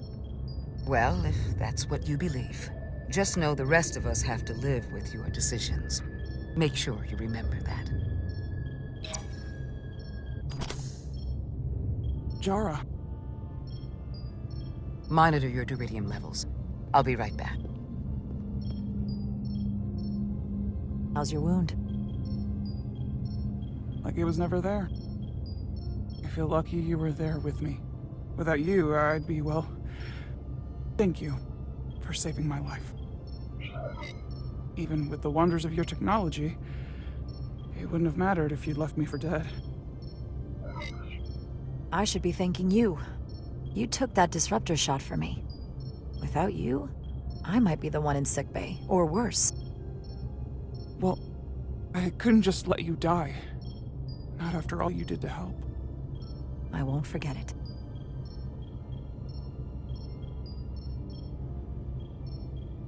We saw the truth down in those mines. What Sidron and Galvin really are. Who they've become. The lengths they're willing to go to. What they did to that Lydian. It's hard to accept that everything I thought I knew, so much was a lie. The horror of that underneath our feet the entire time. It's always better to know. No matter how awful, the truth is better than living with a lie. I am coming around to that thinking as well. Commander Rydek, you're needed on the bridge at once. What is it? The Hotari have agreed to meet.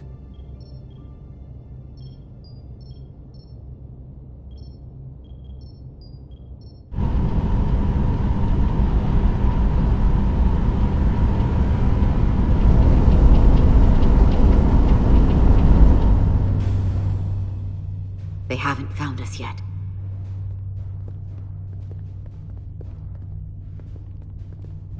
We can't just wait to be rescued. We have no idea when or if the Resolute is gonna catch up. But if we can get access to the Zeldi systems, we might be able to figure out what the Takan are up to. You got somewhere we could do that?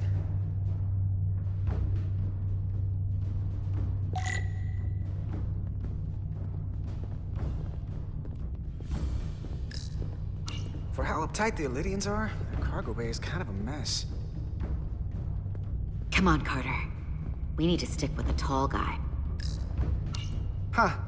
Illidian consoles still have mechanical keyboards as a backup.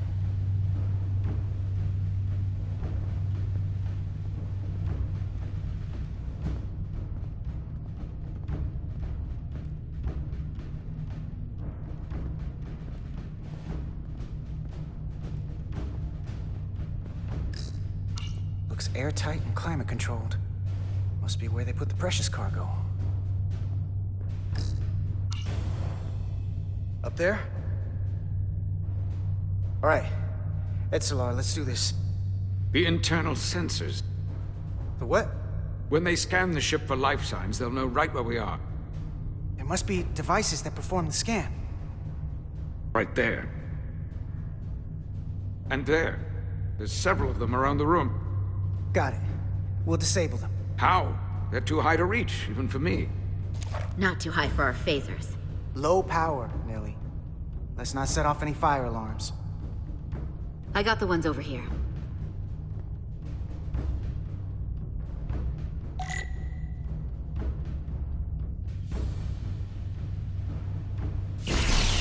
Got one. Another down. Hurry, Carter! I am!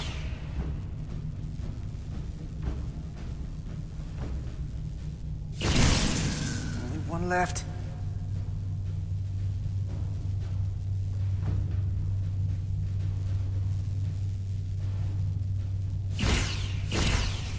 Here it comes.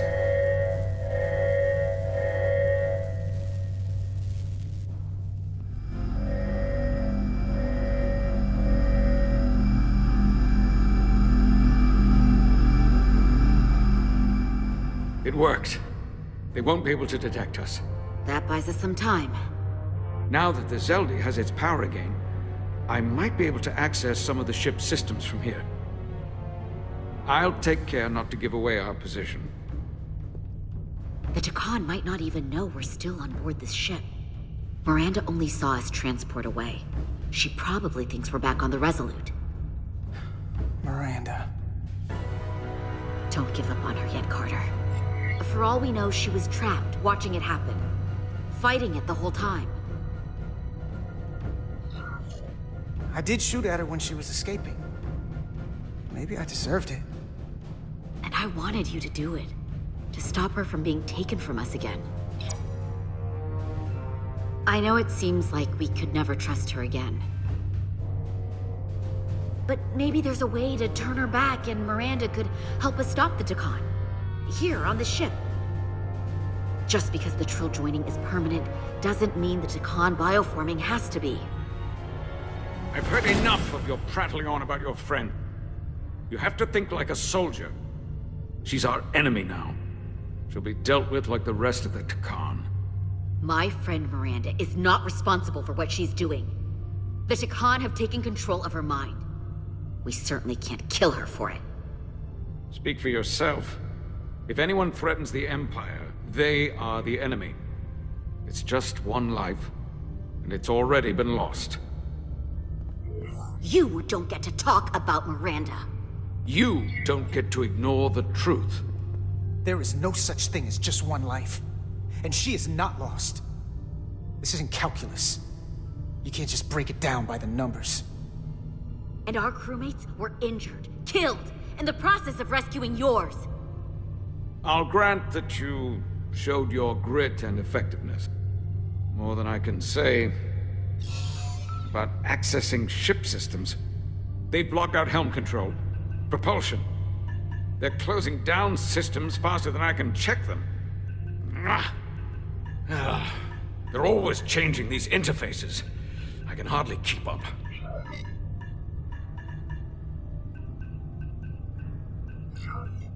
Let us help.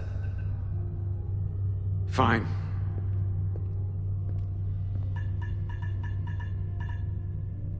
They're using a senior officer's access code to lock down our systems from the bridge. The Chicony must have turned someone in command. Here's something. I can see the course they have plotted in. The Zeldi. That's where we are. That's not exactly news. Long way from Hotari space. I hope the Resolute is all right back there. The Lydian fleet has explored a lot of systems, but it's all in the opposite direction of where we're going. We're headed to the edge of the galaxy. Nothing but uninhabited systems along the way. And if we keep going, we'll leave charted space. A lot sooner than I like to think about, too. That can't happen. We need to take control and turn this ship around. Get back to the front lines of the battle for Elydia. We are on the front lines. They're going to do this all over the quadrant. The whole Federation is at risk. That is a possibility, but it's already a reality for my people. I'm sure it's pretty damn real for the people who are trapped in their own bodies controlled by the Chicony. You can't just turn your back on them. I'll take this ship without you if I have to. And I'll bring it back to Elydia, or I'll destroy it. I won't let it stay in the hands of the enemy. Think strategically. We stand a better chance by working together. You're right to be angry, but it doesn't do any good to turn it on us. Fair enough. The most important thing is that we get control of this ship, so that we don't end up so far away that the Resolute can't ever catch up to us. And if we control the Zeldi, that also means they can't use that Cartabula thing. I'm not sure we can do much more from here. What's this? It's a data stream. It looks to be a two-way communication. Let me see if I could put it through a demultiplexing processor. Can you get that clearer? I'm trying.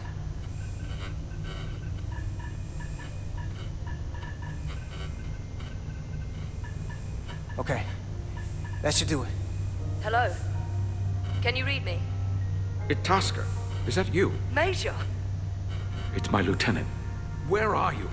I'm here with some of the others. We're trapped in the ATP. Our artillery targeting platform. The bulkheads are sealed, and ruptured power conduits on the other side are discharging at high voltage. Major, we've seen Sidron and the other Hatari, and if we can get free, I think we'll be able to overpower them and take back the ship.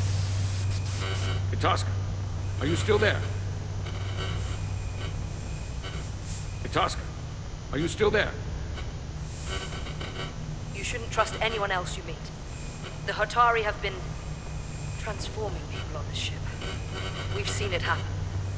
Bioforming. It's only a matter of time before any remaining crew are turned against us. You have to come and help us. I gotta ask, are you sure that's really your comrade? It's Itasca. You're going to have to trust me. I know Lieutenant Itasca well. That's her. Clear and not under duress beyond our current circumstances. I'm sure of it. I can do that, Major. Then we don't have time to lose. We'll make it to you undetected, and we'll free you from the ATP. We'll be ready and waiting, sir. I may not know the computers very well, but I know every inch of this ship. I can get us there, safely, through the back routes.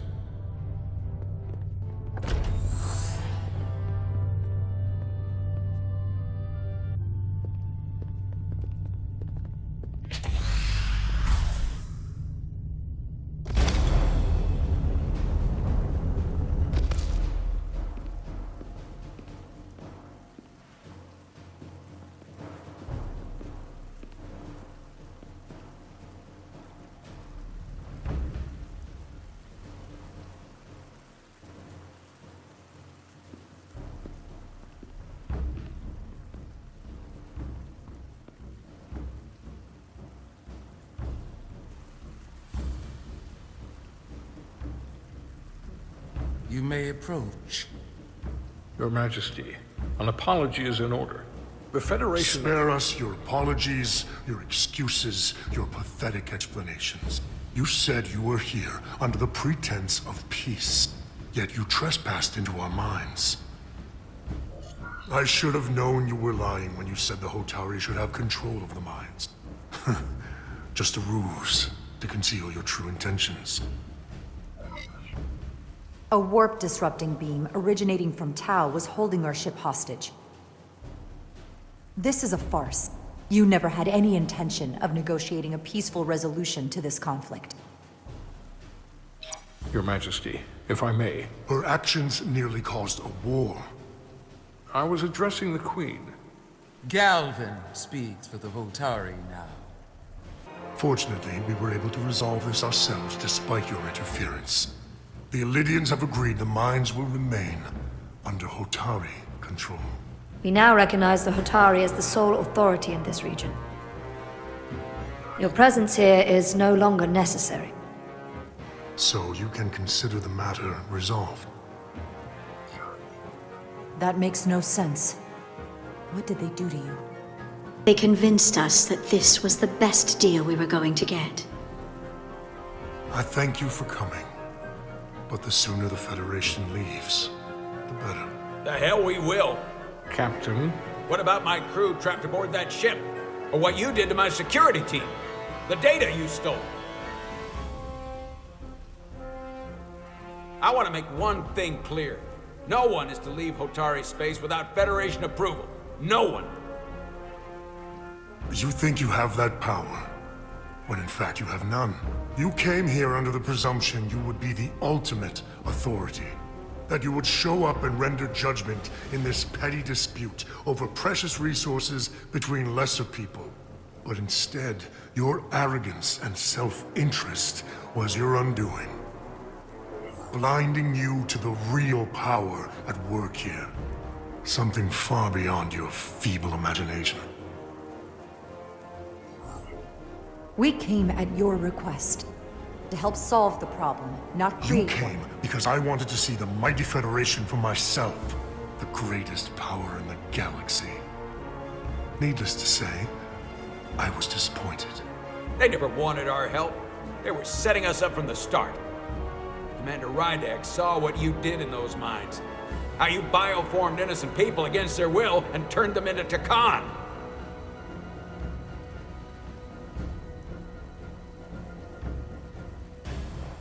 Takan. A word I haven't heard in a very long time. At the height of our power, the Takan Empire spanned hundreds of thousands of light years and trillions of Taconians. An empire that encompassed what is now considered Federation territory. What's yours was once ours, so it feels only right that we reclaim what was lost. Everything you hold dear will be gone. The first of many painful losses to come. You won't get away with this. You'll be held accountable by the Federation. I already have gotten away with it. And the Federation has no authority here. Not anymore. You might be surprised how many want to be part of the most advanced civilization the galaxy has ever seen. We will not stop until we've reclaimed what is rightfully ours. Imagine what a queen, a starship captain, or even a Federation ambassador could accomplish if their power was wielded by a truly superior entity. In the face of such impossible odds against an adversary so clearly more advanced in every way, the only logical choice is to submit. Never.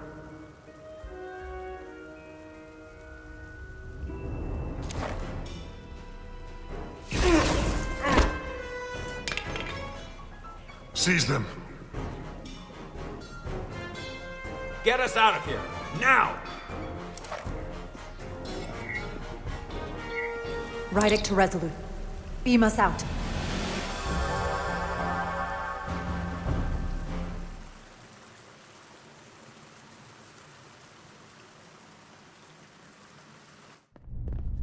You ever done something like this before? Close quarters combat? Infiltrating an enemy stronghold? Something like that.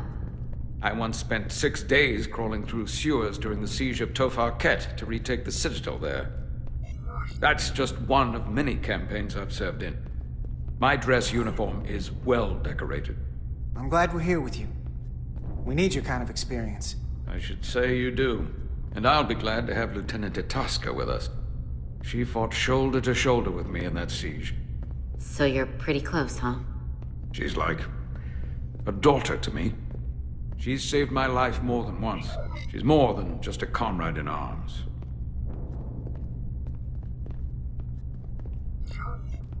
Don't worry. We'll get her and the others free. I'll worry less when that's been done. But once we have my comrades, proper soldiers, we'll be able to retake the bridge. Then, our fleets will catch up to us. The ATP is just down that corridor.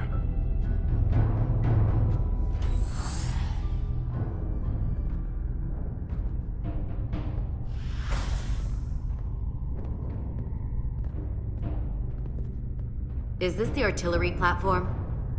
This is the power distribution for the forward armament cluster.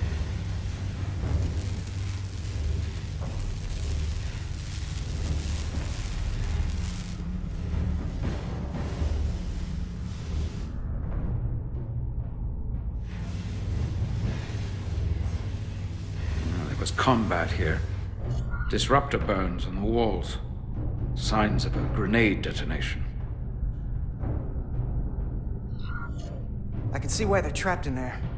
But that's gonna be just as hard for us to cross. We'll need to find a way to get in there and shut down the power. The distribution conduits have been knocked loose. The currents in those lines would be lethal. Is there any way to power those down? Each circuit has a control panel that regulates power to the magnetobanks. I can track connections between the power lines and the control panels. I should be able to clear a safe path to your crew.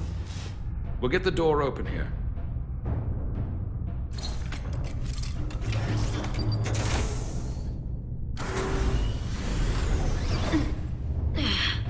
It's heavy.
Federation, you made it.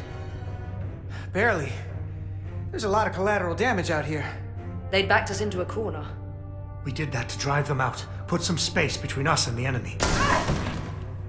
They're here. Get down! I think they've given up on capture.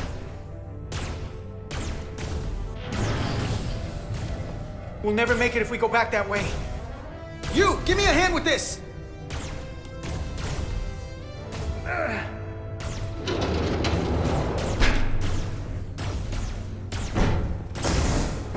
Go! Go! Behind us!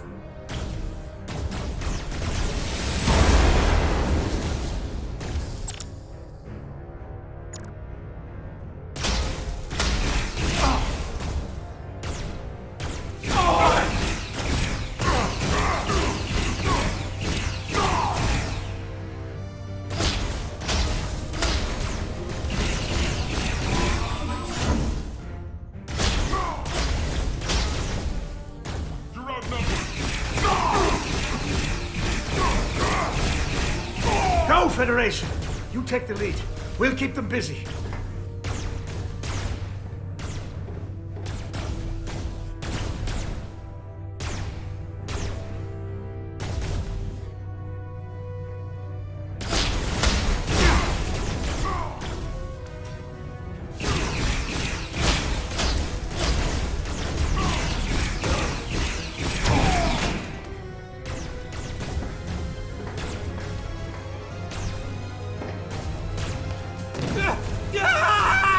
Fall back!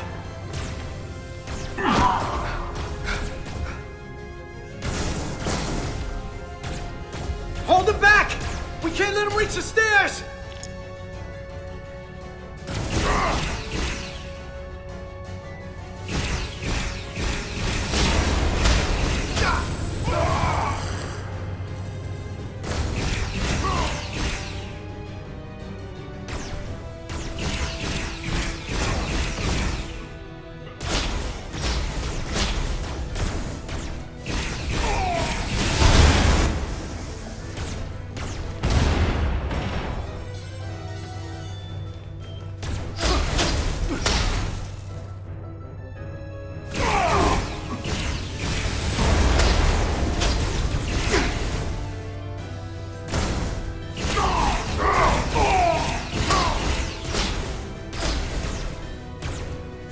Come on, hurry!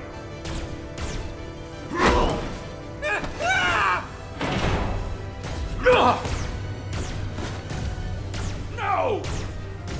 No! You can't just run in there. Must live to fight.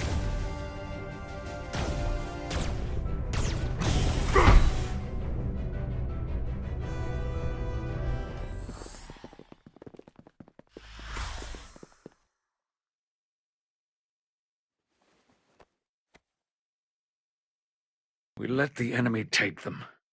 Hadri and Private Turo. They weren't the only ones. But if we hadn't, it would have been all of us. I'll have to live with that, and I'll answer for it when I die. It's not the Illidian way to leave one of our own behind. It's a sin to do so. We've lost people too. I know it's not easy. What makes it worse is that when we were in there, trapped, Hadri is the one who said that we had to live to fight. And we all agreed. We said if one of us was taken, the others wouldn't stop. We'd keep going, make our way to the bridge. They died so we could fight on. The Takan don't want them dead. They want to steal their bodies. And steal their minds. The Takan knows everything the host knows. That means they know our plan. They know we're heading to the bridge.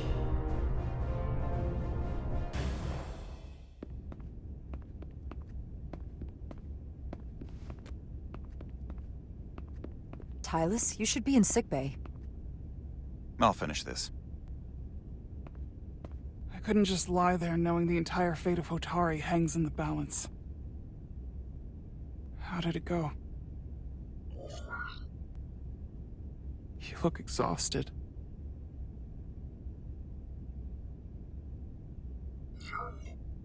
I'm not gonna lie.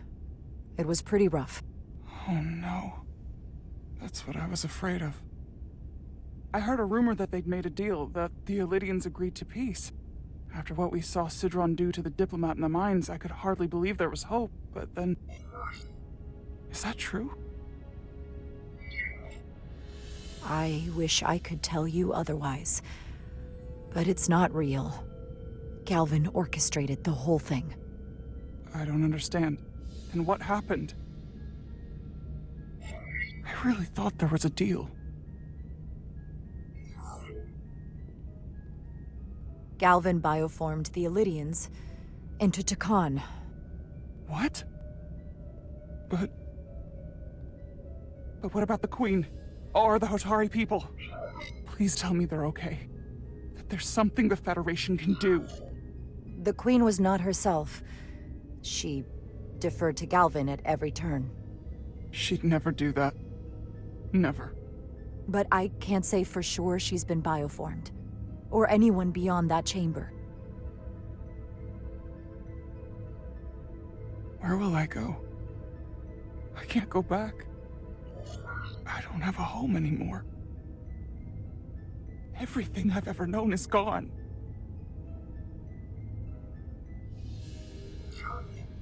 Hotari isn't lost yet. This is far from over. It will be your home again, I promise.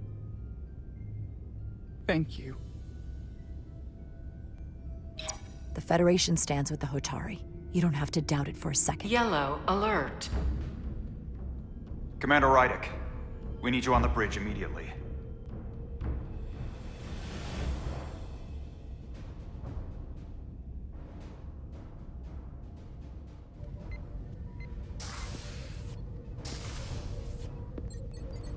Commander.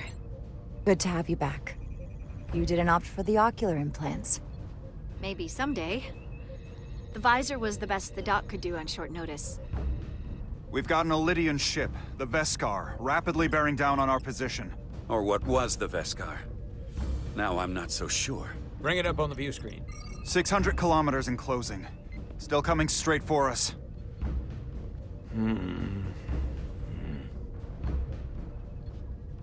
Commander?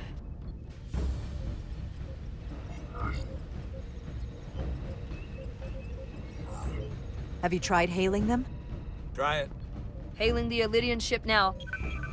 No response. 400 kilometers in closing. Shields up. Ready phasers. Shields up. Phasers ready. Incoming. Lock phasers and open fire. Heavy damage. But deflectors still at full power? That bypassed our shields entirely. That's impossible. God damn it, return fire. Everything we've got. Rydek, modulate the shield frequencies. See if we can get us any cover. Commander, I've got this. Just keep firing.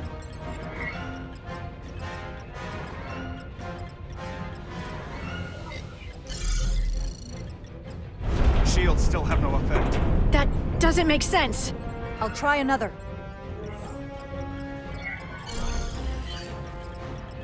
There! We've got incoming! How do they keep matching our shield frequency? They couldn't. Unless... They've compromised our shield algorithms. They can bypass our shields at will. What? Captain! He's out cold!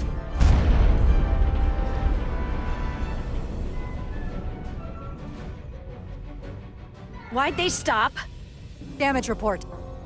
Running on emergency power. Major hull damage on decks 4 through 7. Warp core is stable and intact. We're completely vulnerable. Commander, we're being held by the Veskar. It's Galvin.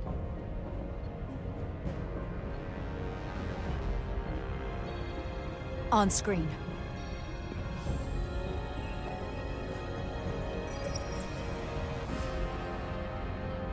Commander Rydek, where's your captain? Not dead, I hope. At least, not yet. Don't take it personally, but he had better things to do than talk to you. Did he? Well, perhaps he's busy repairing his pathetic little ship. I have to give you credit, Commander. You survived longer than I thought you would. But make no mistake, your shields are useless, your weapons ineffective, and there's nothing you can do. I could destroy you at any moment. I'd rather hear your pleas for mercy first. Your existence is entirely in my hands, and I'm not in a forgiving mood. As you said, we find ourselves completely at your mercy. Not just myself, but the entire crew of this ship. I will take that into consideration.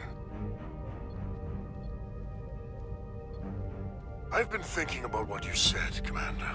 You claimed I would be held accountable, and here I am. Hold me accountable. The Veskar's weapons are powering up.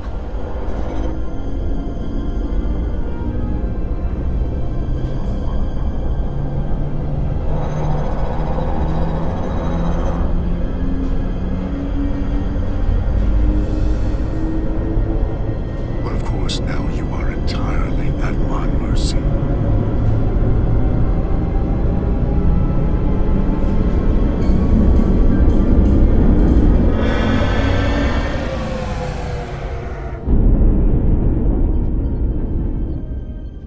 So I've decided to let you live. Because of your willingness to beg for your lives. Tell your Federation that Chicony are as merciful as they are powerful. That you were fortunate to escape with your lives. But next time, you may not be so lucky. We appreciate your mercy. And you rely on it.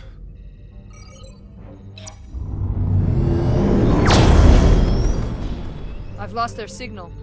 Can you track their warp signature? Nothing. It's untraceable, just like before. Notify Ambassador Spock. I want everyone in the briefing room to discuss our options. What's the status of the repairs? Hull breach should be patched up in a matter of hours. Impulse power is at 67%. Should be fully restored soon. Still no luck tracking Galvin's warp signature. They've all but disappeared. Keep trying. Finding that son of a bitch is the best shot we've got. Commander Rydek, you had the con after the ship was attacked. What is your assessment, given our current situation and the losses we have suffered? I'd rather not fight this alone. We need to call for reinforcements. In that case, we might have an option. Portal 6-3, Guardian of the Chicony Empire. If anyone could find Galvin, it would be him. That's assuming he's willing to help us. True, but there's only one way to find out. Wouldn't we need to secure authorization from the Federation Council to contact him?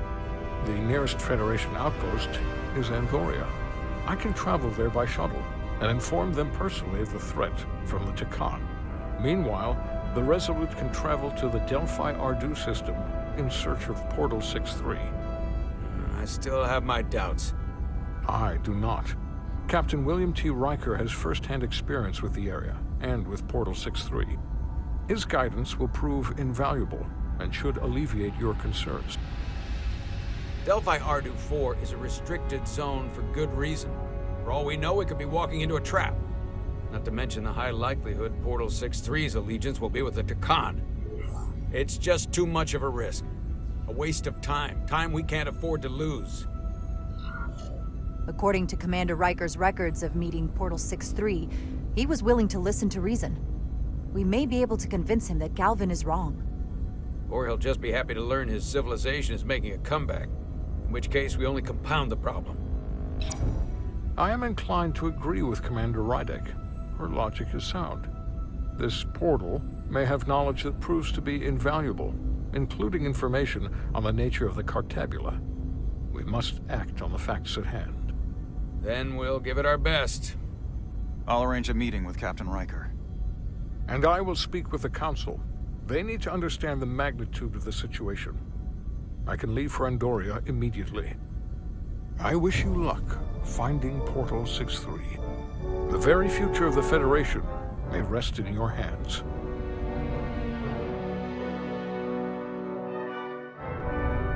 It takes a minimum of 8 crew on the bridge to run the ship. So we can expect at least that many hostiles. If they bioformed Hadri, They know we're coming. Which means everyone needs to be ready for... Take cover!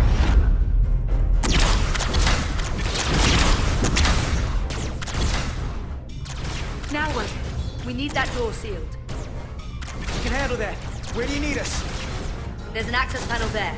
You should be able to patch into the local systems. We'll be shot getting there. I'll cover you. On my signal. Now!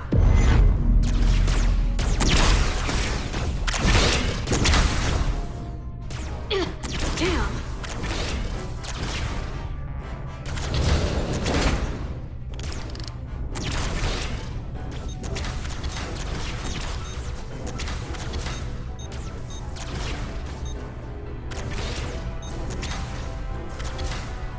Looking for the bridge doors. Wait, what's this? Got something? Gravity. If I invert the artificial gravity inside the bridge, that'll throw anyone on the bridge right up into the ceiling. He'll never see it coming. Itasca, get ready to charge! Charge? Reversing gravity polarity. Now!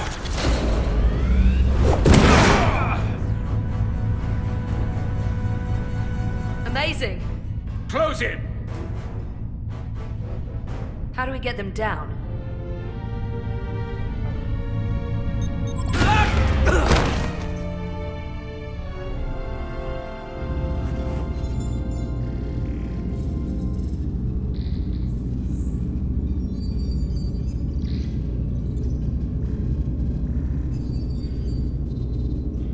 What are we gonna do with them? We don't have time to take prisoners. So you're just gonna shoot him? I haven't decided yet. It's not just up to you. I'm the ranking officer. And we're not in your army.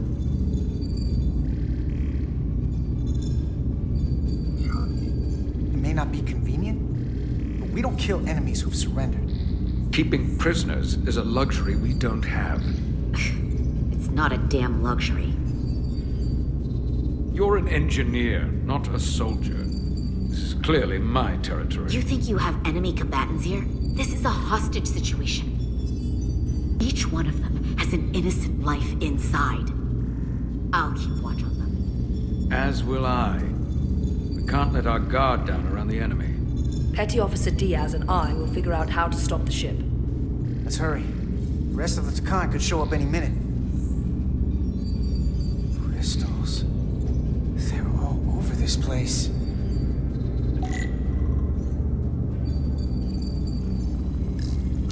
Look here. It's navigational data. We saw that already. Headed to the edge of the galaxy. It's only a display. We couldn't use it to change course or alter speed.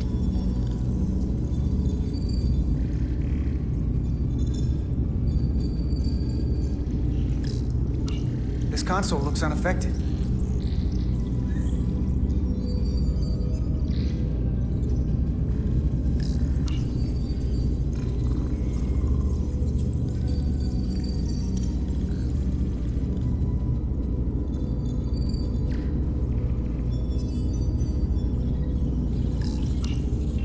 Two interfaces on top of each other. This is not Lydian programming.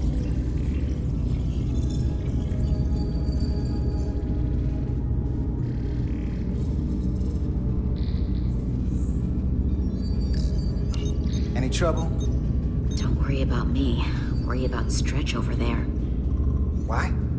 He's looking for any excuse to vaporize the prisoners. But I'll make sure he doesn't. Even if they're the enemy, it's not right. I'm here if you need a hand. Just hurry up and figure out this bridge. That's the best way to help.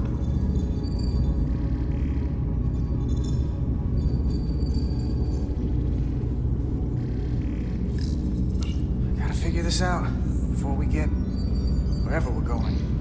If the Resolute can't catch up to us, we're in a whole different kind of trouble.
technology.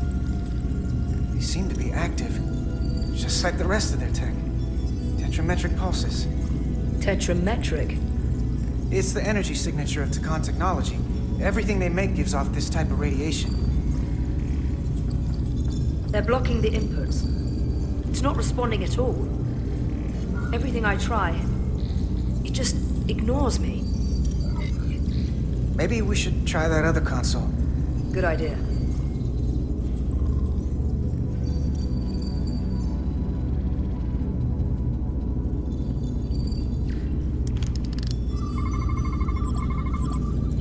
It's the Takan language. From what I can tell, the ship's systems are actively responding to input. Which is the opposite of how most bridges work. They usually send commands, not receive them. It's from an intrusive program. This control station won't do us any good either. What have they done to this bridge? Consoles running themselves, some clogged up with crystals that are sending off tetrametric pulses. But none of this is sending signals outward. It's receiving. They're flying the ship from somewhere else. That should be impossible. But it explains why there's less than a full bridge crew. If they aren't flying the ship from the bridge, where are they controlling it from?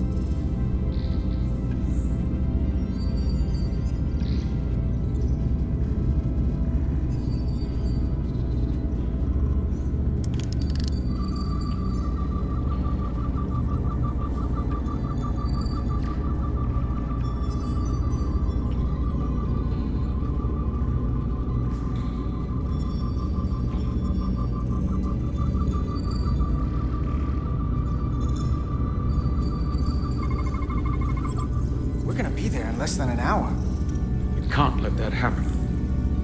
Hold on, it would take days to go this distance with our fastest ship. We're traveling at a warp factor many times greater than this ship should even be capable of. What are the engines doing to produce this kind of speed?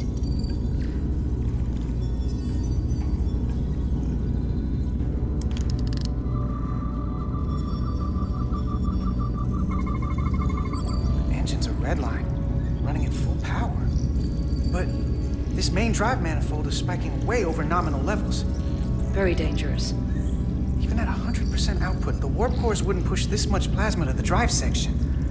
The reactor output matches the high speed, doesn't it? Whether it's these crystals, or the power from the Cartabula, the Takan have found a way to increase the engine output and top speed. We have to find a way to hit the brakes before we outrun anyone who could help us.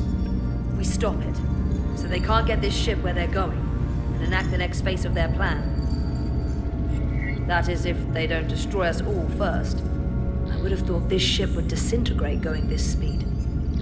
But somehow, that hasn't happened yet. We do our part, and just worry about that. I don't know what more they have to their plan. People like this are never satisfied. There's always more that they want. And they are obviously going somewhere. I hate to think what the Cartabula could do if it was plugged into something it was meant to power.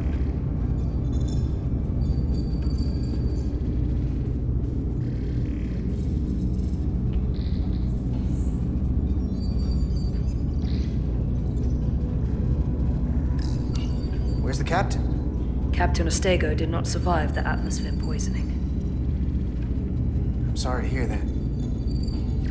He died defending the Empire. That's how he'd want it.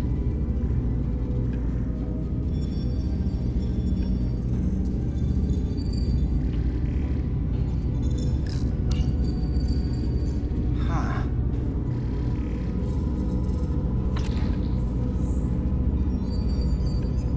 Careful where you point that thing. It's not active. I can't see any way this would work as a weapon. It's dead. Out of ammo? I'm not sure. That's everything. We got some answers. I don't like what they tell us, though. If we can learn nothing else, then what's left is to make these Takan talk. And if they don't, we'll dispose of them. Hey, that's not how we do this. That is enough from you.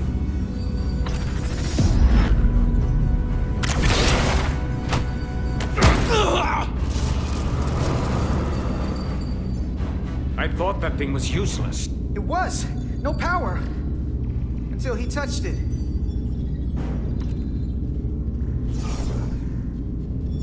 Weapons must be bio-coded. Our technology will only work for one of our kind. I can assure you, this weapon works just fine for me. Slow down, Arminta.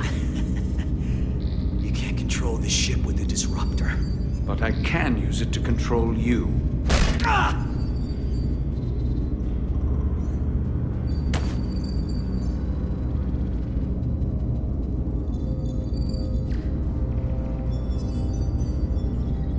Let's talk.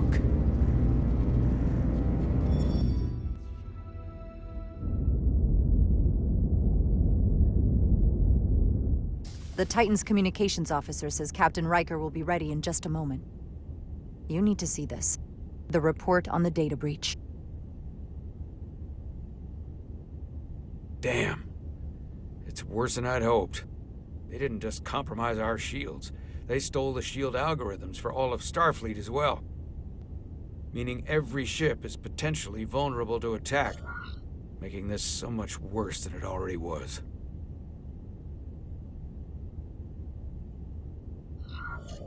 Given the potential consequences, we should notify Starfleet as soon as possible.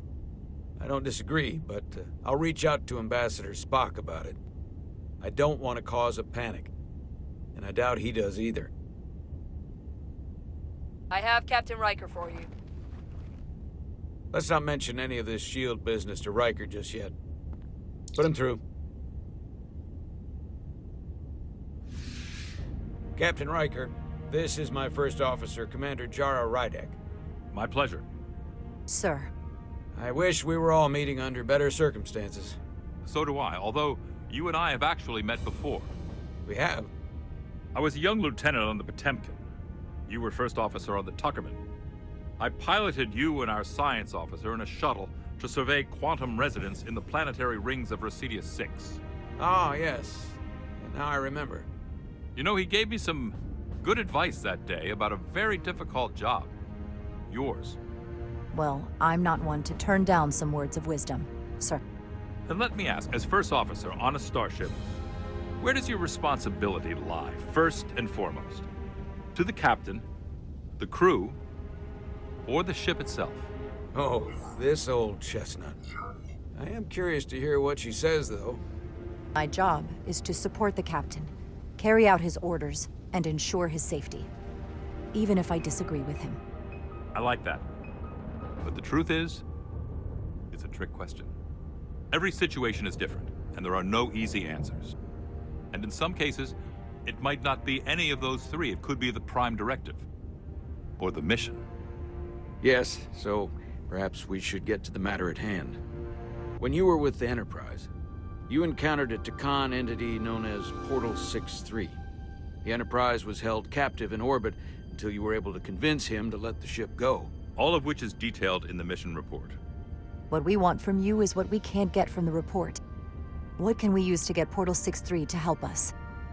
I've often thought about that over the years. How a small difference in the encounter could have led to disaster. The most important thing is, don't let him push you around. He can appear as a man or as a godlike projection. He'll test you, but don't be overwhelmed by the pageantry and theatrics. I'll stand up to him. You can trust in that. Good, but that's just the first step. Portal is full of bluster and bravado, but he can be reasoned with. And that's my other piece of advice. You want to appeal to him rationally. You don't want him thinking you're acting out of fear. But we are afraid of the Takan, and with good reason. He's not the sort to suffer fools. And he'll lose interest if he feels his time is being wasted. I suppose that's one thing we have in common. Do you think he will go against his own people? He was proud of his empire. He called us barbarians. Maybe you can find a way to make him see these people claiming to be Takan aren't real Takan. They're corrupting his legacy. What if he won't cooperate and we have to face these Takan ourselves? Then we have a much bigger problem on our hands. What I mean is, In the 16 years since you discovered this outpost, there has to have been research. Battle plans for what to do about the Takan if we encountered more of them. I need to know what they are. If I had that answer, it would have been the first thing I told you. We both know Command has had their share of hidden plans in the past. Like Admiral Hansen and Captain Shelby's Special Projects Division at Starfleet Tactical, devising new ways to take on the board. Trust me. This isn't some Starfleet conspiracy to keep you in the dark. But if you two don't think you're equipped to make contact, you need to tell me now. Because there is no silver bullet here. Now's not the time to hesitate. I need to know you're up to this. There are some things you can't be prepared for. And if there are no specific tactical solutions, we'll just have to take our chances. After all, risk is our business. We try to mitigate that risk as best we can. But the Starfleet we know today was built on that attitude. Well said. There was a special task force that considered the Takan, and I was part of it. But because there were no other signs of the Empire, we determined the best course of action was to create a restricted zone around the Delphi-Ardu system. I have my concerns, but I'll clear the way with the brass for your travel into the restricted space. Just remember what I've told you. And it wouldn't hurt to read some Sun Tzu en route. Or Marcus Aurelius. Thank you for your support, Captain Riker. I wish I could be there myself. But my first officer would probably see to it that I stay on the bridge while they get all the excitement on the away mission. The burdens of command. Rest assured, the Federation is taking this threat very seriously. You won't be alone out there for too long. Thank you, Captain Riker. One more thing. Ambassador Spock said that Takan stole some data from your central computer. What's that all about? We're still assessing the extent of the breach. Nothing to report as of right now. That's it? Ambassador Spock suggested it was something more serious, which is why I'm asking. There was a lot of data stolen. A lot to sift through. Yes, we're still making sure our assessment is accurate. We don't want to raise alarms unnecessarily. I'd raise that alarm pretty loudly if I were you. There's a lot riding on this. And if it comes to it, the Titan and I will be ready to personally lend a hand in this fight. Let's hope it doesn't get that far. Riker out.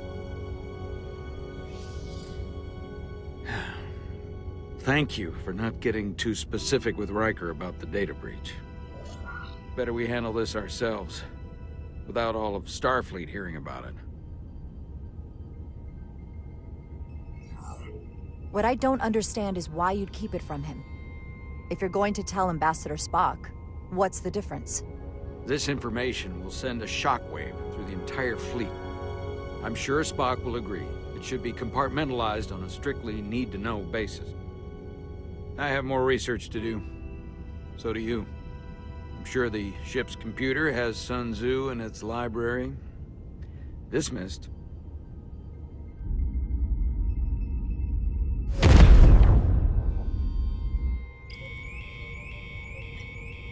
It's the automated Federation warning buoy. Transmitting the disable code Captain Riker provided.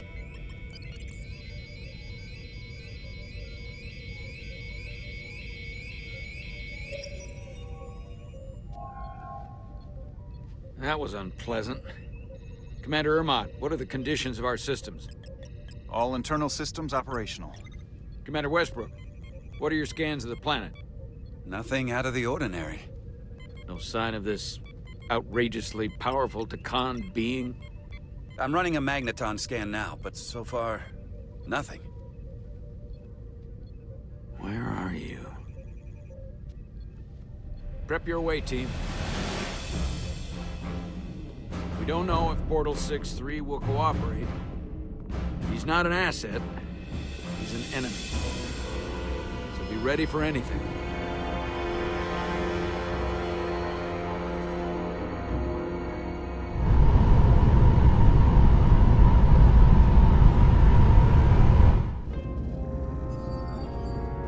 Prove you're worth keeping alive for a little while longer.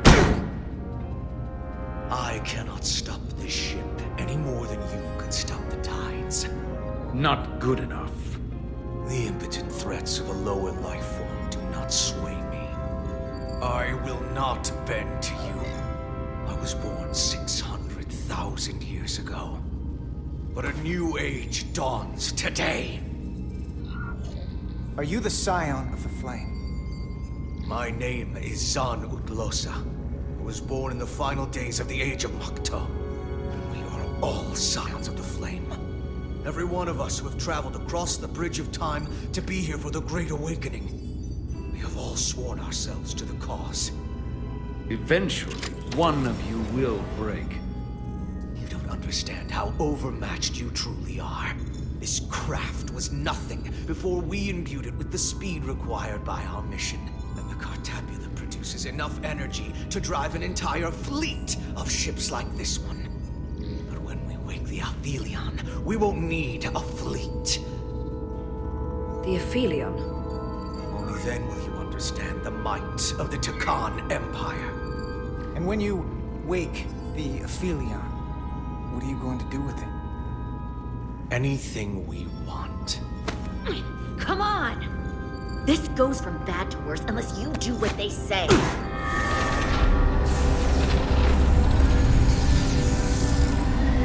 It's coming alive. He can't stop the ship. Then he will. Or we cut off his hands and use them ourselves. The moment I reduce speed or change our heading, the others will know. First, they'll just resume course from elsewhere. Trivial matter. And then, they will come here. For you, this is a dead end. That's a risk I'm willing to take. Not if they're just going to start it again. So you believe him? I'm not sure. Why would you tell us all this? I tell you because I value my own life. When my fellow scions come, and they will come, I expect you'll all act like the savages you are at a battle once you. We've all died once. I don't intend to do so again. I won't touch those controls. If you want to get us killed, do it yourselves. You fear death. There's a way to stop this ship for good, and he knows how. He just needs more pressure. What kind of pressure? We hurt him, he'll talk. Trust me. That's against Starfleet protocol. You're not on a Starfleet ship. Your protocol does not apply. We take the action that will lead to our victory. Don't assume your moral code takes precedence above all others. I'm not gonna torture them. Not like this. But there's gotta be something we can work with here.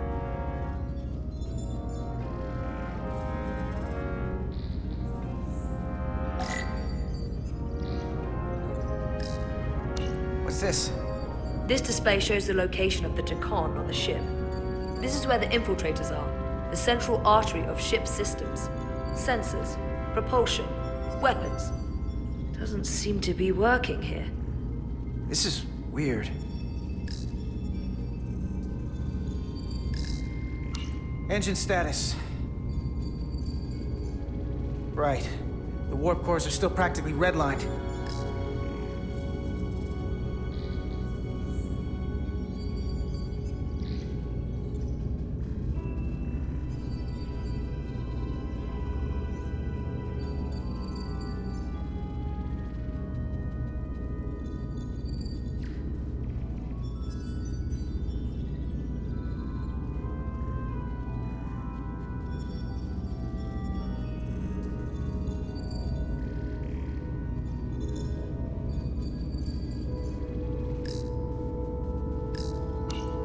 Fast. It would be too dangerous to force a warp collapse by cracking one of the propulsion coils. It could rupture the hull, end up damaging the Cartabula in the process. That risks tearing a hole in space. We can't have that. However they've supercharged the Zeldi, it still relies on existing systems. They just amplify the output? But the Takan have already interfaced with those systems. The controls will be no use. So we'd have to find a way to manually shut down the warp cores. Might not be a manual shutdown as much as it'll be sabotage. No one appears to be guarding it. I think I can get us there. But once we're in, do you really think you can cripple my ship? Not something I'd normally ask, but I'm coming around to it.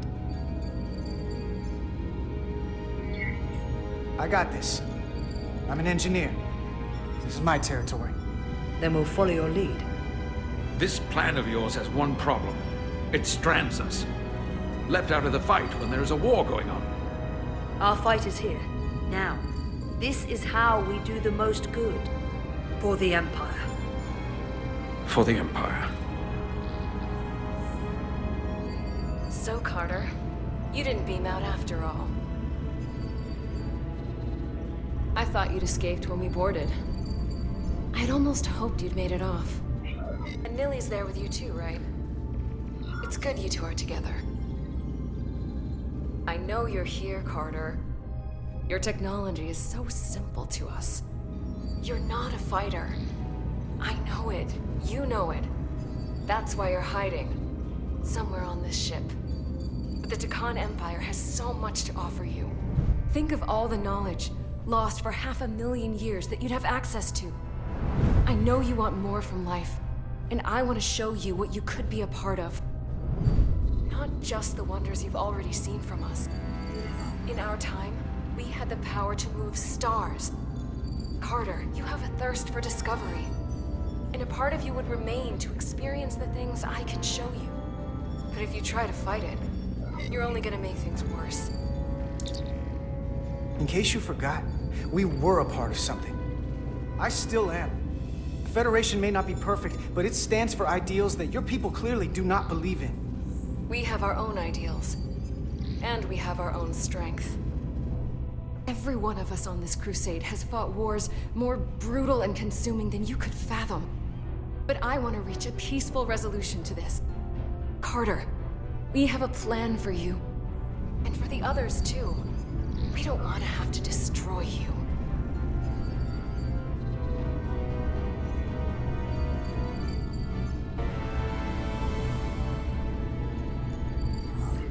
What's this plan you have?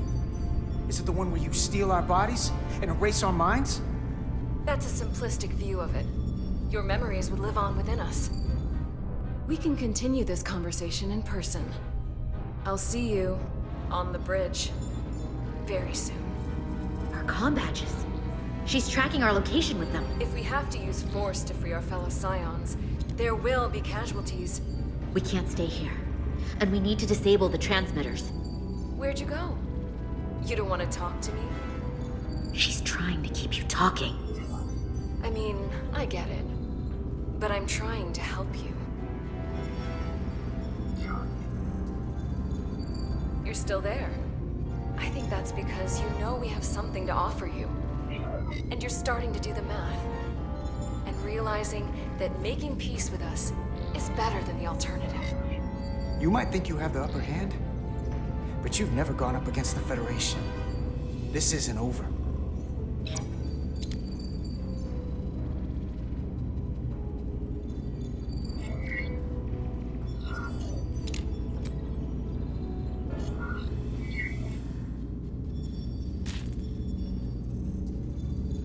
Got it. Mine's done too. Time to hit the road. You've forgotten something. They know where we're going.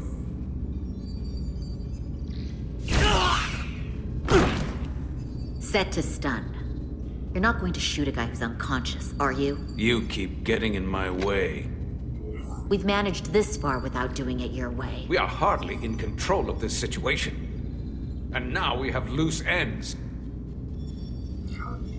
You two forget you're on the same side? Come on!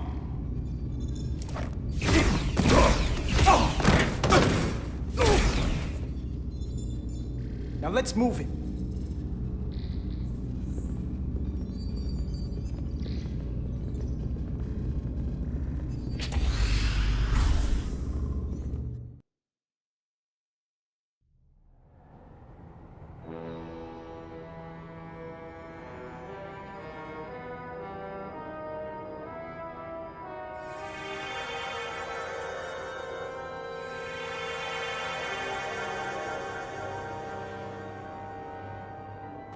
Our coordinates match the exact location where Riker met Portal 6-3.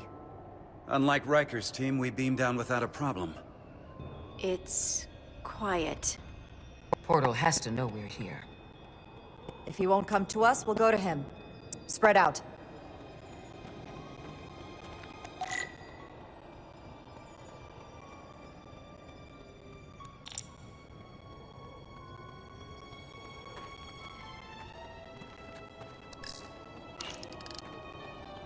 Already gave it a scan. Dead. Whole planet feels like it's been turned to stone.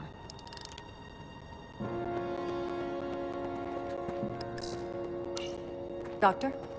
Commander, keeping an eye on those iridium levels? Good. Last thing we need are your cells destabilizing on a hostile alien planet.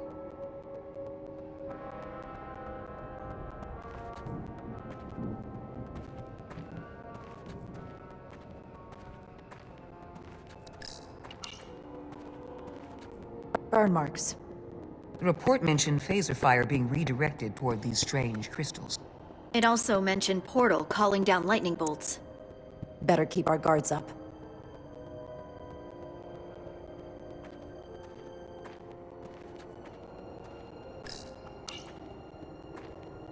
If I recall right, Geordi LaForge transported in here, hanging upside down. I guess we're lucky we were spared the indignity.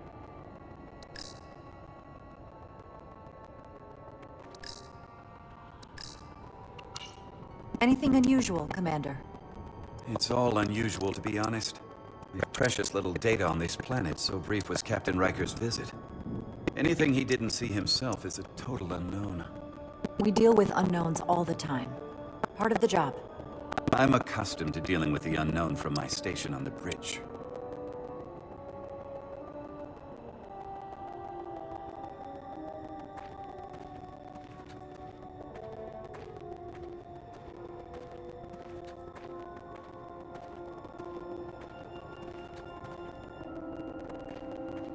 This is where Portal 6-3 projected his image.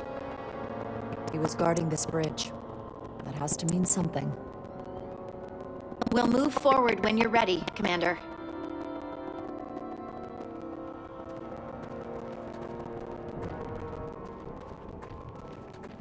Follow me.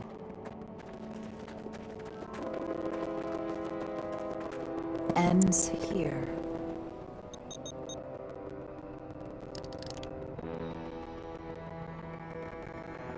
Is it me, or did that path just disappear? There was a path there a moment ago. There must be an explanation.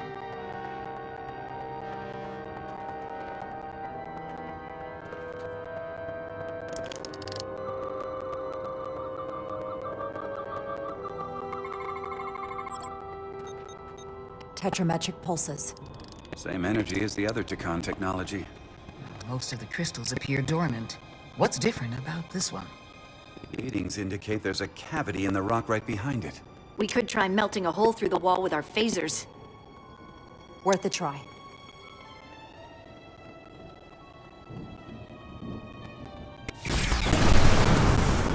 Whoa! An illusion.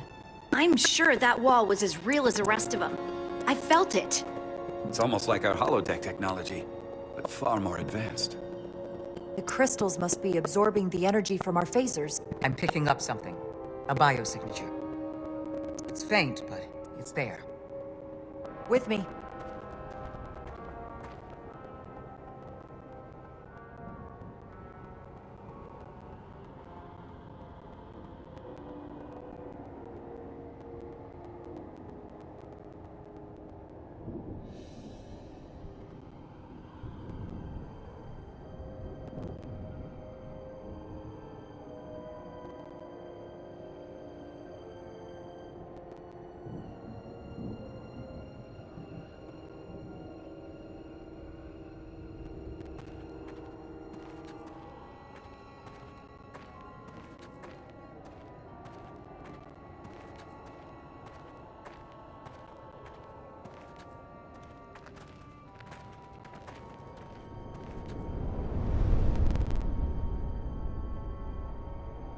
Another dead end. Or another illusion. Crewman LaRue, if you would.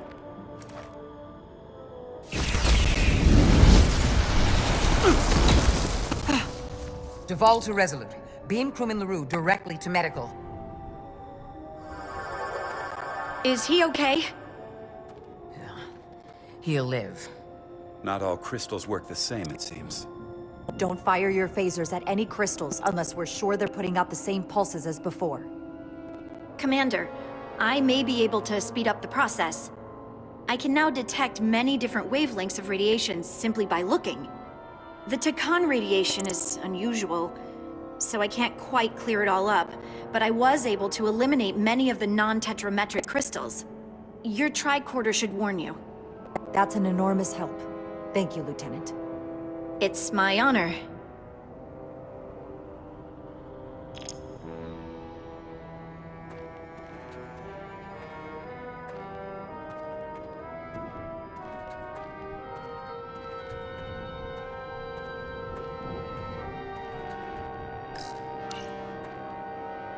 Aside from the breathable atmosphere, this is a remarkably inhospitable planet. Traces indicate there was once living flora, but it's been dead so long it's practically turned to stone. From what Portal told Riker, it was an outpost to defend the far edge of the Chicony Empire. Well, it's not that now. Now, it's a grave.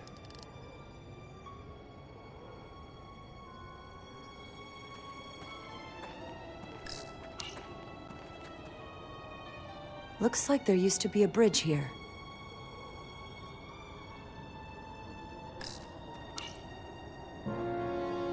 We don't have any data about what's below the surface on Delphi Ardu 4. And I don't feel a particularly strong urge to find out. Then that makes two of us.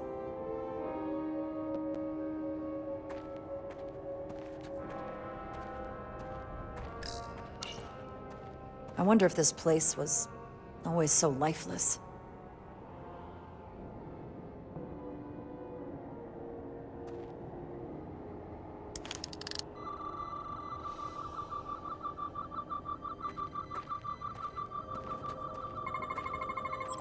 Tetrametric.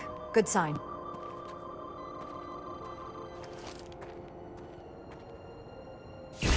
Commander! Look at that. Trust, but verify. Indeed.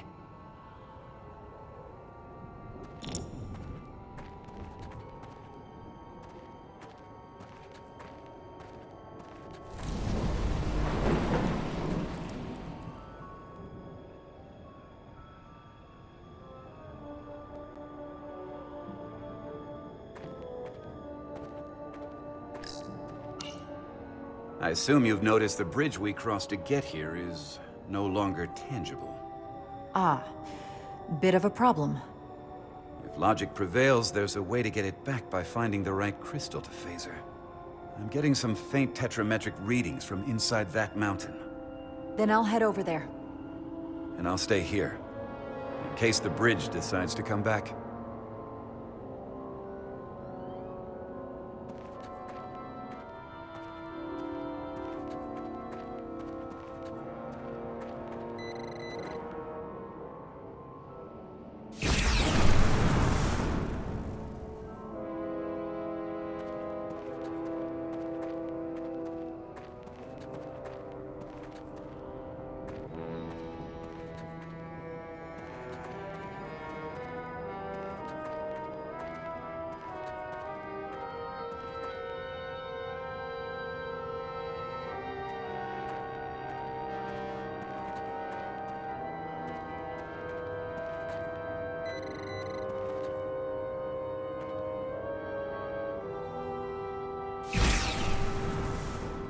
Better go see what's different.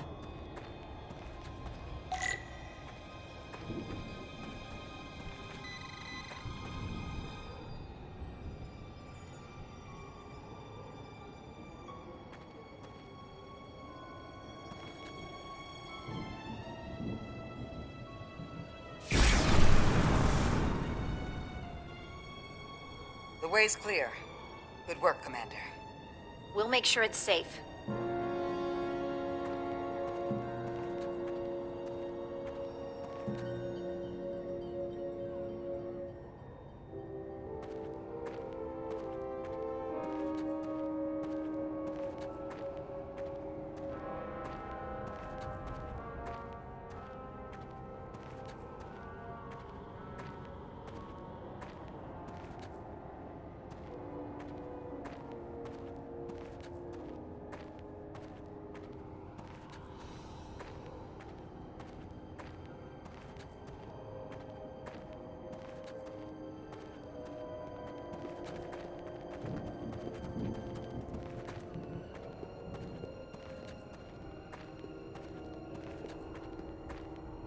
Incredible.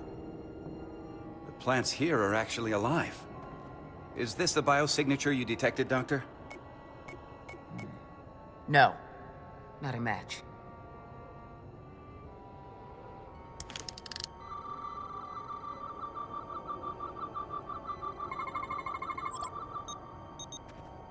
Tetrametric. Then it's creating an illusion as well. Based on the data we have so far. Only one thing left to do.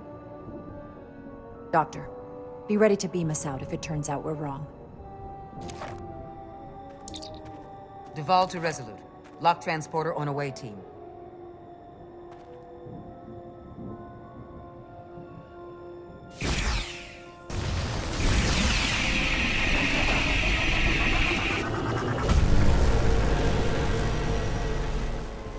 Amazing.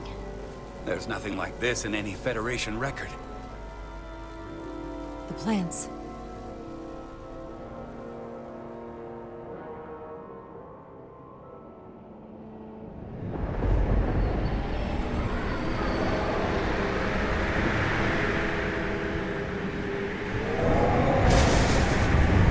Barbarians. It's him. How dare you disturb me? I'd hoped you had enough sense to leave of your own accord, but here you stand. Fools. In another time, I would have destroyed you and your ship simply for setting foot in this place. Fortunately for you, that time has passed. Portal 6-3, Guardian of the Chicony Empire. We've come a long way to meet you. Guardian? I am guardian of nothing. The Chicony no longer exist. Don't care to be reminded. If this is why you've come, then you should leave. Now. I'm surprised you don't know. With your powers, can't you learn anything? I can. But you should mind your words. The Resolute's database is being accessed. The Chicony have returned? After so long, how could they? Explain. Now. Chiconian technology made it possible. To enable the transfer of consciousness from one being to another after physical death. We call it bioforming. A group of Chiconians calling themselves Scions of the Flame used it to reawaken after hundreds of millennia. Scions of the Flame? Is something wrong? I'd hardly call them Chicony. They were a radical faction with beliefs outside the mainstream. Beliefs that lesser life forms should serve as vessels to ensure Chicony immortality. You want me to help you destroy them. That's why you've come. You want to destroy these scions. There is a war looming that could engulf the Quadrant. We want you to help us bring about peace before it gets to that point. Peace always comes at a cost. They have an incredibly powerful energy source they call the Cartabula. These scions have the Cartabula. And they've used it as a weapon against us. I will speak with you alone. What are you...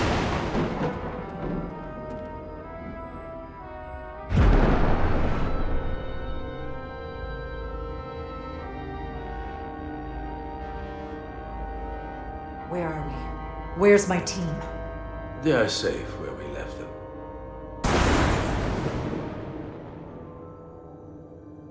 That the Scions have stolen the Cortabula is deeply concerning.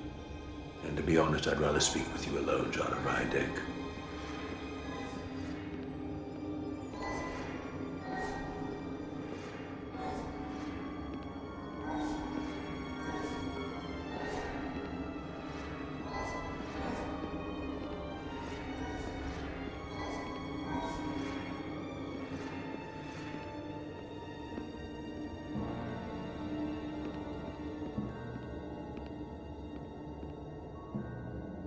Your colleagues don't know what it means to be the last of one's kind. You and I are remnants of fallen civilizations. The Kobliad, the Chicony. One dying, one dead.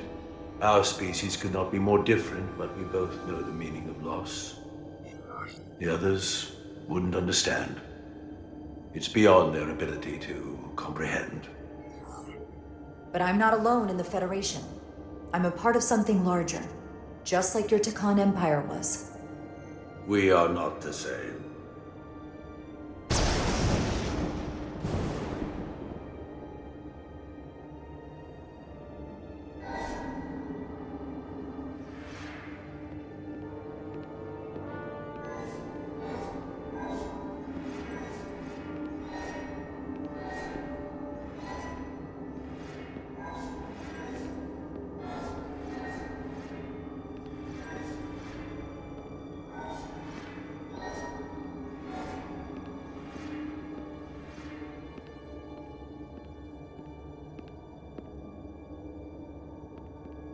Tell me, why spend your days away from your own people when so few of them are left?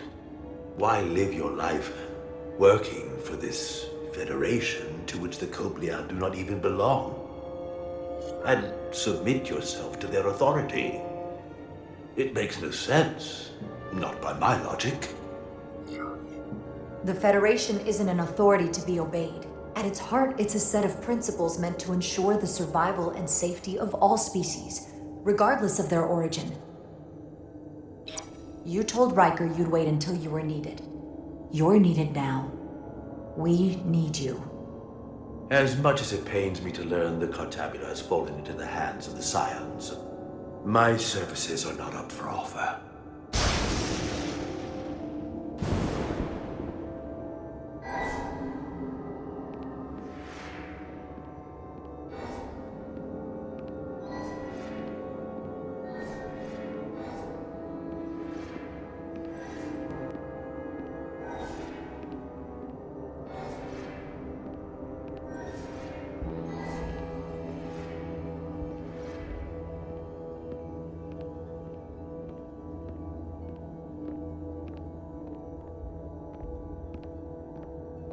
To be chosen as a portal was to give one's entire self to the cause of protecting the Chicony Empire. I left behind everything I know, and now you want me to turn against my own people. A betrayal of my oath, and everything I vowed to protect. Every Chicony that comes back does so by stealing someone's body. They are killing to come back. What you call bioforming, we thought of as a marginal science. But if these reborn Chicony plan to restore the Empire, is that a disaster to be avoided? Chiconian technology is so advanced, it could save millions of species currently on the brink of extinction, including your own. And at the price of a small few, think of how the many could benefit. Instead, it sounds as if you are reacting out of fear before you have a full understanding of what's at stake. I don't think you've given this full consideration. You may have more to gain than to lose. You told me your people didn't use bioforming. That's because you knew it was wrong. Wrong to employ on an individual basis, and surely wrong on a galactic scale. You are correct. The Chicony did not use bioforming on a large scale. That the way these Scions are using it would not have been accepted when the Empire still stood. I'm curious to see these scions masquerading as true Chicon. So I will go with you, and we shall find them. But when we do, I will judge them myself as a guardian of the Chicon, to understand their true intentions, for better or worse. It's certainly your right to make your own decisions. I won't tell you otherwise. Very well. I'll return now.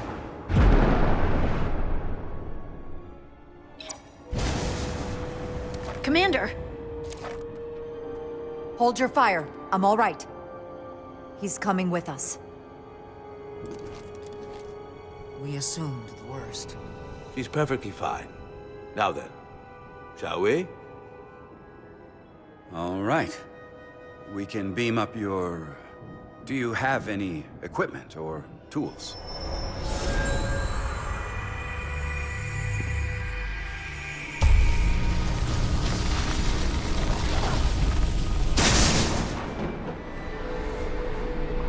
Whoa.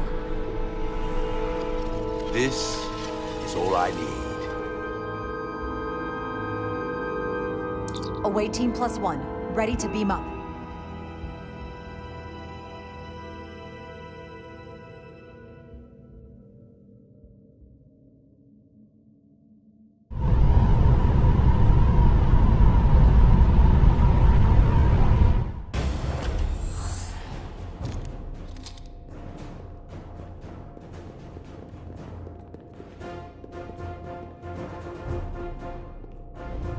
Four warp cores? That's interesting. Redundancy. If one goes down in battle, we can still operate. Makes this more difficult, though. This ship can maintain warp with half the cores offline.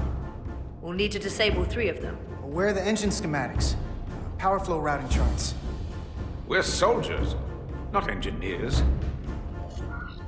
I thought you would know what to do.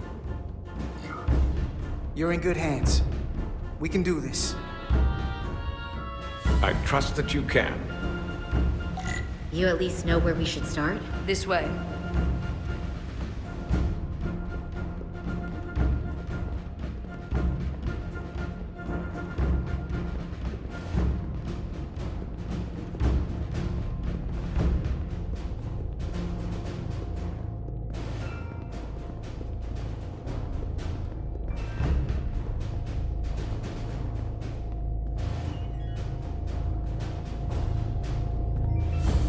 What are we dealing with?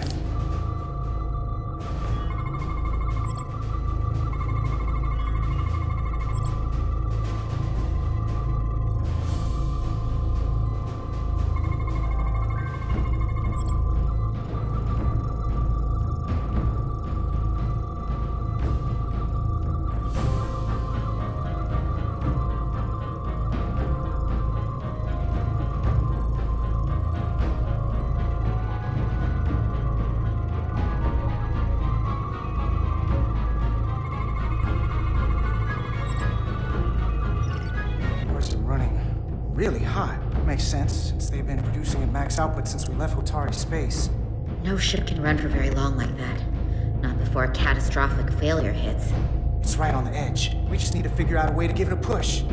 Bet that console down there could tell us a few things.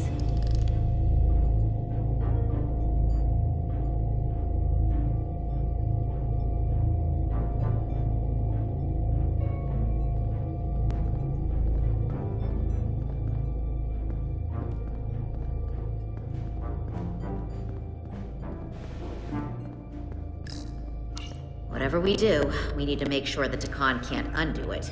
So we need a way to permanently disable the reactors that won't destroy the ship and kill us all in the process. You thinking what I'm thinking? Warp core ejection. So the question is, how do we make it happen?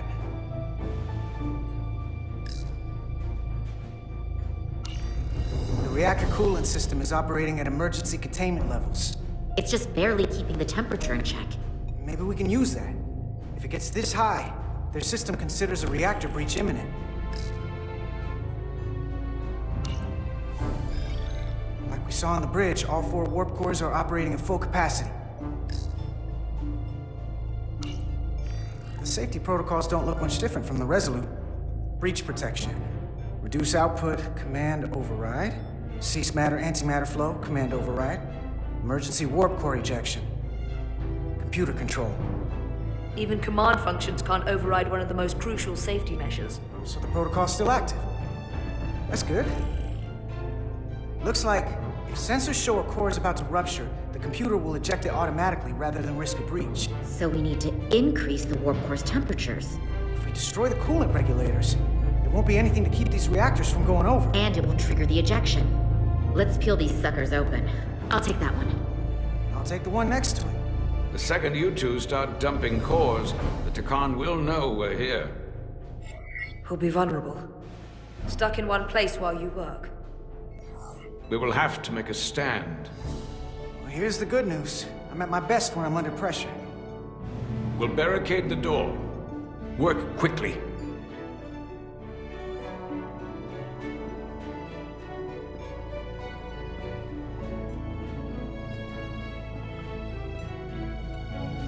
We might not have our tools, but our phasers can do this in a pinch.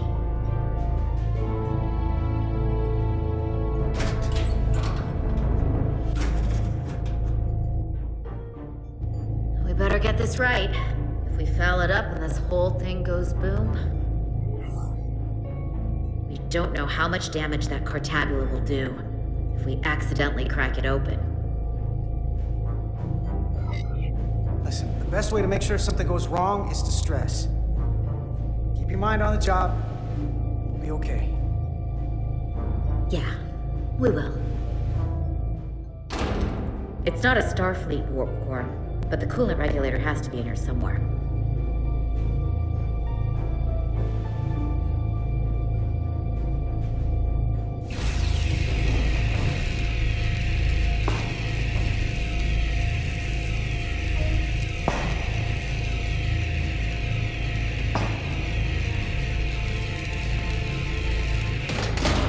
There you are. Time to heat things up.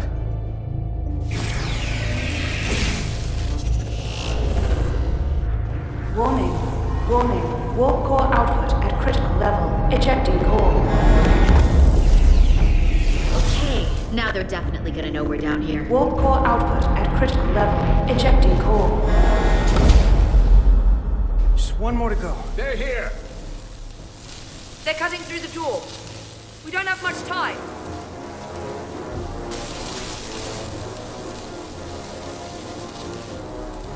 Okay, same as before. We just gotta...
Shooting at the matter-antimatter reactor? I'll cover. What? No! Get the warp core done, or we're all dead.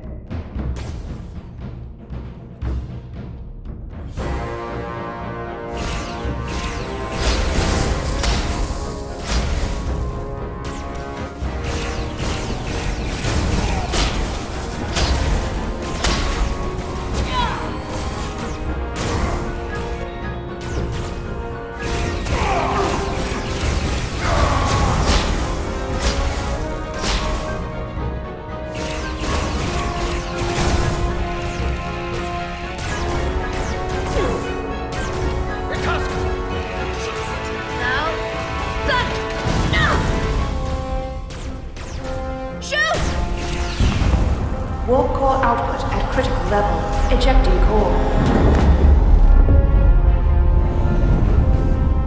Warp drive disengaged.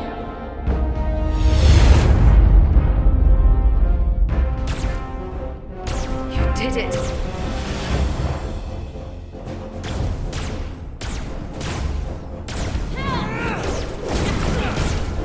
You got another way out of here?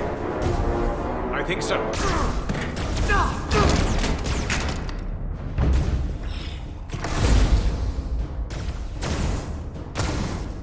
Itasca, can you climb?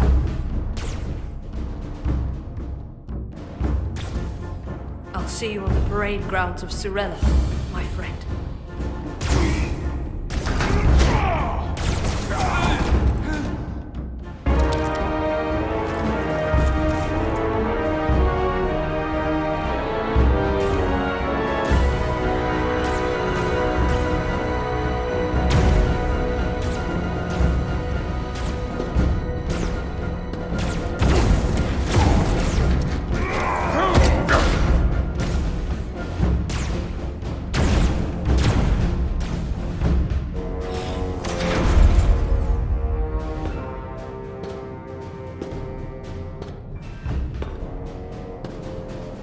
You want me?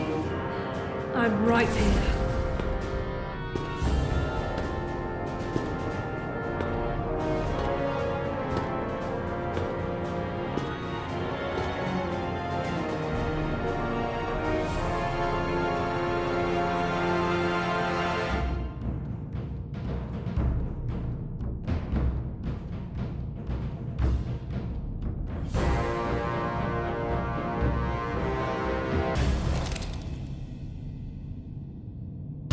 Not you too. Calm yourself, child.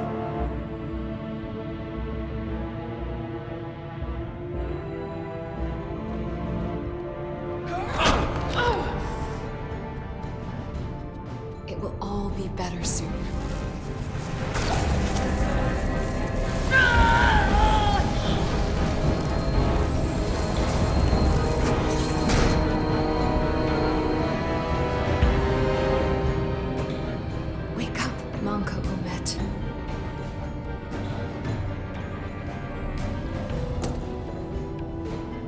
Return to us.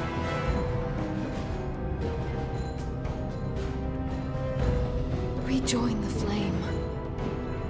To reclaim what was lost.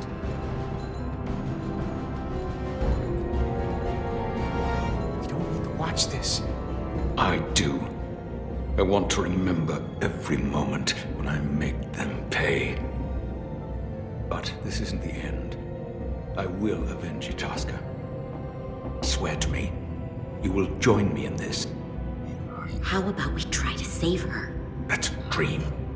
As long as she's alive and her memories are still in there, there's still hope.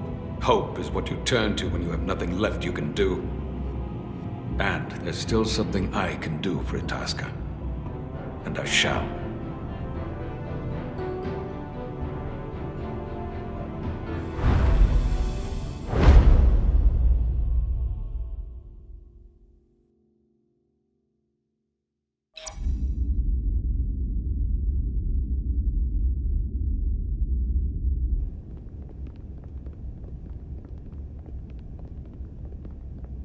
There's so much I want to ask you. There's so little I can tell you.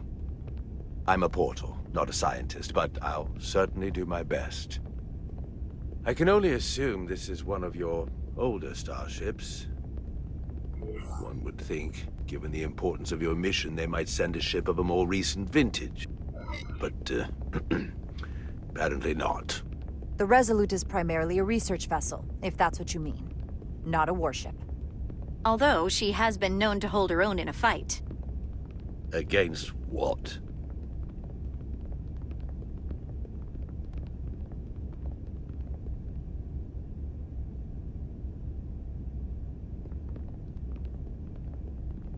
Something wrong? Not at all. The galaxy has grown more diverse since the days of the Chicony Empire. Because you conquered everyone who didn't look like you. To the contrary.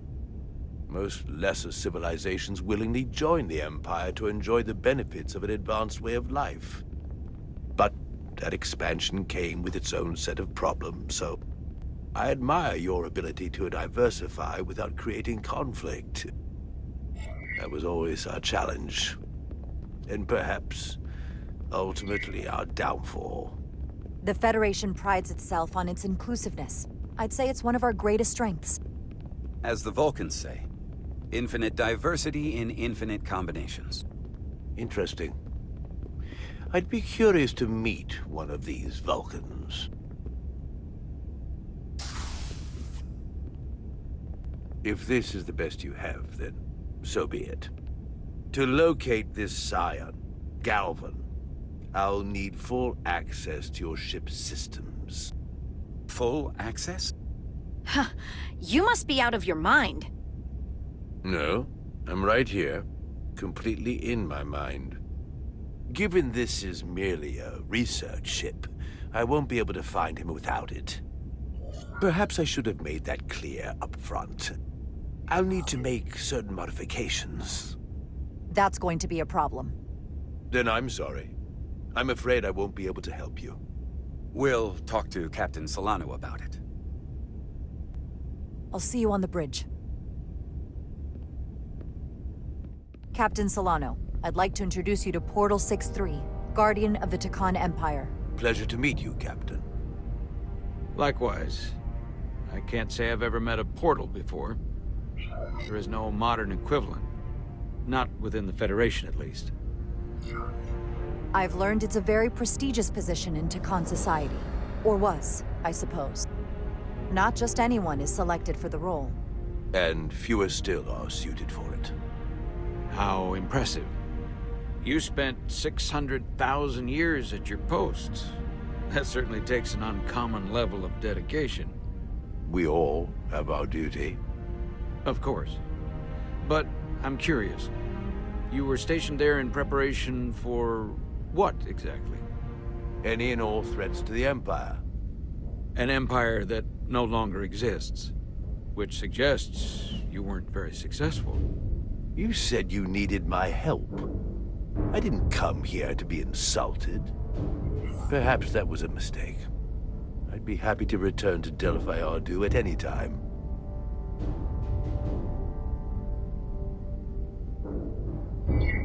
And we do need your help. Absolutely. And we are grateful that you decided to come. And your captain has an odd way of expressing his gratitude. I'm merely curious where your allegiances might lie. And clearly it's with the Chicon. Yes, Captain. You have found me out and exposed my true loyalties.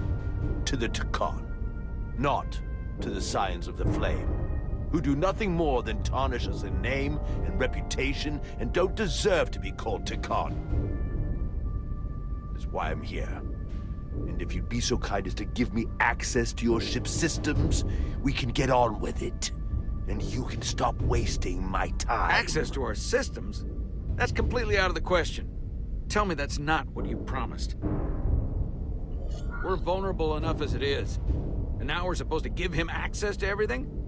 Ridiculous. Captain, I understand your concern, and I don't necessarily disagree. She did warn me there'd be some resistance. I didn't realize it would be rooted in such ignorance. If you're not enjoying your visit to our ship, we'd be more than happy to let you wither away back on your pathetic little rock. Captain?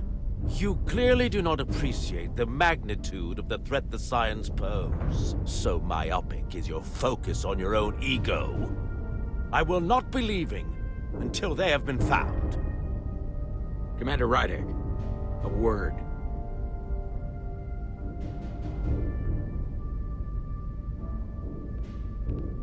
And to think, I waited 600,000 years for this.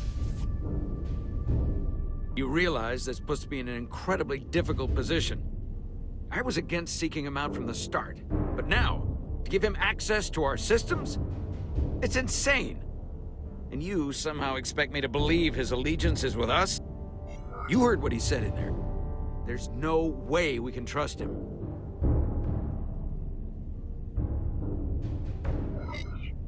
I might otherwise agree, but you're missing the most important point.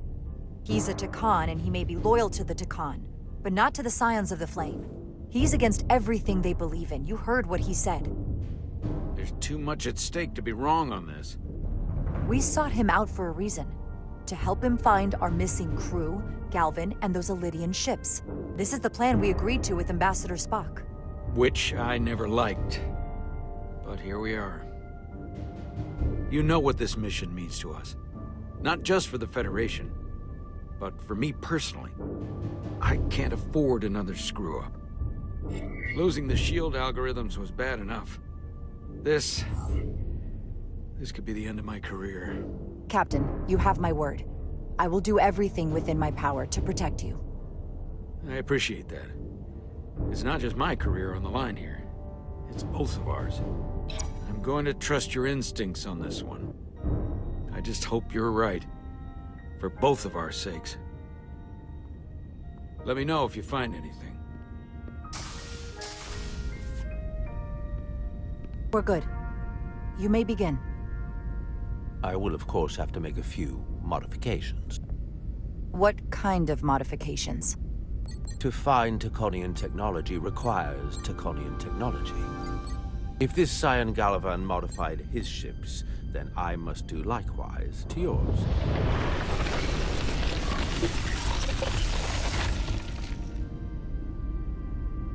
The galaxy is nearly infinite in size and complexity. This may take a moment. How long I will it found take? something. There you are. What is it? Galvin? Someone is using Chiconian technology. I can't get the precise bearings, but it's located in the Palisades cluster. I'll let the captain know.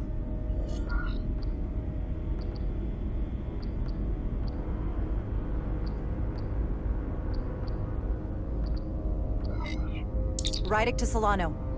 I think Portal may have located Galvin. I'll be right there. I'm getting all kinds of interference. Almost impossible to lock on the energy signature.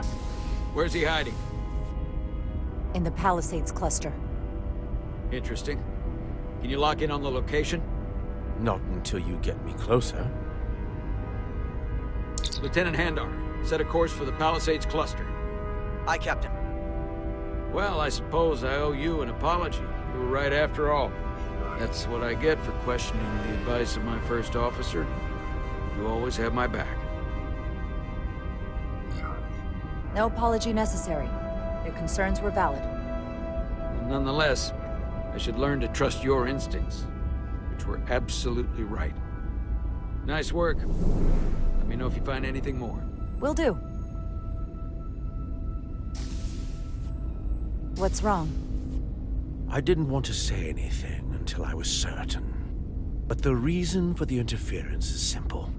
There's a Chiconian device on this ship being used to block the signal.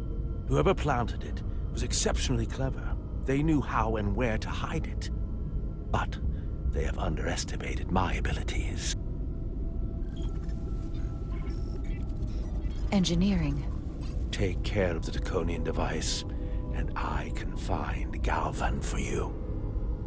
It's designed to interfere with all transmissions, or at least delay and confuse the effort to find Galvan's ship. Hold on. My understanding is that Chicon technology requires a Chicon to operate. Is there another Chicon on this ship?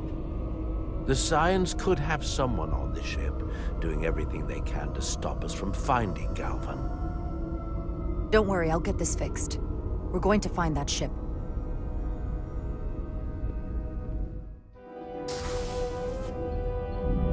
Engineers would have found this device already if it wasn't well hidden.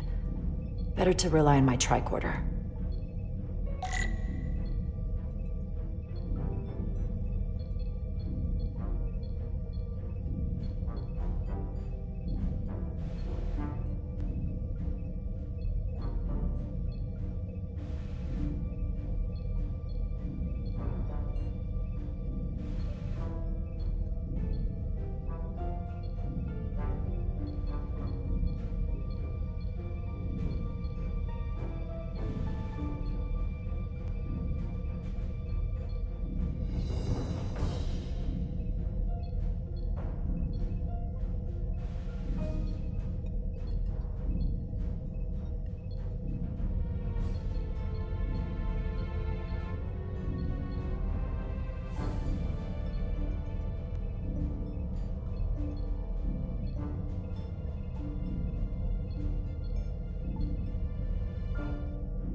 There's a lot of noise in here. I should scan the device putting out the most radiation to filter it out.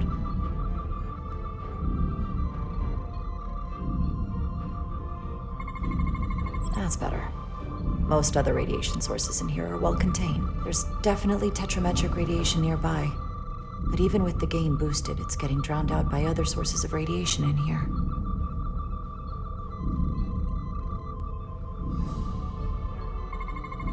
A little bit of harmless radiation leakage here, but enough to mask the tetrametric pulses.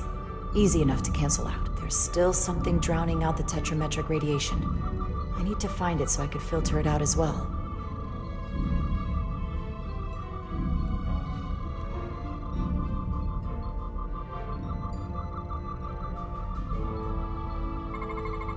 Jeffrey's tubes thump harmonics from all over the ship. I'll filter that out. There we go. I'm getting a clear tetrametric signal now.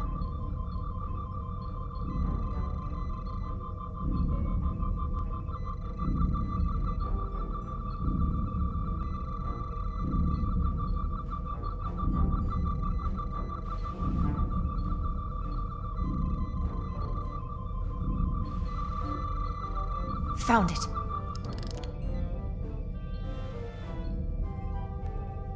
Excuse me, do you belong here? Commander Rydek. I'm sorry, I didn't know it was you. Paul. Calloway, right? Yes, You know, it means a lot that you remembered. What, are you doing back here? I don't mean to pry, but first officers don't usually go digging around engineering compartments. I was looking for you. Under the console? Dropped my tricorder. But I do need your help. Have you seen anyone else in here recently that might seem out of the ordinary? Maybe someone who doesn't work in engineering. Not that I can think of, but I can ask around. I'm here almost all the time, but maybe someone else noticed something? That would be great. Just be discreet about it. I don't want anyone to be alarmed. Discretion is my specialty. Well, I'll leave you alone already. Oh, come to think of it, that Hotari woman was down here earlier with Dr. Duvall finishing the last of the bioscans. Tylus? That would be out of the ordinary, right? Thank you.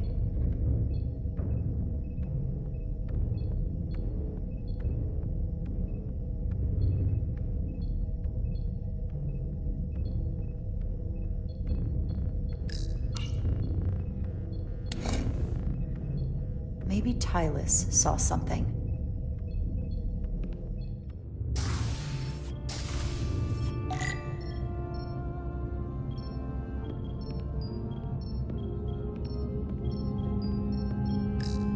Tylus, can I speak to you for a moment? Of course.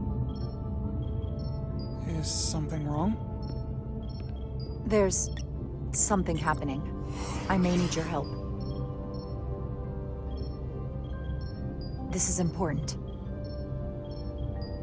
How can I help? When you were in engineering with Dr. Duvall, did you notice anything out of the ordinary?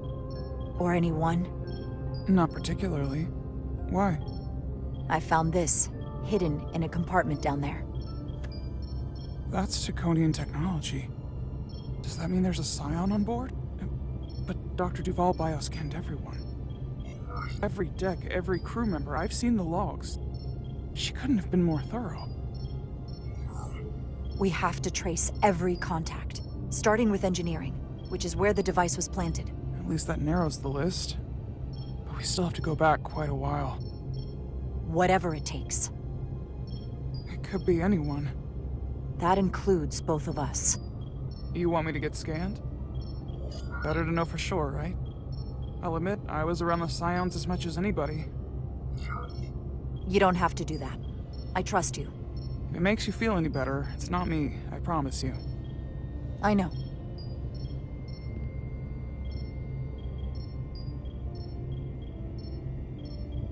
But that doesn't mean it's not you.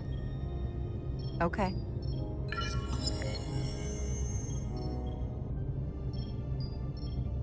Clear.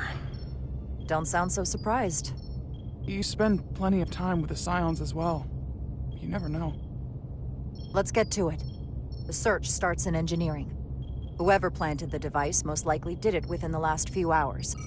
So I'll start by running a scan, tracking everyone who came through engineering over the last day, in reverse order. This could take forever to sort through the number of people that were in engineering. I'll filter out the duplicates. That helps.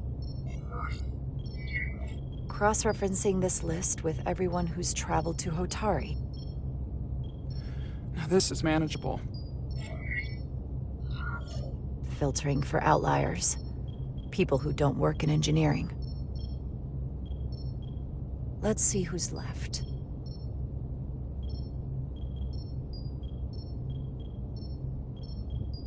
No. This can't be right. What? Of the people that went to Hotari and visited engineering, it could only have been Captain Solano. According to this, he was here while you went down to Delphi Ardu-4. Which would have been the perfect opportunity. And no one would question him.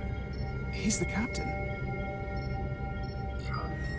As much as I hate to admit it, assuming it's true, it does explain why he was so opposed to getting help from Portal. And he made several trips to Hotari, so they had plenty of opportunity to target him. What happened when Dr. Duval bioscanned Captain Solano? That's just it. She never did. How is that possible? Something more urgent would always come up. There was nothing she could do. But performing a bioscan is the only way to be absolutely sure. That's not going to be easy. First thing I need to do is get this device to Portal. Be careful. And good luck. I'll need it. I've found the device.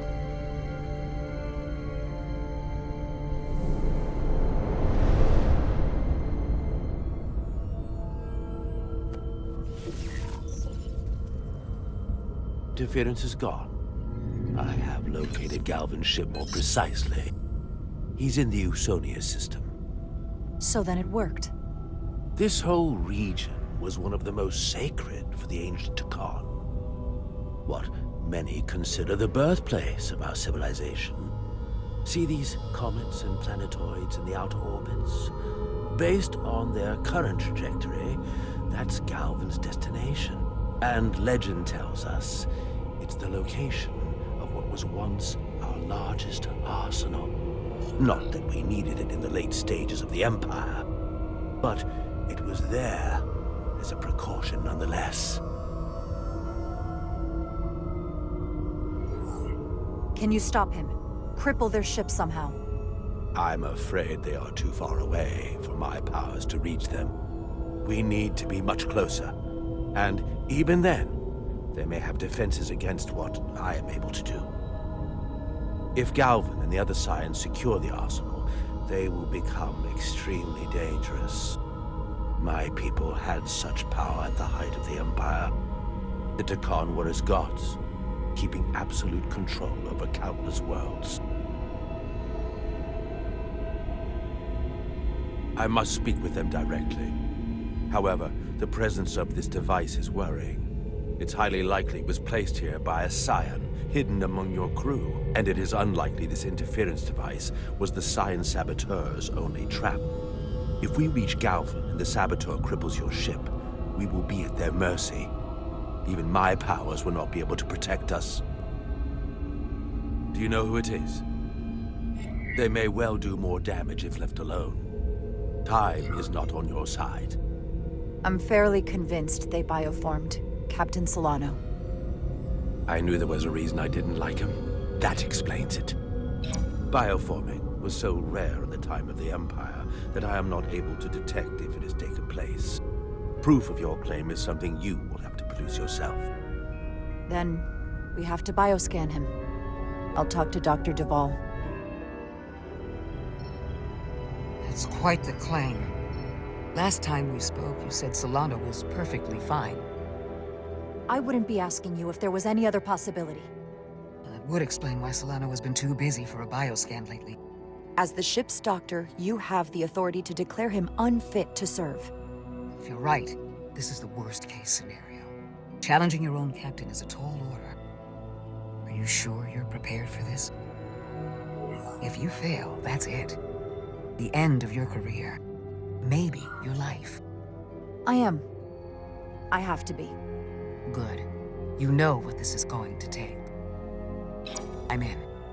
We can't pull this off with just the two of us.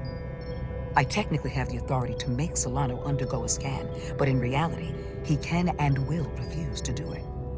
We need at least another member of the senior staff to support your claim, or this could all blow up in our faces. You better think long and hard about who you can trust.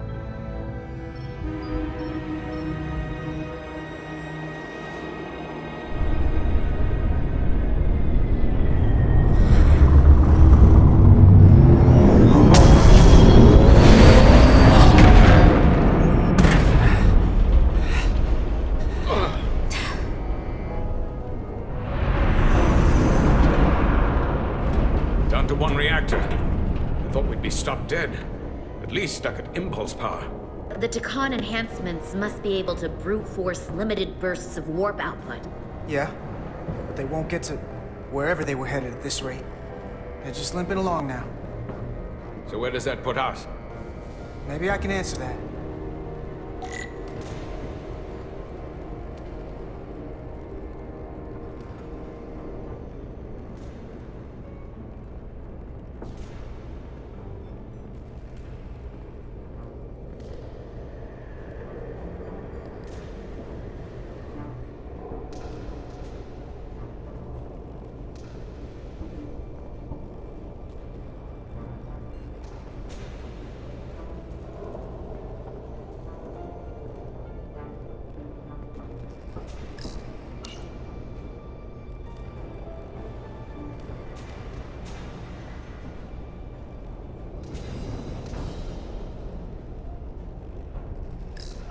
I got the ship's heading.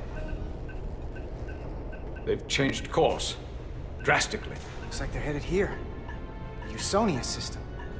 They might stop there. Can we use the Zeldi's comms to signal your fleet? Comm systems are locked. Grab hold!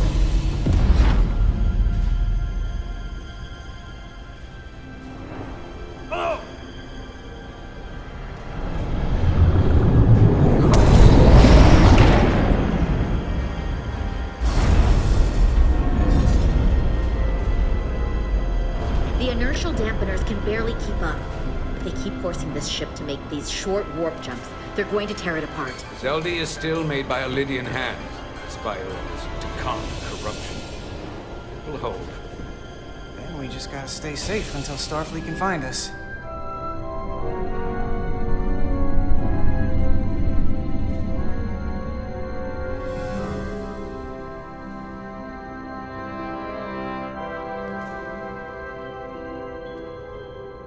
Your people, is there somewhere you go when you die?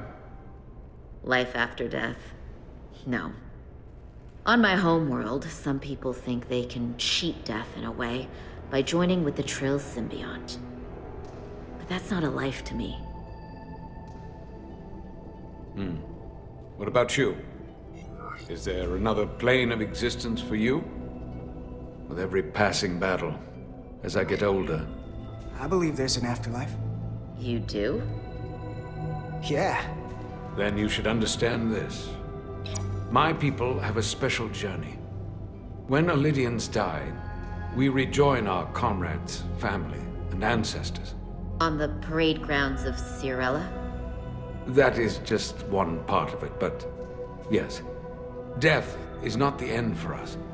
So, even if some part of Itasca remains, by letting the Chicon use her body, at best we are delaying the inevitable next step for her. At worst, we are leaving her as a prisoner in her own mind. You want to save the transformed. So do I. Now that I've seen it happen, does it make me a hypocrite to say he has a point? What if we can't get them back? We can't leave them like that, right? I think Itasca would want to be released. To To think of what she could be going through right now. It's a torturous idea. I know it's awful to think about, but if they're still alive, we can still try to help them. We lose that option once they're dead. I had a sister, a twin. It's very rare among the Trill. You never told me that. She was one of the youngest hosts to ever join with the symbiont. A sentient creature that lives in our body. It's considered a great honor. The symbiont can bring centuries of knowledge and wisdom to the host. But sometimes, the symbiont personality suppresses the host entirely. My sister was the closest person in the world to me. I knew she would be different after joining. But she drew more and more distant. The room we shared growing up was foreign to the both of us. And eventually she, or whoever she'd become, cut me out entirely. So I left for Starfleet and swore I'd never go back. I couldn't stand the thought of seeing her. Someone who looked like my sister. Sounded like her. But wasn't.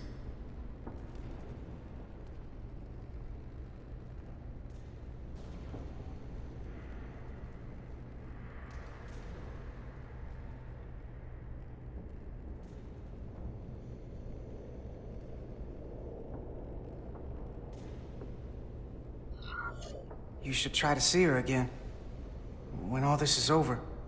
Maybe things have changed for her after you've been away for years. I couldn't go back. Not now. You remind me of Itasca. I do? Bonds are not made by what runs through your veins, but the blood you spilled together. Itasca was my family in that way. I want you to know there is nothing I won't sacrifice to win this fight. But if we're lucky enough to survive, I'd be honored if you'd count me as one of your tribe. As Itasca was. Even a couple of engineers like us? I don't need to wait that long. We've bled together. No one else will know what we've been through. That makes us a tribe. Right here. I'll take that. Will they not cease this madness?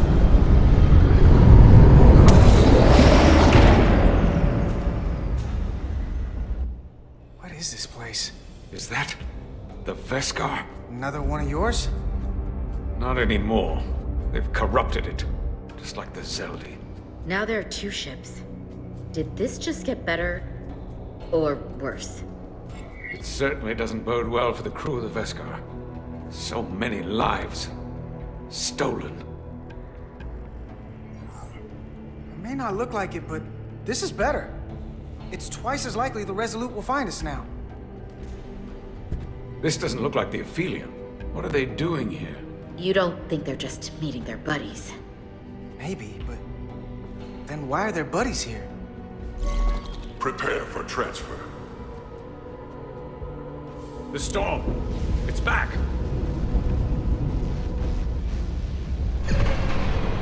What happened? Hold on. Scanning. Astrometric radiation is dropping. The Zeldi's dropped to minimal power levels. It's running off just the one warp core now. That means... They've sent the Cartabula to that other ship.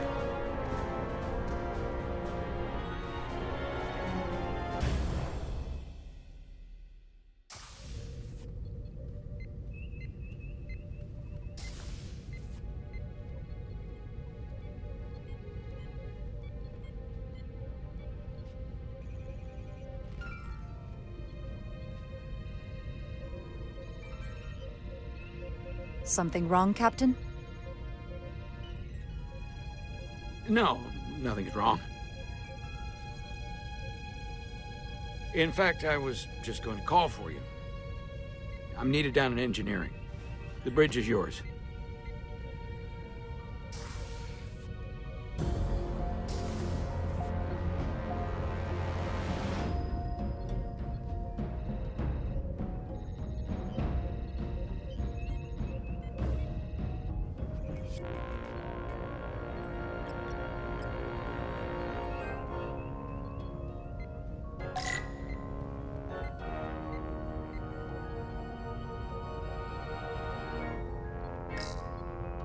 Commander Westbrook, a word, please.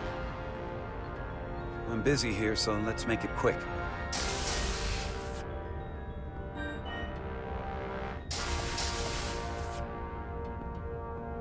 What's this about?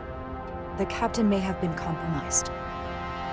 I have reason to believe he's been bioformed, and is now actively working against us.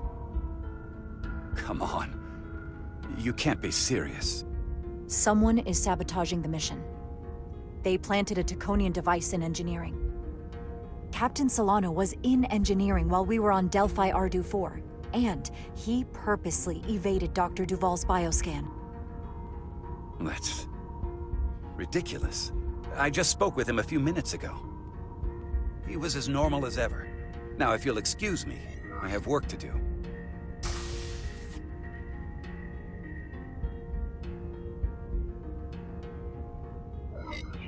Listen, I know we've had our differences, but I need you to hear me out on this. What evidence do you have to even support this preposterous claim? I'm working on that. Right. This isn't the first time you've trusted me. That consistency makes me want to believe you. If you go through with this, and you're right about Solano, you'll be the new captain of the Resolute.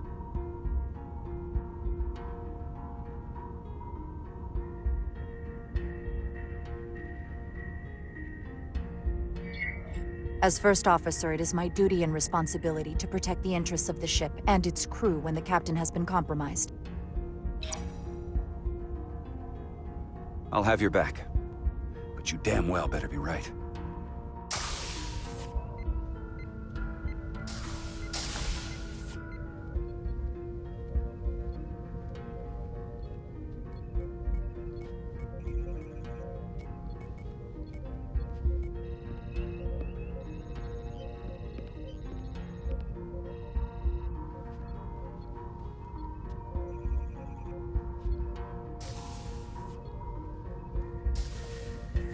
It's now or never.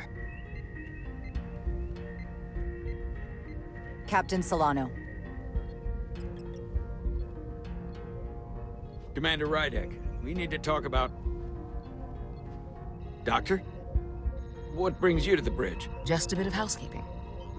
You owe me a bioscan, Captain. I don't have time for that right now. It will only take a moment.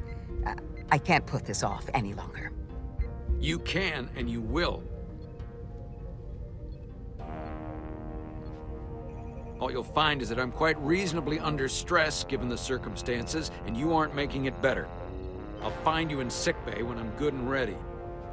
Or, if you're gonna stand in the way of the mission, I can find you in the brig instead. It's merely protocol, Captain. All officers that touch alien soil have to be bioscanned. I know the protocol. It's not more important than chasing down these Chiconian marauders. The crew looks to you for guidance, Captain.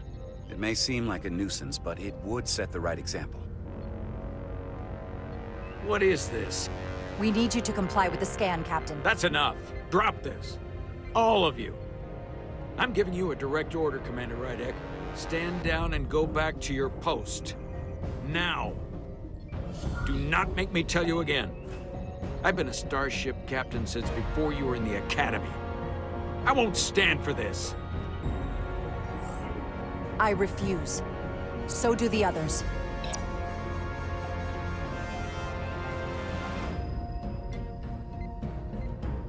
Well then, you've left me no choice. Security to the bridge. Arrest Commander Rydek. Take her to the brig. On what charge? Conspiring with the enemy and mutiny. Captain, please reconsider. I've given my order. This is not Captain Solano. He's been bioformed. He's a scion. You're out of your mind. Commander Rydek has proof.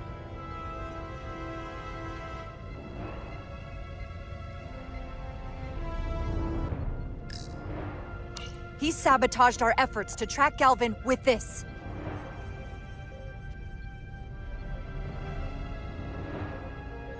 He planted it in engineering while we were down on Delphi Ardu 4. Lies! Perpetrated by the only Takan in our midst, Portal 6-3. He's actively trying to divide us from within. Captain Solano has refused to be bioscanned because he knows it will reveal he's a Scion. Take her to the brig, or I'll do it myself. Oh!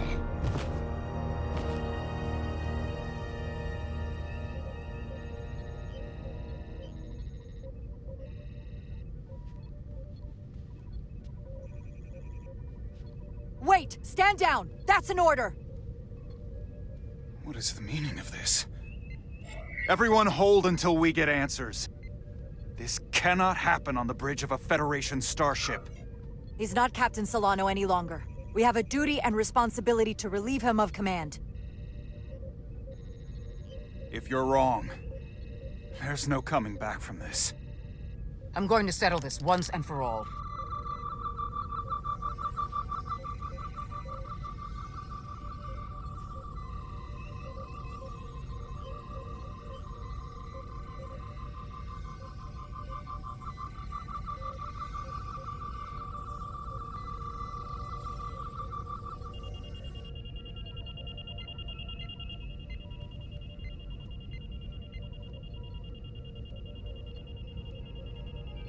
Commander Rydick was right. Captain Solano has been compromised. He's been bioformed into a Takan.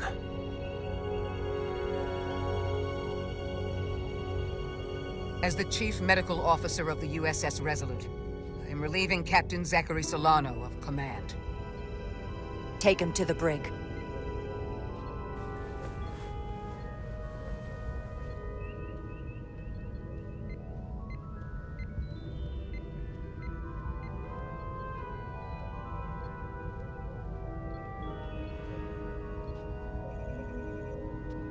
I don't know what to say. I'm stunned. We all are. Well, there's no going back now. You are, rightfully, the captain of the Resolute. And I'm with you from here on out. I need you to know that. Right now, more than anything, I need to know I can count on your support. Absolutely. You have my word. We have to come together to make this work. Whatever you need me to do.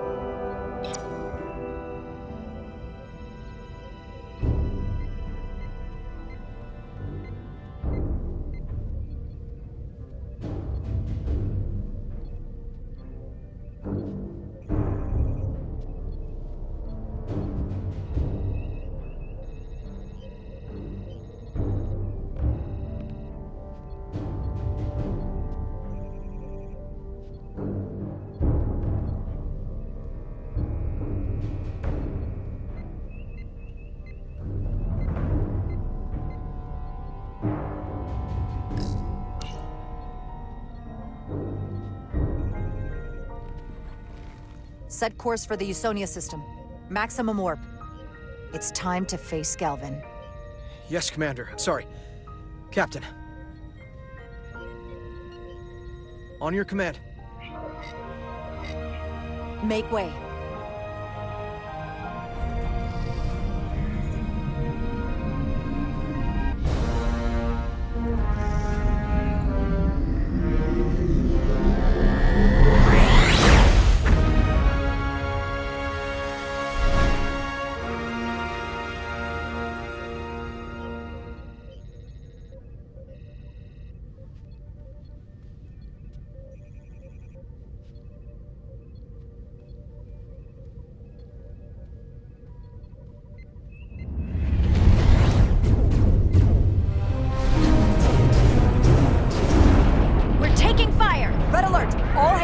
Stations.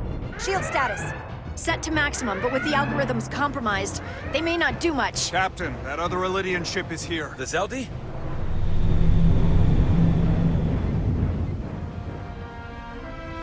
We're outnumbered. Captain, your orders.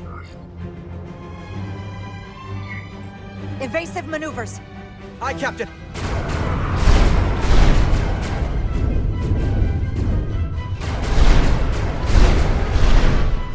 The Veskar's warp engines are powering up.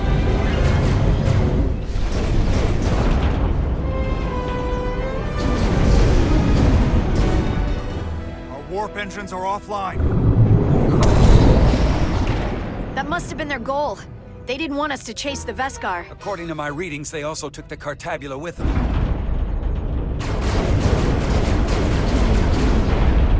They're not breaking off. We have to destroy the Zeldi before it destroys us. With Diaz and Edsalar still over there? They'll need to evacuate.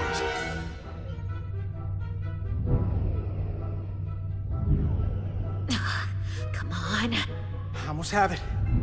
They gotta know we're here. Hurry! You got it? Got it! Diaz to Resolute! We read you, Diaz. This is Ermot. It's good to hear your voice. Is Edsalar? Is she with you? Everyone wants to know. Are you kidding me? I couldn't get rid of her. I don't doubt that, Petty Officer. Can you get us out of here? I can't transport you out while the Zeldi's shields are up. Our phaser fire won't even get through. Is there another way off that ship? We'll find a way. Whatever you do, you'll have to be quick about it, because we can't give you much more time. We can't evade the Zeldi forever. Understood. Diaz out. We're gonna have to get out of here the old-fashioned way. Lydian ships have no escape pods. We can leave out that cargo bay we transported to before. But then there's the vacuum of space to contend with. Those freight containers. Maybe we could use those to make an escape pod? Is that even possible? We're gonna make it possible. Unless you have a better idea. Let's go. I've polarized the hull plating. That should allow us to take a few more hits. Enemy phaser impact dissipated. Heading, Captain?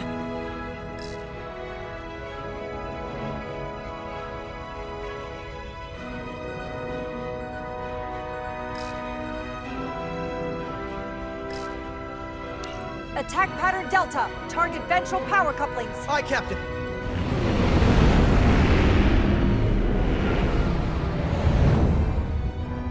Zeldi, in range. Fire!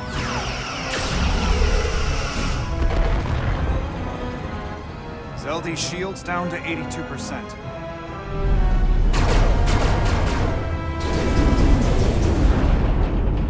We're doing damage, but they're hitting us right back. We'll run out of hull before we penetrate their shields. Perhaps I can be of assistance. I can modify your impulse engines to amplify their meager output and avoid more of their attacks. But I will need full access to your propulsion systems. That goes against dozens of Starfleet regulations. Not a security risk if the alternative is destruction. To me, it's simple. You can take this beating and hope you can weather it. Or will you put your trust in me? I've left everything behind for you. The least you can do is put your faith in me. Commander Ermot, give portal access to the propulsion systems. You're going to have the ship in your hands. Don't let me down. This will take a moment.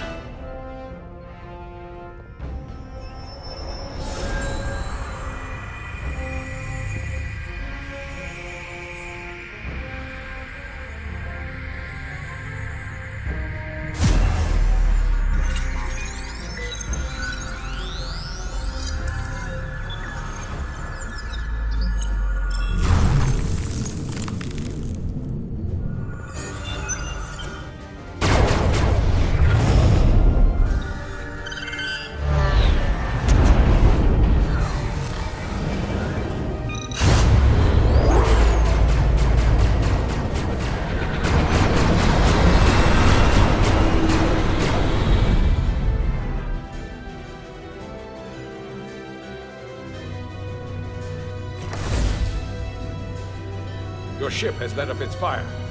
That gives us some time. All right. One of these freight containers should do the trick. Be quick. We need one big enough for all of us to fit inside. Something we can make airtight. Damn it, not this one. Here we go. This'll work. That's great, but it's not airtight yet. No problem. We'll just seal it up. This container is extremely heavy. Even with the containment field open, it won't leave the bay quickly. I'll find something to accelerate our exit.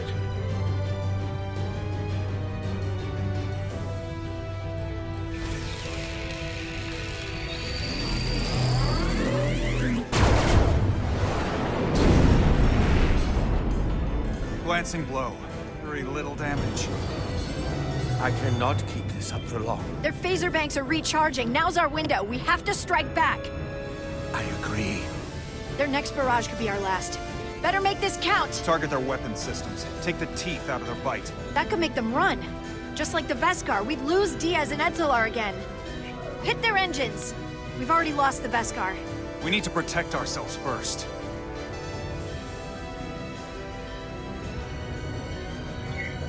Target their propulsion systems. I don't want them going anywhere. Targeting their engines.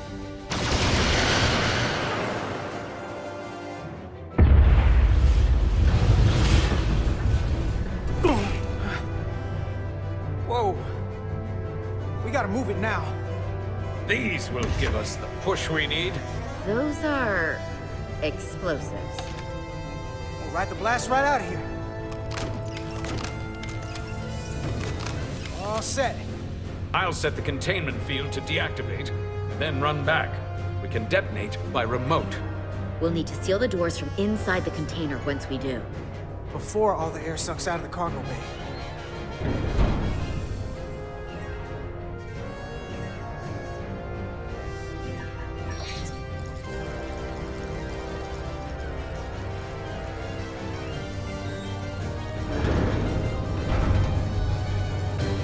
Just a few more moments. Hurry!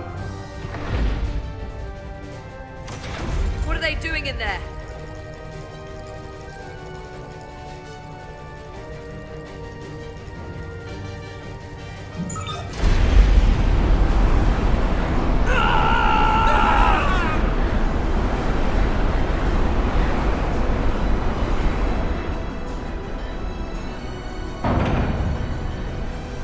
Please, help me. No.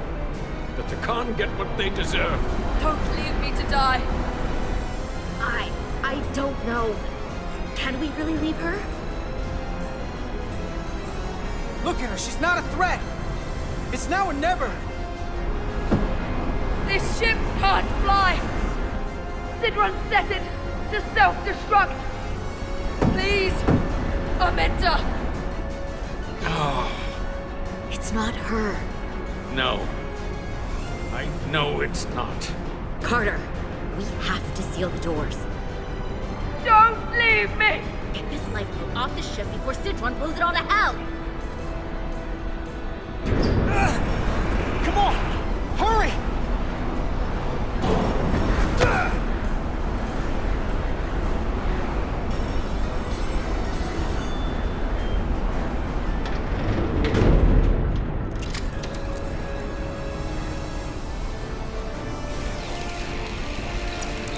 Etzelar to Resolute.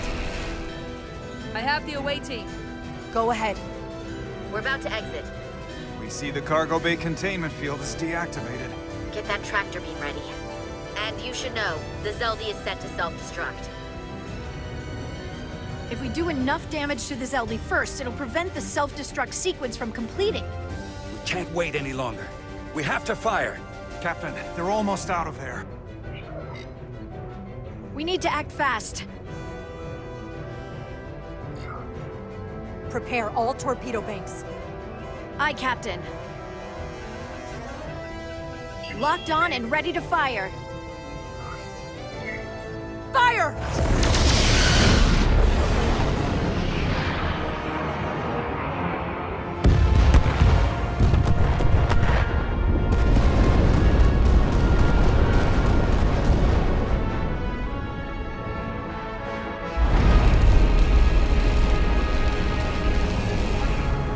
Done! Ready? Detonate!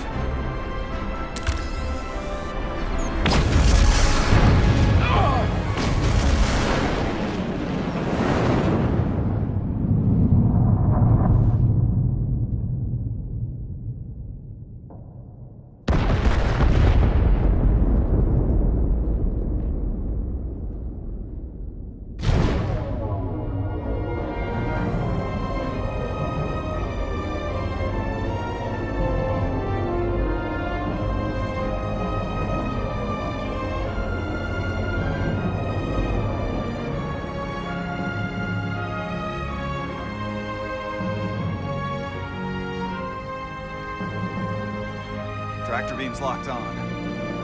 We have them. They'll be pulled into the docking bay shortly. There's something else. I tracked a transporter signal to the planetoid moments before the Zeldi detonated. Sidron.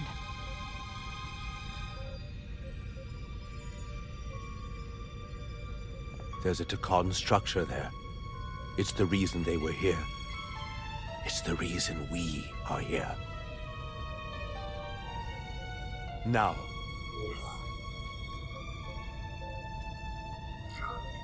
I have to see it for myself. We'll go there together. I had assumed as much. Is this the Takan arsenal Galvin was after? Legend says this region once held the sacred mysteries of the Takan Empire. Our greatest treasure. Our most fearsome technology. I want a full security detail. Westbrook, Brodrosian, you're with me. Mr. Ermont, you have the con. Wait. You're not the first officer anymore. The captain is supposed to stay with the ship. I'm surprised Lieutenant Bedrosian didn't raise that first. I thought Captain Rydek knew what she was doing.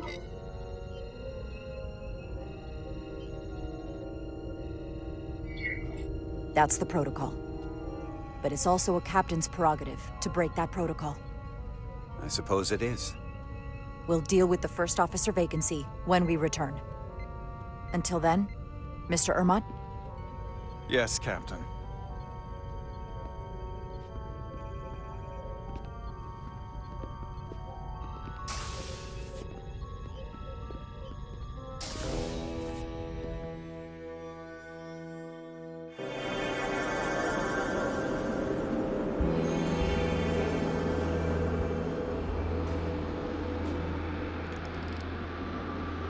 Any sign of Sidron?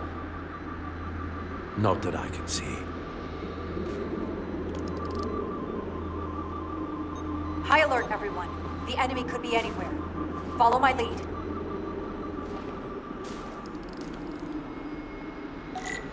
Let's make this a short mission, all right? That's the plan. It was your call to come down here. I'm still not sure I agree. But I respect the chain of command.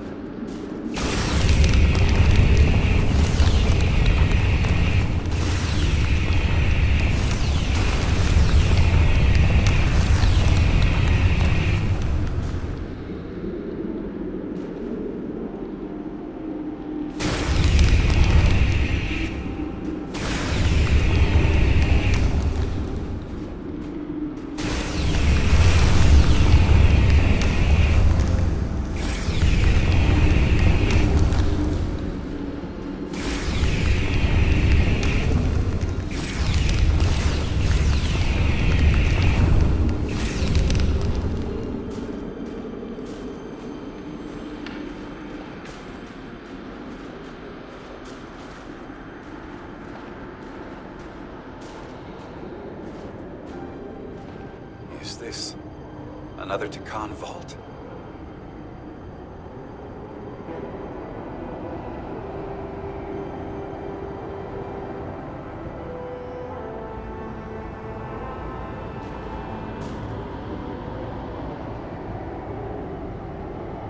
I don't see a way in.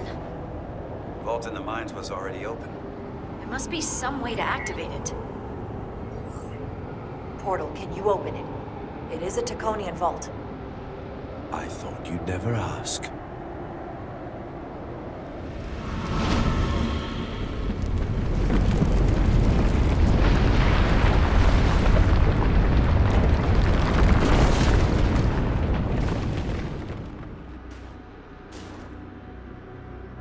You're welcome. Better to keep it simple. Sometimes the answer is staring you right in the face. I've seen better.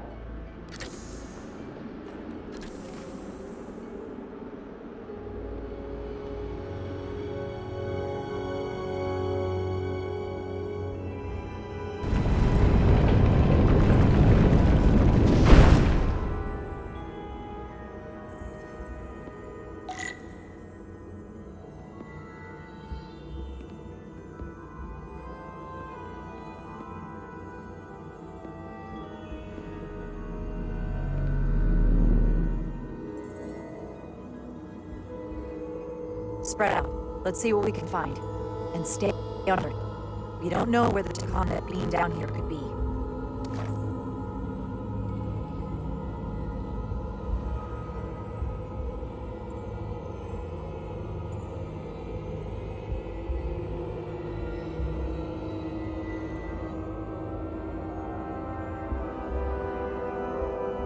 You will need my help, Commander. How so? Traversal here is trivial for a Chicony, but only a Chicony. When you come across a device you can use, merely call my name. Will do. Thank you.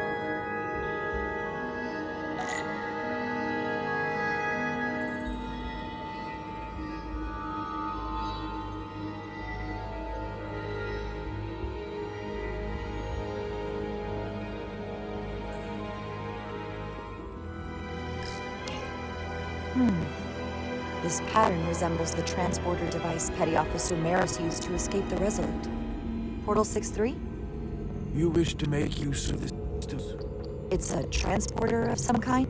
It allows Chicony to move through space instantly a short distance. Very convenient. I will activate the system for you.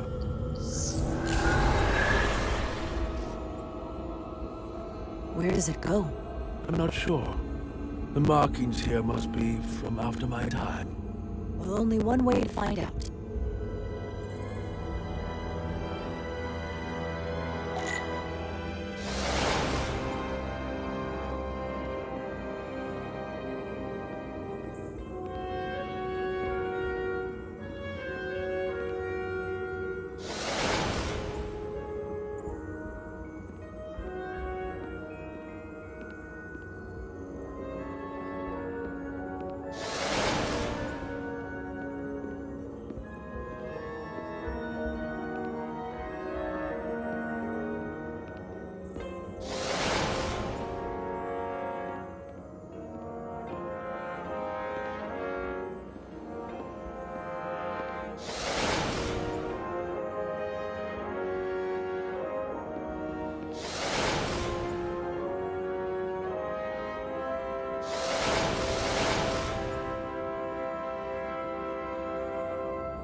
Why is this here?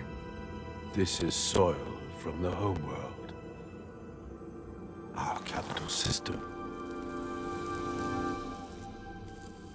This isn't an arsenal. It's a temple of the ancients. Sacred ground to the Chicony. I took my oath as a guardian of the Empire in a place just like this.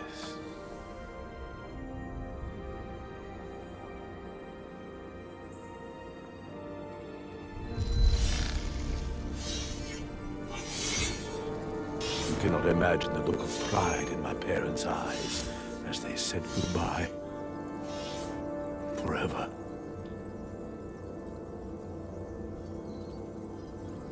Sorry.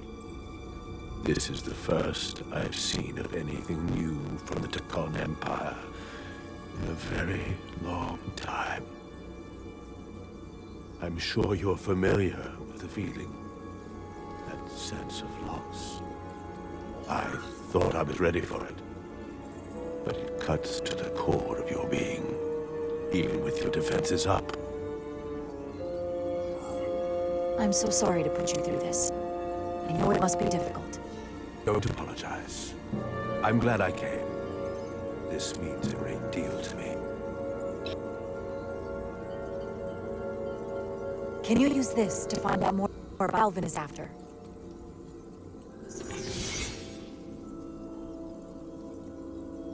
The information's encrypted. I can only discern that it's a warship. No. It's the Aphelion. Perhaps the most powerful Chiconian ever built. I can't access the full file, but looking through the ship's schematics, it appears to be equipped with some sort of experimental, highly advanced transporter technology. Transporter technology? For what? Captain, you better come see this.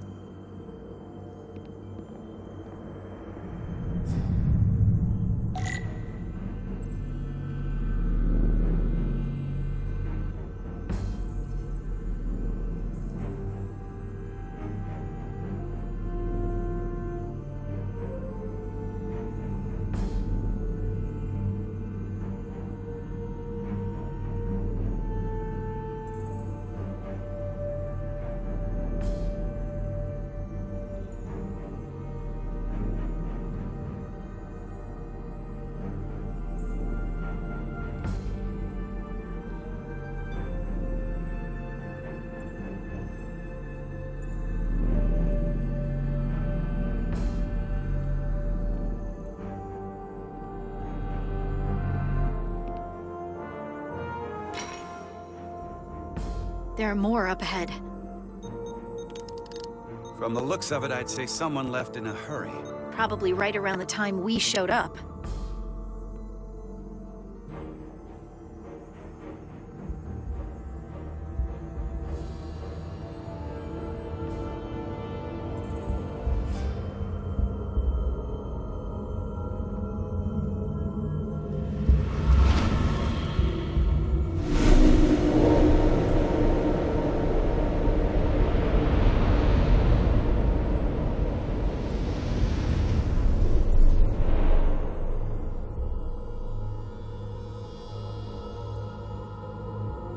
I've seen these before, in the other vault.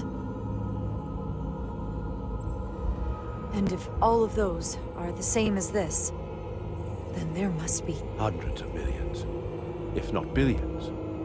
All that remains of the Decon civilization. Distinct person, encapsulated in crystalline form. Preserved for all eternity.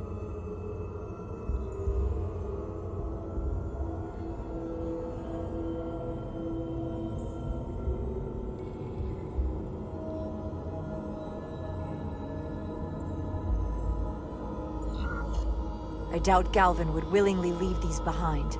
So odds are, he'll be back. Unless this is why he sent Sidron here.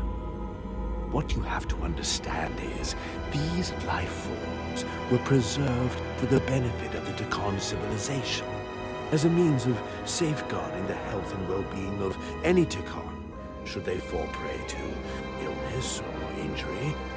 They were never intended to be used for this purpose. There you are wrong. This was always their purpose. To restore the glory that was lost.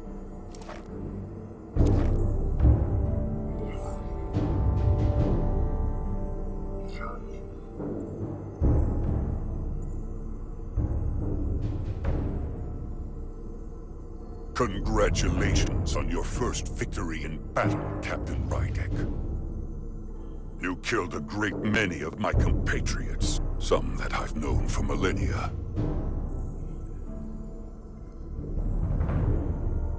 Are you proud of how much death you've caused? Each Decon life is precious, irreplaceable. Centuries of knowledge and culture, lost with each one you murder. Your friends died because of you. If you hadn't attacked us, there could have been a peaceful solution. I've seen the kind of results diplomacy gets in this era. You can hardly blame me for wanting a quicker result. Thankfully, I don't have to convince you of anything. We'll all be on the same side soon enough. You can't just bioform whoever you want. Not without a fight. Ah, but that's just it. There won't be a fight. In fact, most won't even know what's happened.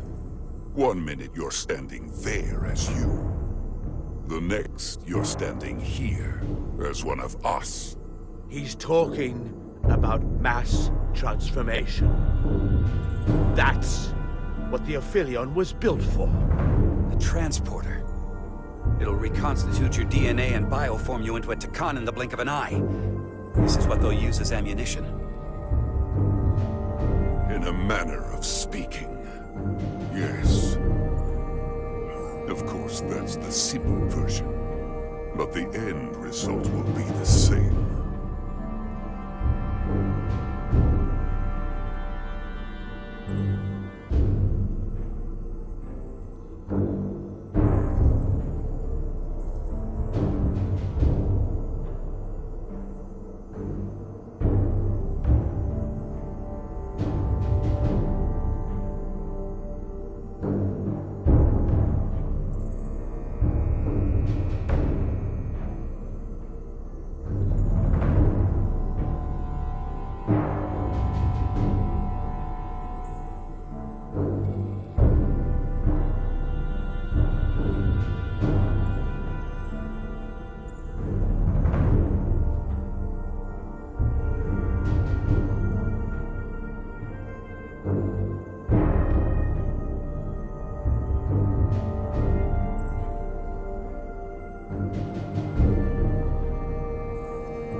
Time has passed.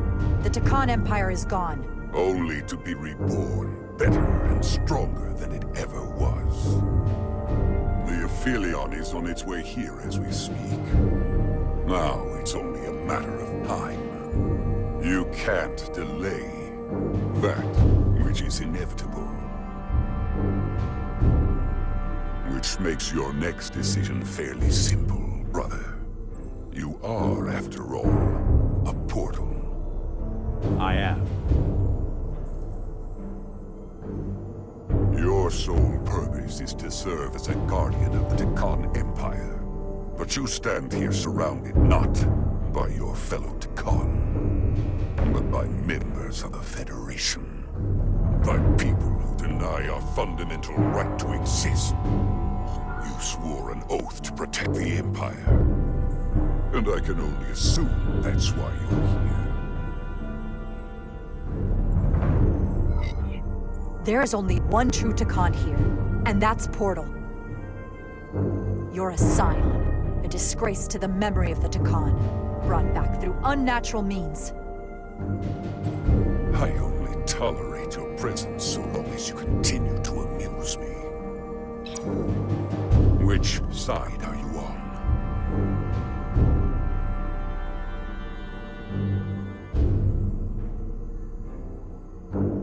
Captain Rydek, long-range sensors suggest a massive spacecraft approaching in the distance. The time has come.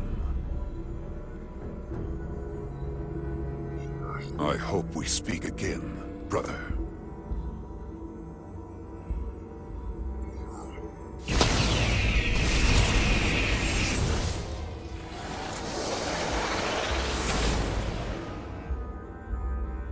Estimated time to contact, 6 minutes and counting. We can't stay here.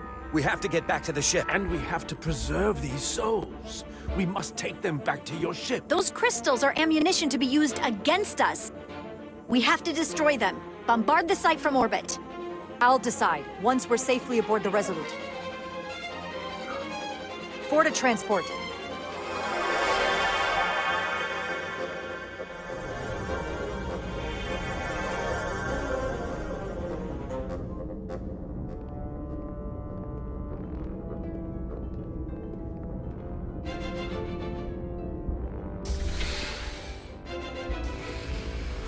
You have to hear me out, Captain. I lost my eyes because of you. And still, I've always stood by you. But if you bring those things on board, I'll have no choice but to resign. If they're taken to the field, they will be forced into new bodies, brought back to life in a way they never asked for. They're not living beings, but they're still dangerous. And if you don't make decisions to protect us, we're gonna end up like Solano. You, me, the entire crew. We're all next.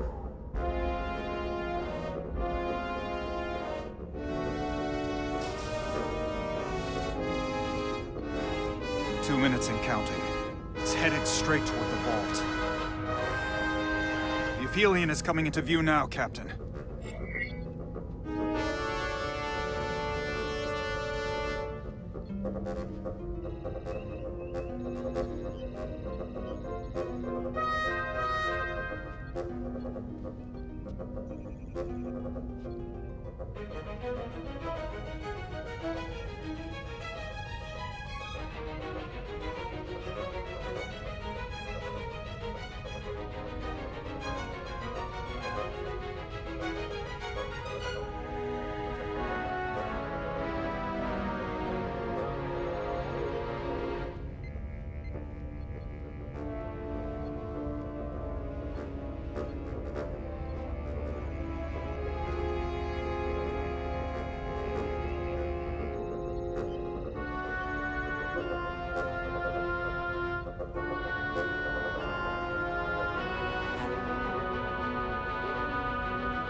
screen.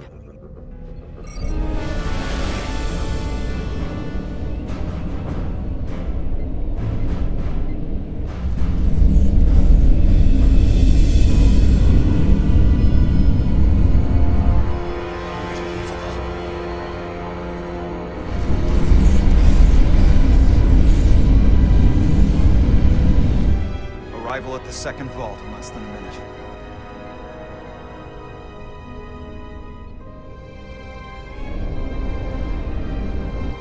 I would remind you, those life forms are Chicony, not science.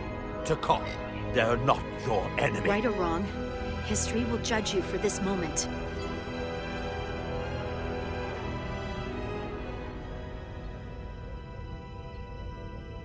Transport the storage crystals aboard the Resolute. Did I hear that right? That's an order.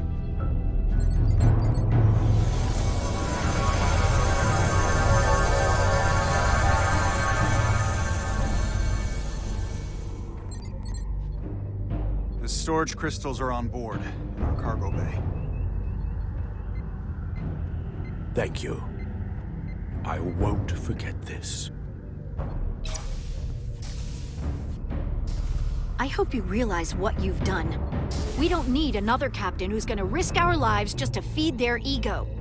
This ship and this crew come first. Lieutenant. She has to hear it. This isn't about me. It's our duty as Starfleet officers to protect life, wherever and however we find it. And I couldn't let them fall into Galvin and Sidron's hands. I had to do it this way. And to think, I used to look up to you. The Aphelion is targeting us, approaching rapidly. They hit us with that bioforming ray, and it's over. Maximum warp. Get us out of here. Where, Captain? Anywhere but here. Now!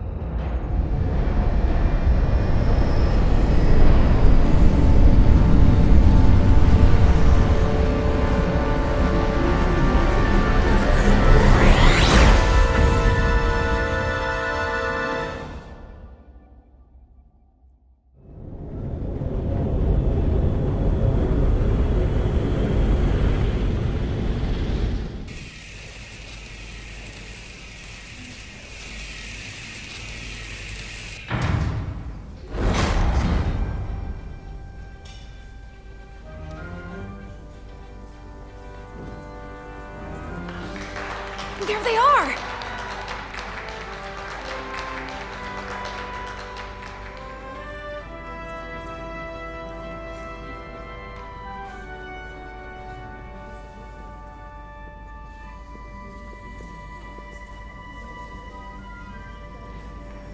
Thank you. I'm not sure one of my kind would have done for you what you did for me. I did not expect a show of mercy. I hoped, but you could have just as easily left me to my fate. I didn't do it for you. I did it because it was the right thing to do. I don't understand it, but I'm glad you did.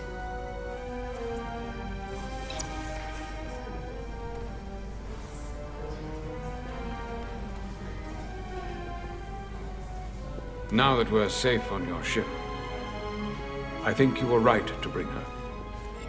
Things seem a little different now than they did in the heat of battle. There's more than one way to deal with messy situations. You can't save everyone, but you can try. Didn't want to regret this one. And you've spared me some regret as well. Maybe there is hope.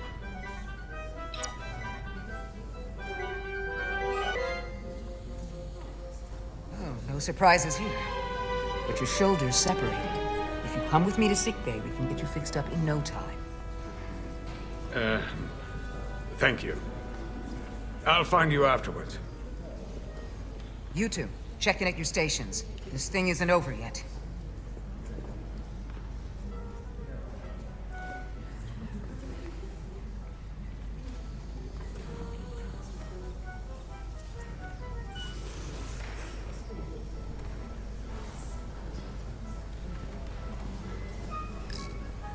Diaz. Yeah? Did you see our people over there? Miranda? Kapoor, Hauser? We saw Miranda and Kapoor, but they're bioformed. And as far as I know, there's no way to undo it. That means they're not our friends anymore. If they attack us? We'll have to stop them. No matter what it takes. Yeah. I guess we have to be ready for that.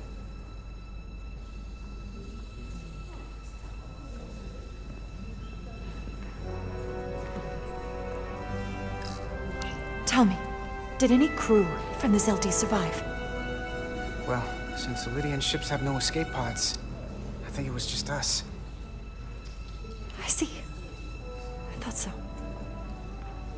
I had a partner on board.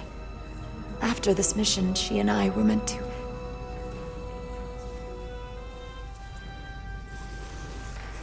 Doesn't matter. All that matters now is making the Chicony pay for what they've done. We'll stop them. I promised.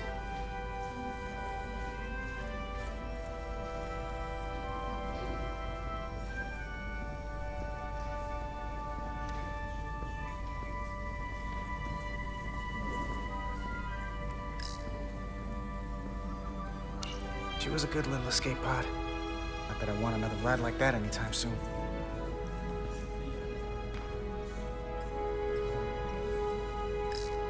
You're really making us proud out there, Diaz. The lower decks don't get a lot of glory. I'm just getting started.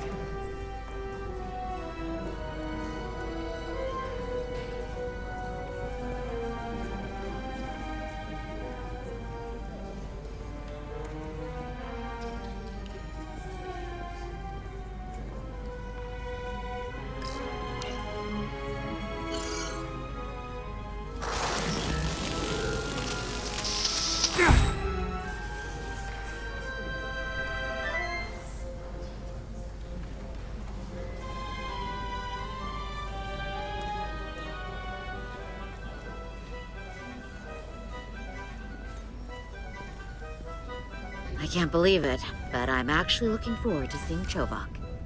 Not that I'd expect this kind of welcome from him, but I can just imagine the look on his face. You know what? I want to see him too. It'll be nice to get one piece of normalcy. I'm sure we can count on him for that.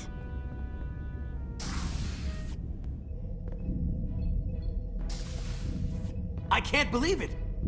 You evaded the Chicony, ejected their warp cores, and lived to talk about it! That about sums it up. They're gonna be teaching this at the Academy for years to come. I mean it. Everybody's gonna learn how you pulled it off.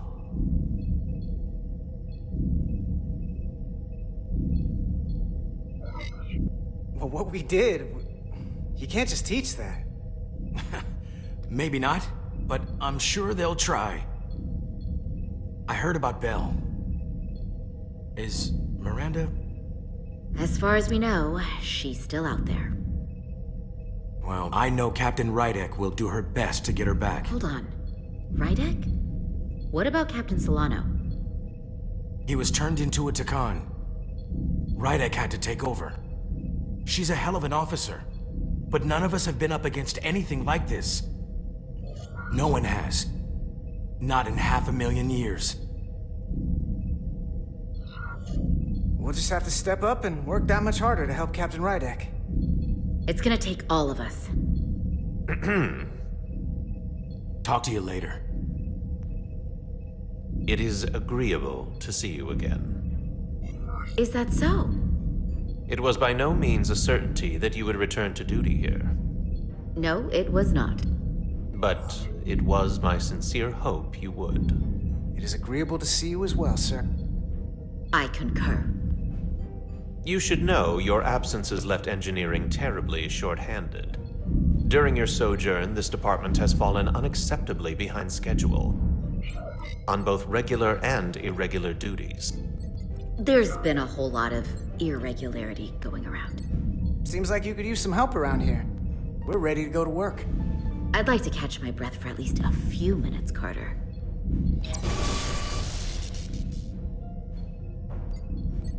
Normally, I would assign you to one of the many pressing repair tasks.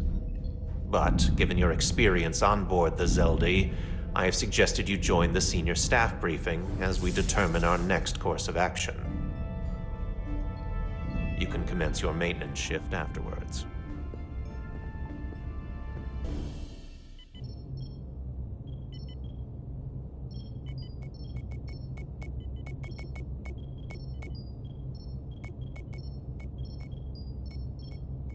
I tended to an Ilidian earlier.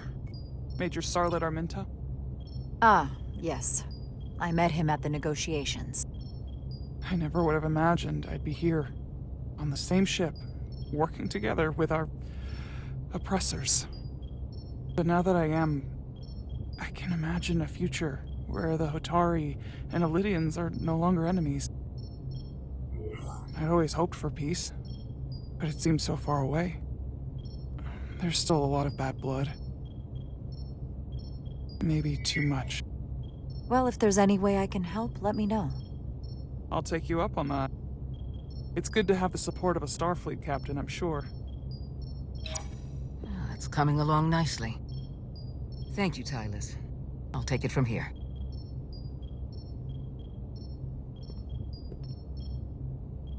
We're almost done.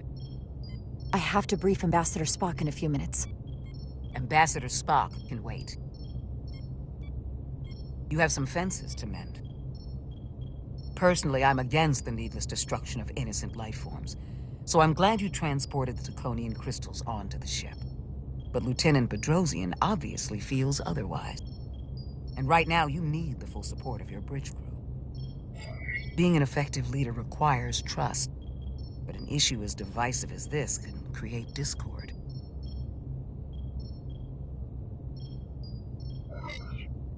We all know I'm new to this, so it's nice to have your support. Even when we don't agree or there's something I don't like, I'll let you know. But you'll always have my support. It's been a chaotic last few days for everyone. You need to name a new first officer in preparation for what's coming. You'll have to work to regain Lieutenant Bedrosian's trust, but if she's removed from consideration, it comes down to Westbrook or Ermot. Obviously, there are pros and cons with each, but ultimately, the decision is yours. Commander Westbrook has seniority and was hoping to be Captain Solano's first officer. Ermot has the knowledge and experience that makes him more than qualified. At the moment, I'm leaning toward selecting Commander Westbrook as the new first officer. That would be an excellent choice, considering your history. The crew would respect the fact you chose someone likely to challenge your opinions and present a different point of view. You're as good as new. Thank you, Dr. Duvall. Always nice to have a captive audience. You really shouldn't keep Ambassador Spock waiting.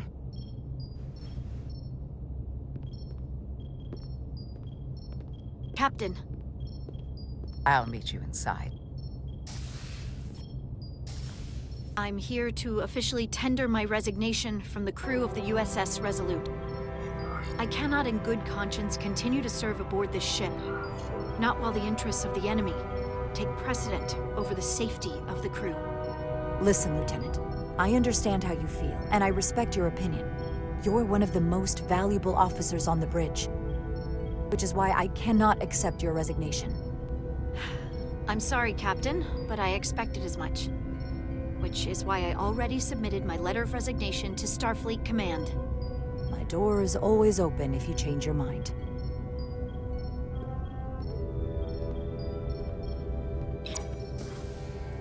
We'll have Ambassador Spock via subspace shortly. Thank you, Mr. Ermot. I'll notify Lieutenant Bedrosian we're about to begin. That won't be necessary. Petty Officers Diaz and Edsolar have first-hand experience with our adversaries. I thought it advantageous for them to join this briefing. I understand this is unusual, but I trust you have no objections? Talk about moving up in the world. Not that I'm surprised in the least. Excellent idea, Mr. Chovak. They deserve to be here. In all seriousness, what Diaz and Edsolar accomplished aboard the Zelda is nothing short of remarkable. They're both to be commended. Not only for surviving against incredible odds, but for helping our efforts against these scions. You know, Carter deserves most of the credit. None of us would have made it without his help. We'd all be bioformed by this point. Well, I could say the same thing about Edsolar here. She deserves as much of the credit as I do. It's like a mutual admiration society. Ambassador Spock is ready for you. Put him through.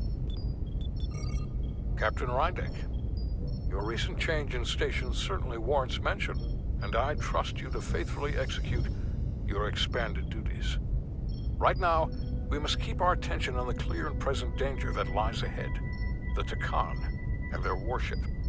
The closest populations are the Hotari and Elydian systems, and they are likely the first targets for mass bioforming. After that, lies Federation space. I have advised Starfleet Command to send an impromptu battle group to intercept and assist you, but that will take time. You are our first line of defense. And with our shield algorithms compromised, we are at a great disadvantage. Of course, you know that as well as I do. I'm glad to hear the battle group is en route, Ambassador. With what we're up against, we're gonna need all the help we can get. And you will have it. Remember, our strength is drawn from our ability to work together towards a common goal. Have we made any progress in finding a way to defend ourselves from the Aphilion's bioforming weapon? Currently, our shields will not protect us, but I am compiling all of the information the away team gathered on the Zeldi and cross-referencing it against our own as well as Portal 6-3's methods. The away team is sitting right here. They survived without getting bioformed, so we know it's possible. So, what's the secret? How do we defend ourselves? Is there a weakness we can exploit? Something we can do to avoid getting bioformed? Well, as simple as it sounds, the best thing to do is to not get caught. Whether it's one-on-one or the whole ship. We avoided the Takan as much as we could. But we saw the bioforming, and there's not much you can do.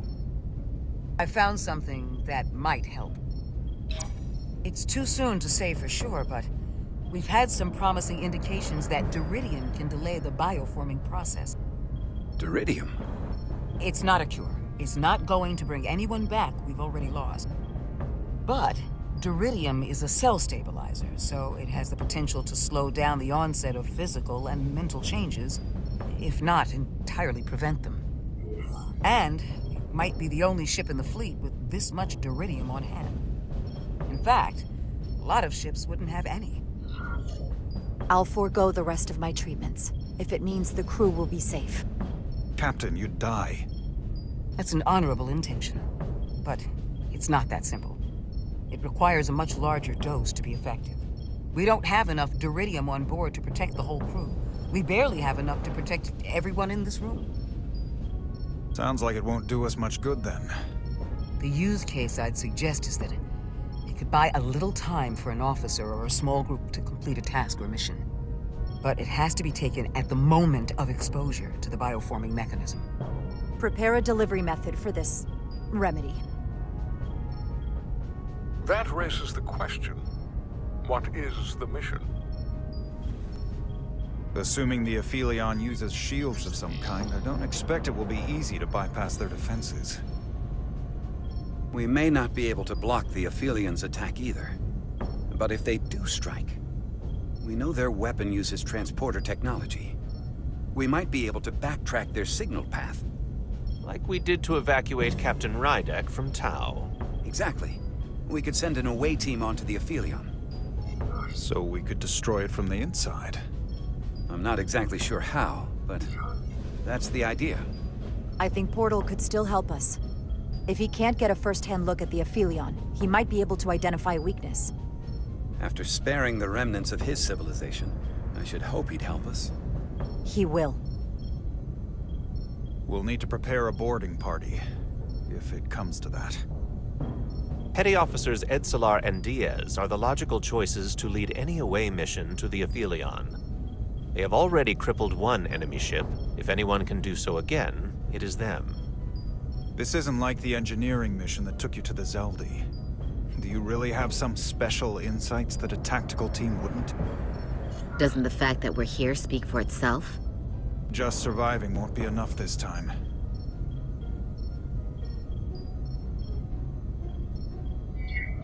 Sabotage is kind of becoming our specialty. We'll find a way to get the job done. Well, he certainly has the swagger for it. If this is the necessary course of action, I support it. With the help of Portal.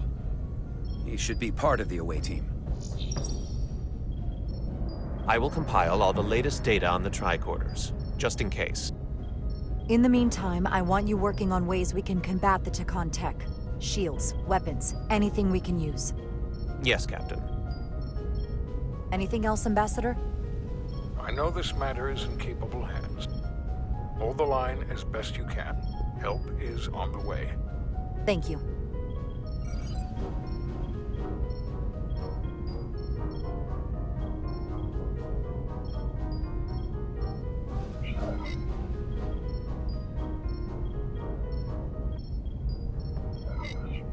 We're at our best when our backs are against the wall. Now's our time to show what we're made of.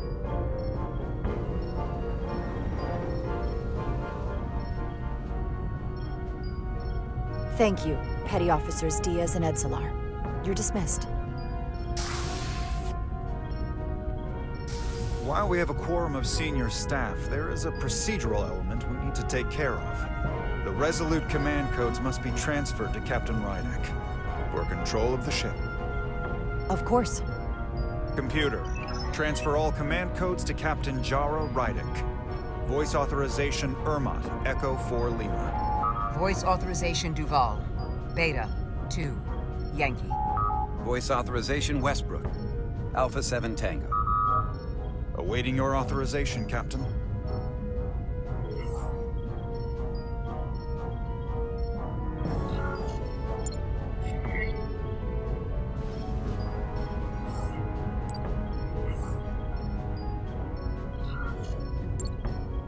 Voice authorization, Rydek. Alpha 7 Whiskey. Captain's codes transferred. The updated command structure is incomplete. Please designate a new first officer. Who is the new first officer? Please designate a new first officer.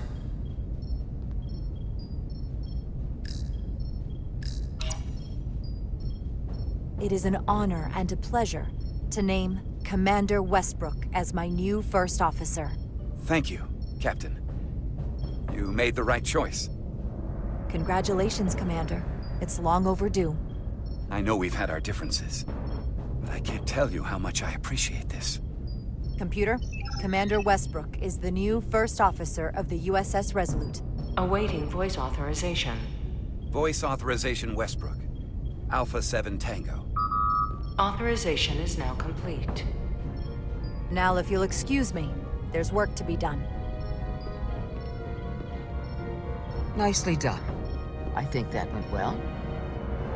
Captain, could I have a word with you? Give me a minute. Look, I respect your decision, Captain.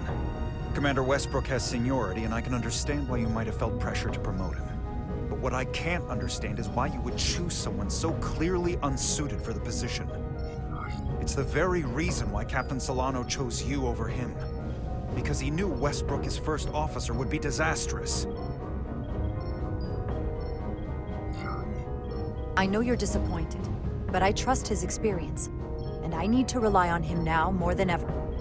But that's just it. We can't afford to make any mistakes. And that's my concern with Commander Westbrook. Maybe I've had it wrong this whole time. But I thought we've had an excellent working relationship almost from the moment you first arrived. Yes, I was insulted when you didn't trust me with the information about Captain Solano being compromised, but I've always supported you, which is certainly more than you can say about Westbrook. I was always against you, especially with regard to Captain Solano. But I guess loyalty counts for nothing with you. Look, I'll be honest. I can't do this without your help. You're one of the best officers we've got, and I need you by my side. Otherwise, we don't have a chance against Galvin. It's as simple as that. And I'll be there when you need me. Just like I always have.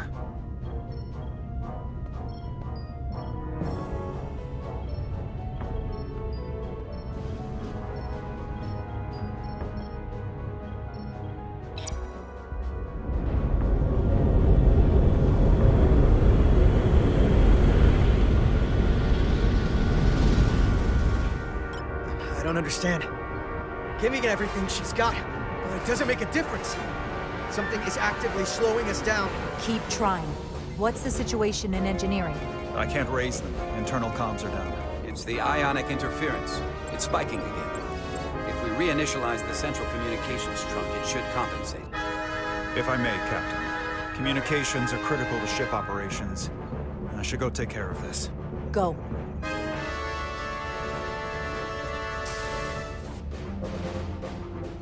I was hoping we could buy enough time until Starfleet could send more ships. And it looks like we might have to face off against the Aphelion sooner than we might want. If it's just us, I don't like our chances. We can't fight them on their terms. We have to be clever.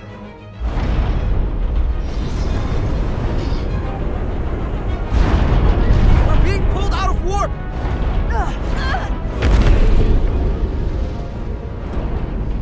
The Aphelion is closing on us, and fast.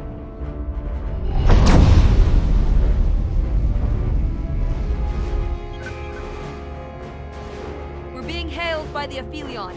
Galvin demands to be heard. On screen.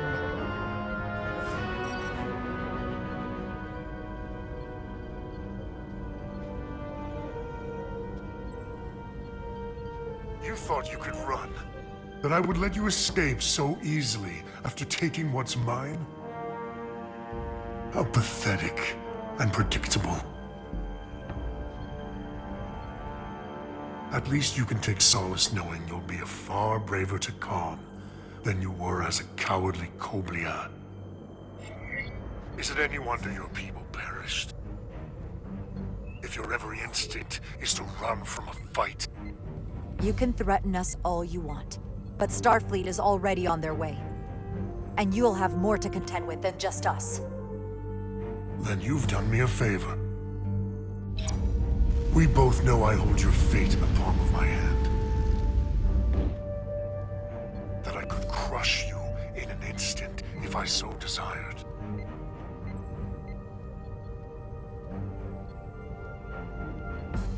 And as much as I'd like to, you have another purpose to serve. As one of us.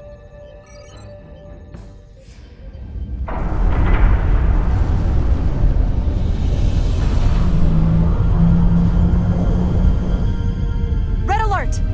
Handar, get us out of here!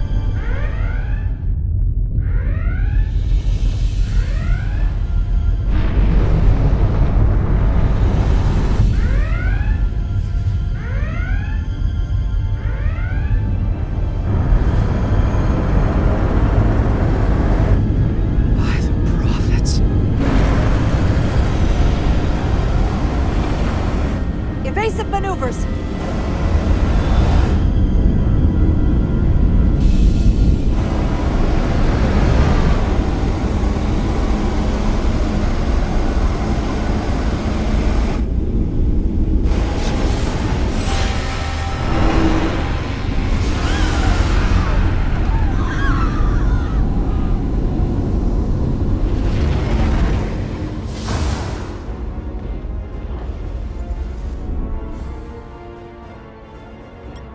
Hit the engineering section. No systems or structural damage, though.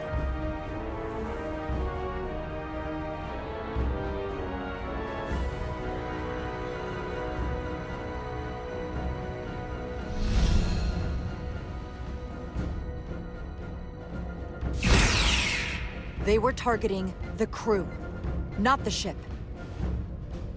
Captain, we have to respond. Hit him in the mouth. What are your orders? Fire photon torpedoes! Target the source of the beam!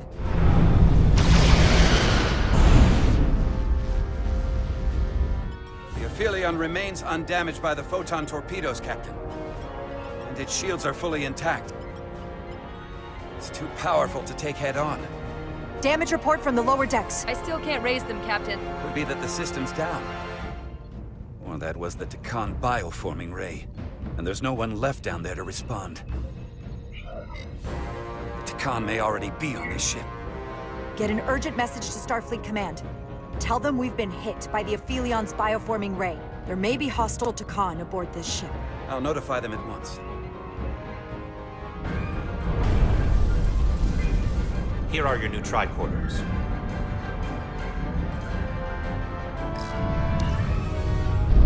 Now go. Get to the transporter room.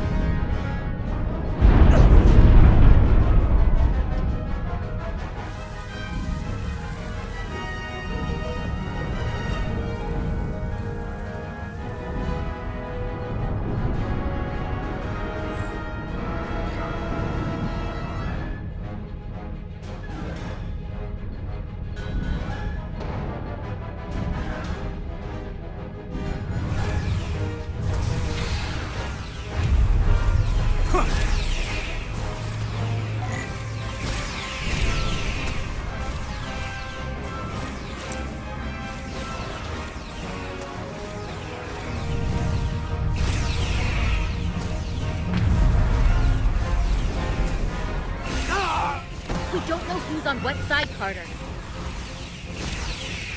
Come on!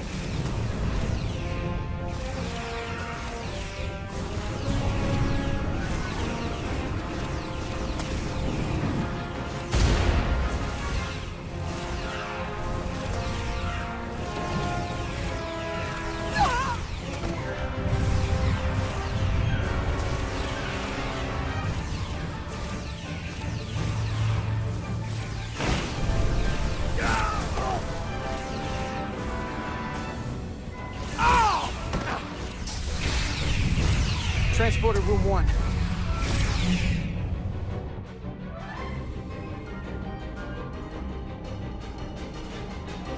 You're coming with us? A security officer told me your funeral, which I gladly accepted. These are concentrated deuterium doses. You need to take the dose as soon as you're exposed for it to be effective. Hell, take it right before if you can get the Chicony to wait while you do it. I'm having trouble locking onto the transporter path through the interference. I've done this before. I have to align the transporter with the tetrametric signature. We need to tunnel through the shields.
There's a problem.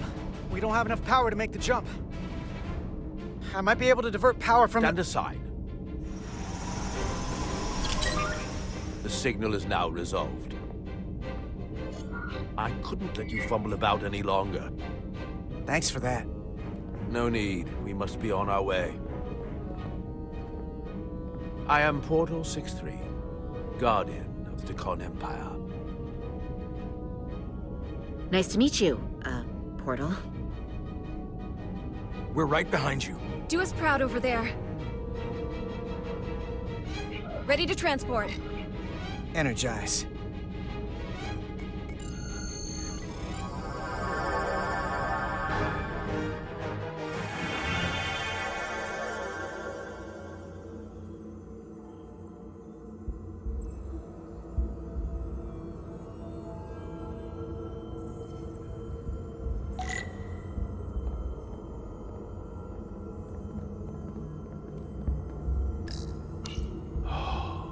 Glory of it. This ship is a marvel. Even to me. It's almost a shame we have to scuttle it. The galaxy has never seen a ship like this. It is beautiful. I'll give you that. Resolute, come in! We're losing cohesion. I'm gonna try to use my tricorder, the pattern enhancer.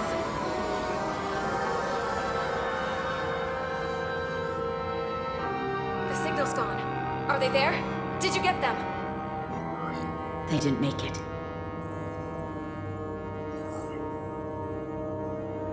Oh my god. We have to get to the Cartabula and disable it. Hopefully before the battle group shows up. Get served up for the Aphelions' next meal. I am saturated in Chiconian power readings. I can't feel the source just yet.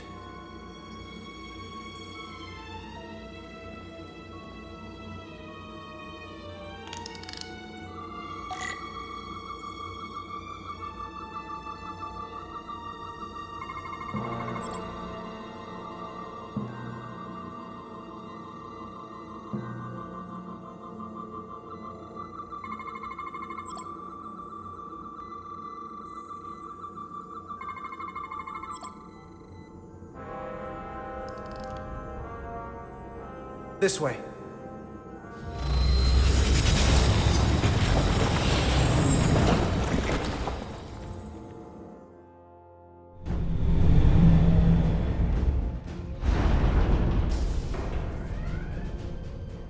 I can't reach anyone. At least not on the lower decks. It's like they're all gone.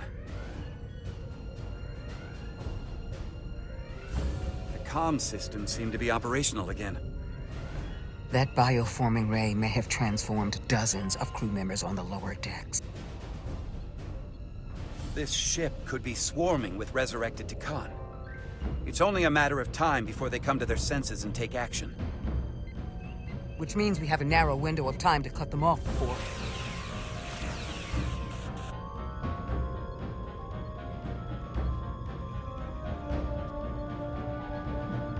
Captain, we're holding them off as best we can on Deck 9, but...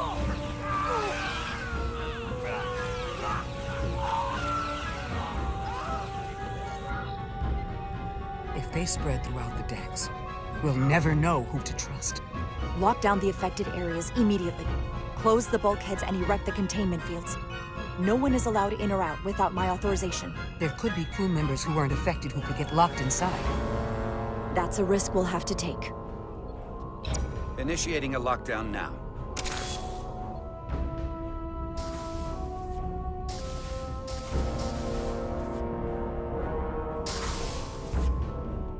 And what happens if some of the bioformed manage to escape?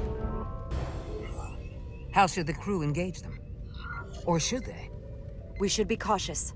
If a situation arises, I want phasers set to stun. Of course. I'll let the crew know to proceed with caution. Have we heard anything from Commander Ermot? No. And he's been gone for quite some time. The comm system he went to investigate. It's near the affected area.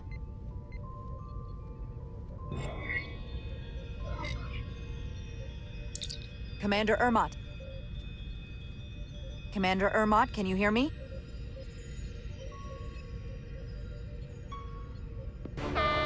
Computer shutdown initiated.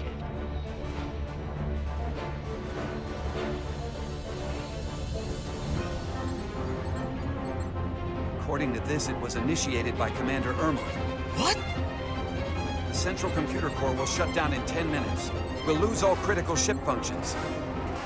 It can only be overridden by the captain at the core itself. With me.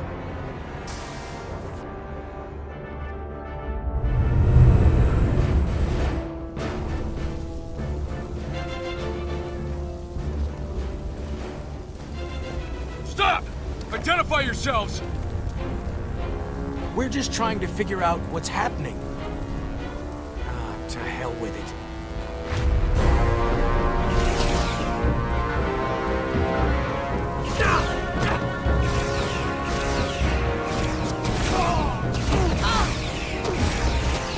You have to get to the computer core! Go!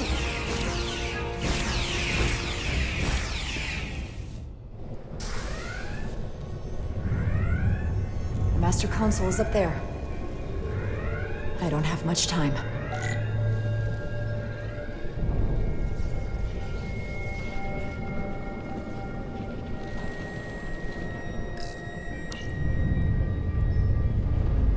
Captain Rydick, it's me, Commander Ermot. First Officer Westbrook insisted I find you immediately. Let me get this door open. I think I remember the code. I hope you haven't been hurt, Captain. It's not safe here. I'll get you somewhere more secure. Captain, don't do anything rash. Computer termination sequence in progress. Damn it!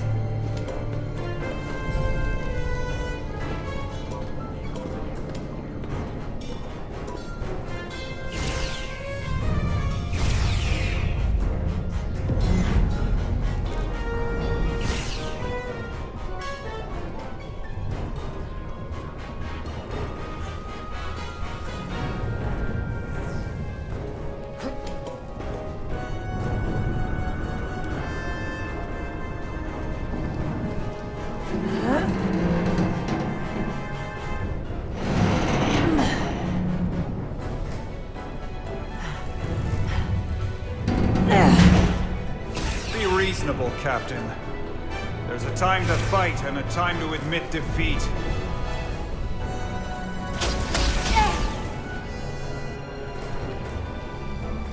Computer termination sequence in progress. Awaiting Captain's authorization.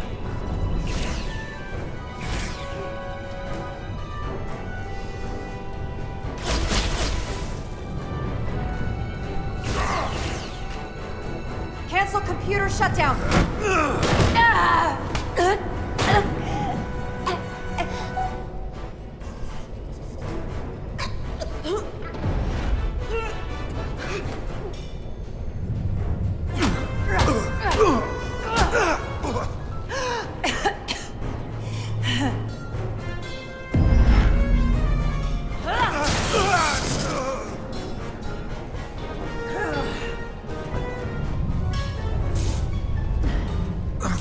Okay, wait. Just hear me out. Listen to reason. There's no need to do anything impulsive. You just tried to kill me. I was only acting on orders. I didn't mean any harm. You know we'd rather have you with us. We can make a deal, right? Come to terms.